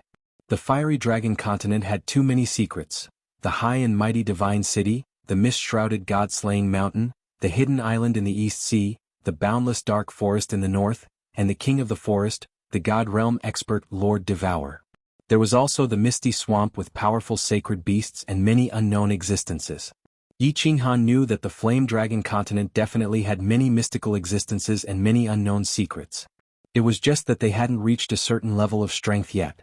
They hadn't entered a certain realm yet, so they wouldn't be able to come in contact with and understand these things. If you want to know more, you need to be strong. Let's go closer to the white mist and have a look. Then we'll continue our journey. Jianghu smiled, interrupting Xuanhuan's thoughts. Everyone began to lift their heavy legs and walk forward. After walking for more than 10 minutes, they finally got close to the white mist. The god-slaying mountain was indeed magical. It was like an inverted cone on the flat ground. They could clearly see the mountain shrouded in white mist, extending upward in a straight line. And this white mist, from a close distance, looked like a fluttering roll of wool. It was snow-white and constantly wriggling, but it didn't spread out. Moreover, it didn't disperse, making people unable to see the situation inside the white mist. Unable to contain his curiosity, Fengzi gently extended his hand towards the white mist. Unexpectedly, before he could even touch the white mist, he was knocked back by an invisible force. He almost fell to the ground and his arm also went numb from the force. It's so fun. So magical. Seeing that Fengzi was fine after touching it, Qingwu also touched it. However, she was much gentler this time and was also gently bounced back. She couldn't help but play around like a child who had seen a fun toy. Yi Qinghan looked at Qingwu's happy expression and smiled gently. After a while he said, "All right, let's go if you've had enough. Your grandfather and the elders are probably waiting anxiously." Long Sinan also smiled faintly. "Yes, let's go. Cultivate hard and strive to enter the God-slaying mountain in 5 years. Yes, in 5 years, I will work hard to come here again and enter the mountain to search for treasures." Fengzi gritted her teeth and once again gave herself a great pressure and goal. Everyone talked and laughed as they began to walk toward the convoy. After their trip to the God-slaying mountain, they all understood that there were still many mysterious and unknown places on this continent. Only by becoming stronger would they be qualified to know, understand, and explore. "What's that?" Long Sinan, who was walking, suddenly stopped as the smile on her face instantly froze. Meanwhile, Qinghan, who had an extremely high soul realm, also noticed the abnormal situation on the right side of the mountain. His face turned solemn at once. Black shadows. There were actually 3 black shadows that were rushing towards them from the other side of the mountain. Their speed was so fast that it was shocking to hear. Yet, they could move so fast even under the heavy gravity of the God-slaying mountain. Obviously, the 3 people's realms were much higher than those present. "Foreign race, it's the demon race." Hearing Long Sinan's words, Fengzi suddenly turned around. When he saw the 3 black shadows clearly, he roared in horror. "Run!" Qinghan and Long Sinan exchanged a glance with each other. Qinghan roared as she hurriedly ran her battle chi at full strength. Closely after that, she started to run towards the fleet with Qingqing and Qingwu crazily. "Run!" Fengzi, Huachao, and Long Xuelu also ran madly toward the convoy, not even bothering to wipe the cold sweat off their faces. They didn't know why there were 3 demons in this place. They didn't know why the demons had suddenly appeared, but Qingyu reacted quickly. All they knew was that these 3 demons could run faster than them. Moreover, they probably knew that Qingyu and the other Emperor Realm experts were present and still dared to attack them. In that case, all 3 of them were at least at the peak of the demonic the Arch Realm. Or perhaps all 3 of them were demonic saints. Swoosh! A green light suddenly lit up and enveloped them. Qingyu finally reacted and immediately activated his saint realm. At the same time, his furious voice rang out like a clap of thunder. "Demon, how dare you use underhanded means? Do you really think I don't dare to kill you?" Chapter 168. It was not that Qingyu did not react. In fact, he had been using his spiritual consciousness to sense the situation around him while he was sitting in the carriage. To be exact, he had been on high alert ever since they were 100 miles away from the Divine City. Although xianxia had been defeated by the God-slaying guards, he was still worried that xianxia or the barbarian tribe would kill him along the way. However, he was still worried that the demons or the barbarian race would ambush and kill them along the way. After all, Qinghan's talent was too heaven-defying. She had such a high cultivation at such a young age. Most importantly, Qinghan's abnormal skills. If Qinghan was allowed to grow, she would definitely become a nightmare for the demon race and barbarian race. However, just before xianxia appeared, there was a violent anomaly in the chi of heaven and earth in the northeast. Qingyu and the elders sensed it, and they were all investigating the anomaly in the northeast. There was indeed an anomaly in the northeast, and it came from the sky. A group of people flew over from the northeast sky, and their auras were released at full force. They were extremely arrogant and could be detected from afar. Qinghan and the others had low cultivation levels, so they naturally did not know, but Qingyu discovered it immediately. At the same time, he immediately began to investigate whether the people in the northeast sky were friend or foe. When he sensed a familiar aura, he was slightly shocked for a moment. Why was Yi Tianlong here? And why did he bring so many experts from his clan? However, before he could figure out the answer to this question, Fengzi's roar gave him a pleasant surprise. He immediately shivered, and with a sweep of his spiritual consciousness, he discovered that behind Qinghan and the others, there were 3 demon clan members flying straight towards them. Before he could think about how xianxia had sneaked over without alerting him, the elders in the carriage had already arrived. With a furious roar, he first activated his saint realm, but he directly rushed out of the carriage. His level 8 battle beast, Xuanhuan, merged with his battle beast in the air, and rushed towards xianxia and the others behind xuanhuan and the others. "Xianxia, you are a holy lord, how can you be so shameless? Sneak attacking a junior?" Yi Ping reacted, and a fierce aura emanated from his body. He rushed towards xuanhuan and the others like a sharp sword. At the same time he took out a signal flare and threw it into the air. "Demon, you dare?" Almost at the same time, several people flew out of the carriages, surrounded by battle chi, their faces filled with anger. Their young masters and young mistresses were all in front of them. If they were all slapped to death by the demon's palm, how were they going to explain this to their clan leader? They had all sensed the surging momentum in the northeast sky, and they had all sensed Yi Tianlong's domineering dragon might. Once the Yi family's unique signal flare exploded, Yi Tianlong would definitely rush over at full speed.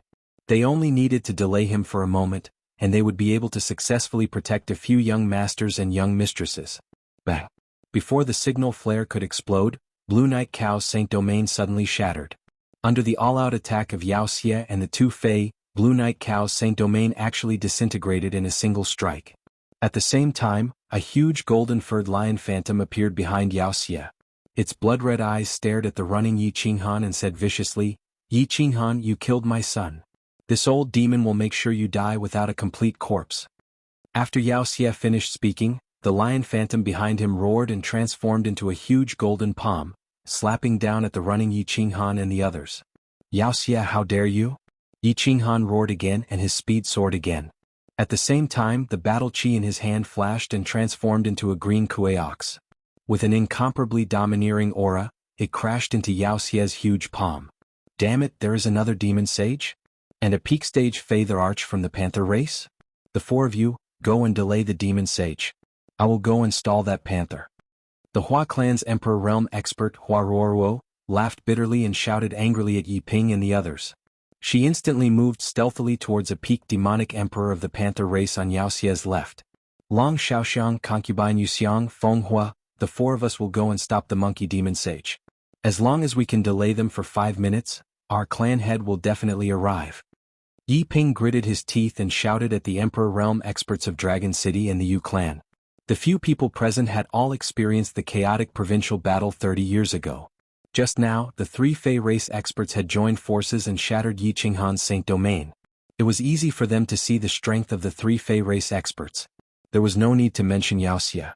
The Fey race Holy Venerate had entered the demonic sage realm 50 years ago. The 4-meter-tall ape-like Fey race expert on the right was obviously a demonic sage as well. The last Panther race expert was a peak demonic emperor.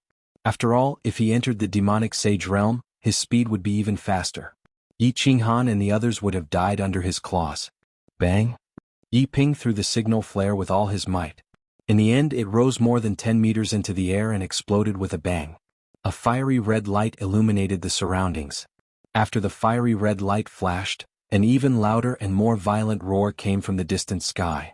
"Xianxia, if you dare to kill Xuanhuan, I will make the 100,000 members of the Fey race accompany him in death." Yi Tianlong had already sensed Xuanhuan and the others when he released his spiritual consciousness. He had released his aura without restraint because he hoped that Xuanhuan and the others would sense it. However, he did not have the time to be happy. He did not even have the time to fantasize about how to praise this grandson of his that he had neglected for more than 10 years. He sensed Xuanhuan's Saint Domain and the chaos in the surroundings when xianxia and the other 2 destroyed the Saint Domain. Then he saw the image of a huge golden-furred lion and a dazzling red light. The red light was the Yi family's unique signal flare that Yi Ping had released.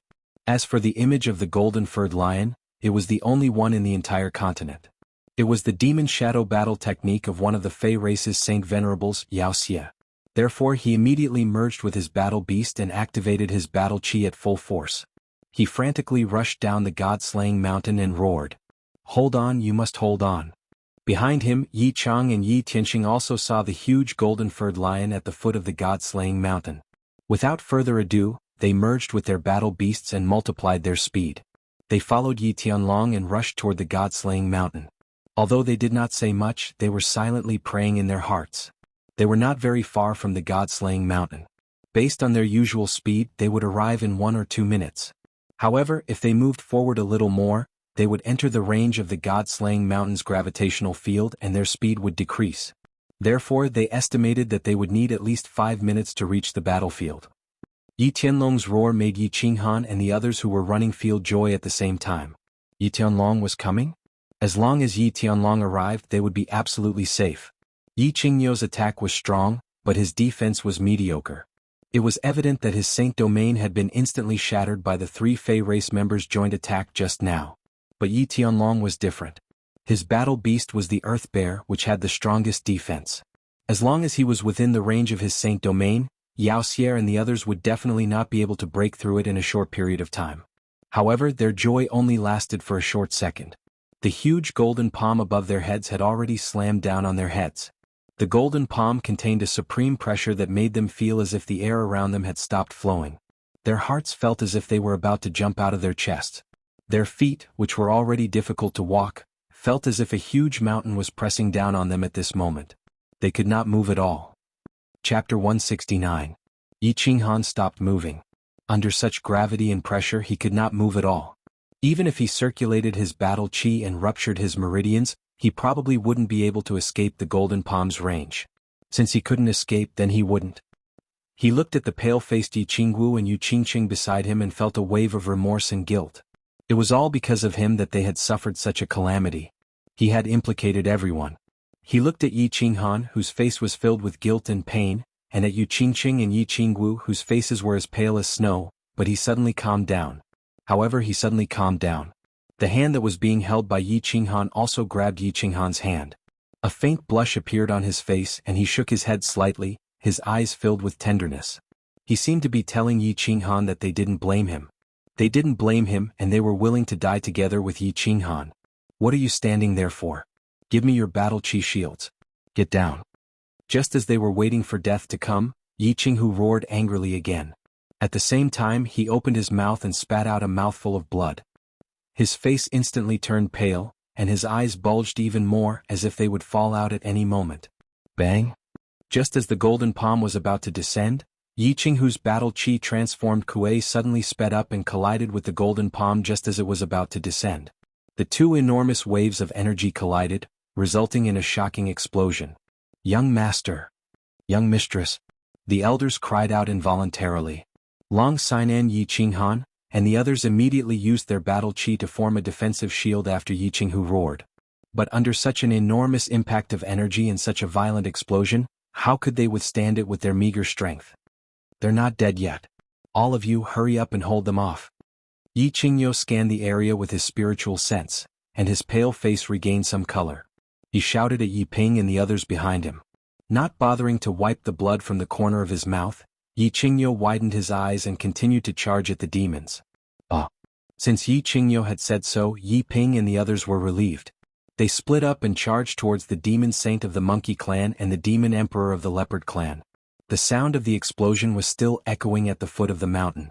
The dust around Yi Qinghan's group that was caused by the explosion slowly settled down, revealing bodies that had been blown up. Feng Zihua, Hua Lushui, and Long Shuelio's faces were covered in blood from the explosion. Of course, the blood did not flow out of their mouths, but they spat it out. Their internal organs had been injured by the strong impact, and they had suffered severe internal injuries. Long Sinan was in a slightly better state. Her strength at the peak of the Marquis realm allowed her battle chi shield to form an extremely powerful defense. She wasn't injured, but she was in a rather sorry state. There was a large hole in her purple robe, revealing her snow-white skin and a red undergarment. Han, how are you? Are you okay? Little Han, you can't die, okay? Hua Lushui was fine, but Yi Qinghan seemed to be in a rather serious state. Yi Qinghan immediately formed a battle chi shield after Yi Qingyo's warning. At the same time he pulled Yu Qingqing and Yi Qingwu into his arms and threw them to the ground. Yu Qingqing and Yi Qingwu, who were in a sorry state but had not suffered any injuries, had just woken up. They immediately crawled out of Yi Qinghan's arms and couldn't help but cry out when they saw Yi Qinghan's bloody back. Hearing Yu Qingqing and Yi Qingwu's cries, Long Sinan didn't bother to hide her exposed back and walked over with difficulty. Hua Lushui, Feng Zihua and Long Shuelu also wiped their mouths and walked over with heavy steps. They knew that xianxia wanted to kill Yi Qinghan, so the center of the explosion had been above Yi Qinghan, which was why he had suffered such severe injuries. Cough cough. I'm fine. Why aren't you guys running away? Yi Qinghan coughed violently and spat out a mouthful of blood. He stood up slowly. He was indeed fine. The moment he was injured, the bronze ring on his ring finger had already begun to emit a white stream of air to heal him. Although his injuries looked terrible, they didn't hurt his muscles or bones, which was why he had reminded everyone to run away. Go. Seeing that Xuanhuan could still walk freely despite being badly mutilated, Long Xinan didn't say much. She turned to Feng Zihua and Long Shuelu and said. She knew that this wasn't the time to be loyal. Everyone was an ant under a giant and could die at any time, so it was better for them to escape. She knew that Yi Tianlong was rushing over with people. Before Yi Tianlong arrived, this place wasn't safe, so they had to get away from the god-slaying mountain. The further they went, the safer they would be. Although Yi Qingyo and a few elders had gone to buy time, there were still 2 demon saints over there. As long as they attacked casually, they would be turned into ashes. Han, I'll help you escape. Hurry. Yu Qingqing placed Yi Qinghan's hand on her shoulder and prepared to help him escape. Yi Qingwu looked at Yi Qinghan's mangled back with heartache. She didn't hide her affection for Yi Qinghan in the slightest. She held Yi Qinghan's other hand and sobbed, "Little Han, hurry, we'll help you escape. As long as the chief arrives, we'll be saved." Yi Qinghan, I'll definitely kill you today. Yi Qingyo, get out of my way. Why are you 2 idiots fighting? Why aren't you going to kill Yi Qinghan? Yao Xie roared angrily. He tried to get past Yi Qingyo to kill Yi Qinghan several times, but was stopped every time. Yi Qingyo's greatbattle technique was based on the laws of darkness and destruction. Its attacks were ferocious and overbearing, and he would be injured if he wasn't careful. Moreover, he knew that Yi Tianlong, who was known to have the best defense in the House of Aries, was about to arrive. He became even more anxious and hurriedly roared at his subordinates. Roar! Roar! The Panther Beast Emperor, who was being held back by Huarorwo, sensed Yao Xie's fury and didn't dare to be careless. He quickly twisted his body and left Huarorwo to run toward Yi Qinghan. Meanwhile, the other demon saint ignored Yi Ping and the others' attacks and charged toward Yi Qinghan with his powerful defense.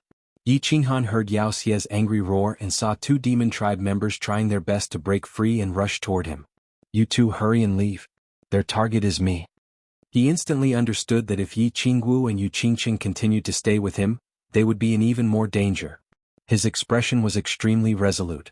No, little Han, if you're dead, what's the point of me living? You said you'd take responsibility for me, so don't you dare abandon me. Yi Qingwu shook her head forcefully, tears streaming down her face like rain. She tightly held onto Yi Qinghan's hand, as if afraid that he would abandon her.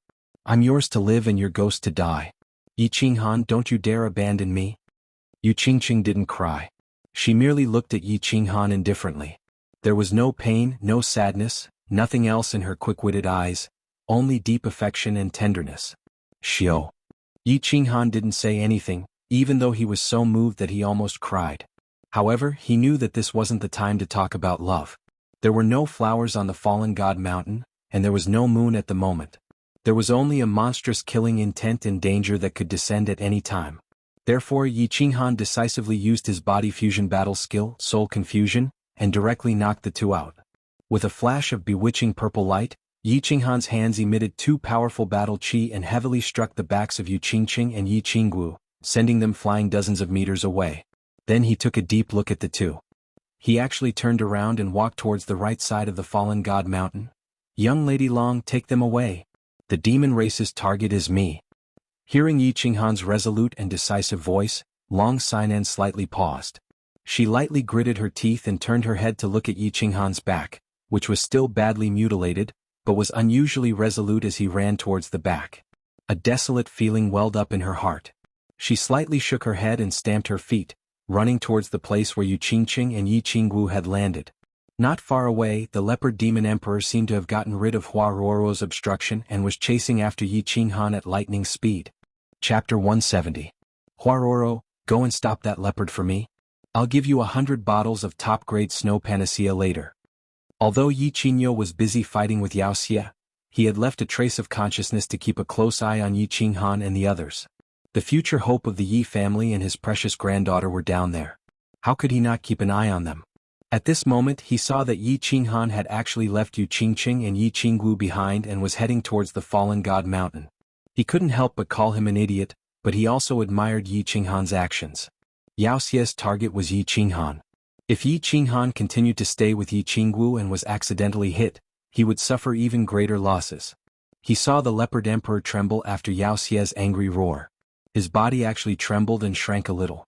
Then his speed suddenly increased and he broke free from Huaruoruo in an instant.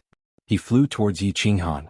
He knew that the leopard emperor had used his trump card to save his life. Huaruoruo, who was only a level 2 emperor, would definitely not be able to catch up to his soaring speed. Xiaoxia saw that the leopard emperor was flying towards Xuanhuan and his attacks became even more ferocious. He had no way of saving Xuanhuan himself, so he could only shout at Huaruoruo. F***ck, I'm going all out. Huaruoruo was already very anxious after being left behind by the leopard emperor. She tried her best to catch up, but she couldn't keep up with the leopard emperor's speed. Now that she heard Qingyo's sky-high price of 100 bottles of snow panacea, she couldn't care less anymore. A trace of ruthlessness flashed through her eyes, and a blood-red mist bloomed from her body. Her eyes also turned blood-red. Her speed more than doubled, and she turned into a series of afterimages as she madly flew towards the leopard emperor. Huaruoruo is going all out. Let's go all out too. Feng Hua, the emperor realm expert of the Feng clan, suddenly sped up with a short flying sword. It kept circling around the demonic saint of the monkey clan, targeting its eyes and nose. Once it saw the demonic saint of the monkey clan coming to block it, it immediately retreated. Every minute and every second was controlled to the extreme, and his mind was rapidly consumed. The emperor realm expert of the Yu clan, concubine Yu Xiang, looked at Huaruoruo, who was covered in blood, and knew that he was risking his life. She knew about this skill. It was the Hua family's life-saving skill called blood escape. Every time he used it, he would need to spend a lot of effort in cultivation, but it could double his speed for half an hour. However, after using this skill, Huaruoruo's absolute strength would be greatly reduced. She would need to lie in bed for at least a month to recover. Under normal circumstances, the members of the Hua family would not easily use this skill until the very last moment. Yi Qingyo had offered a sky-high price of 100 bottles of top-grade snow panacea, so Huaruoruo did not hesitate at all. He estimated that he would be able to make up for the loss of his cultivation with less than 50 bottles of snow panacea. He had definitely profited, so of course he would go all out. After Yi Ping attacked with all his might, he quickly retreated again. Huaruoruo was only going all out now, but he had been going all out long ago. It looked like the four of them had easily stopped the demonic sage of the monkey race. In fact, only he knew how desperate he was to stop this demonic sage. Although the wind and fire flying swords were constantly attacking the eyes and nose of the monkey race, they could only cause chaos. Aunt Yu Xiang's mental attack could only affect the mind of the demonic sage of the monkey race. It was not even enough for 0.1 seconds. As for Long Xiaoxiang, although he was also constantly attacking, the target of the demonic sage was Yi Qinghan. Since Long Xiaonan was already out of danger, he did not go all out. At this moment, he was the only one who was completely resisting the attacks of the monkey race demonic sage. Although the other three were causing chaos, he was also having a hard time resisting and almost died from severe injuries several times. However, the target of the demonic sage was Yi Qinghan. As an elder of the Yi clan and a good friend of Yi Dao in the past, how could he not resist and fight with his life on the line? Yi Qinghan was running. Although he had left Yu Qingqing and Yi Qingwu behind, he was running in the direction of the fallen god mountain. Of course, he did not want to commit suicide. Instead, he was running in two different directions with Long Xiaonan and the others. However, this running was different from the running on Nether Island. At that time, he had already reached the martial realm. Although running was tiring, he was very happy and satisfied. This time he was running for his life. No one would sit and wait for death before their hopes were completely extinguished. Yi Tianlong was about to arrive. At this moment, the further he ran, the safer he would be. However, the strange gravity here made running very uncomfortable. Every time he lifted his leg, he had to use all the strength in his body. His battle chi was being consumed like water. Every muscle in his body felt slightly sore because of the intense exercise, and his chest felt stuffy. However, could he not run? Boom! With every passing second, violent explosions of energy clashing rang out behind him. With his strength, a casual attack from the demonic sage would probably be smashed to pieces. The demonic sage was attacking, and Yi Qingyo was defending. This place was very wide. Yi Qingyo could defend against the demonic sage's attacks for a while, but could he defend against them every time? Swish swish. An intense air-piercing sound rang out behind him. From the corner of his eyes, Yi Qinghan saw a short leopard-like demon-race demonic sage rushing towards him. He was so scared that his soul almost left his body. At this moment he did not dare to think and could only run like crazy. A moment later he heard Yi Qingyu's angry roar. Then, another air-piercing sound came from behind him. Huarorwo was surrounded by a blood-colored mist. Like a ghost in the sky, she suddenly emerged from the air and turned into 9 figures that enveloped the Panther Demon Emperor. Ha! Suddenly surrounded by Huarorwo, the Panther Demon Emperor knew that it would be very difficult for him to escape from Hua Duo and catch up to Yi Qinghan. A ruthless look flashed in his eyes, and with a ferocious expression, he shouted. His left palm actually broke off at the wrist. 5 sharp claws spread out and turned into a black light that grabbed at Yi Qinghan. Little Han, be careful. Yi Qingyu was relieved when he saw Huarorwo use the blood escape technique and catch up to the Panther Demon Emperor. He did not expect that this demon race demonic sage would be so ruthless as to break his palm and kill Yi Qinghan. Yi Qingyu roared angrily. Young Master Han, be careful. Huarorwo was also shocked. She had expended a great deal of her profound qi to use the blood escape technique, but she did not expect that the Demon Emperor would be even more ruthless and use her palm as a hidden weapon to attack Yi Qinghan. Oh! Yi Qinghan did not need Yi Qingyu and Huarorwo's warning. He had already heard the air-piercing sound of something hard behind him. Moreover, the speed was even faster than the demon race demonic sage and Huarorwo. He did not dare to look back and used his battle qi to form a shield to defend his back. At the same time he quickly dodged to the side. However, he had underestimated the speed and power of the Panther Demon Emperor's broken palm. Just as he formed his battle qi shield and was about to dodge, the golden, spotted, and hairy broken palm struck his back. At the same time the broken palm suddenly exploded, sending Yi Qinghan flying into the air. He smashed into the white mist of the god-slaying mountain not far away and fell heavily to the ground. Little Han.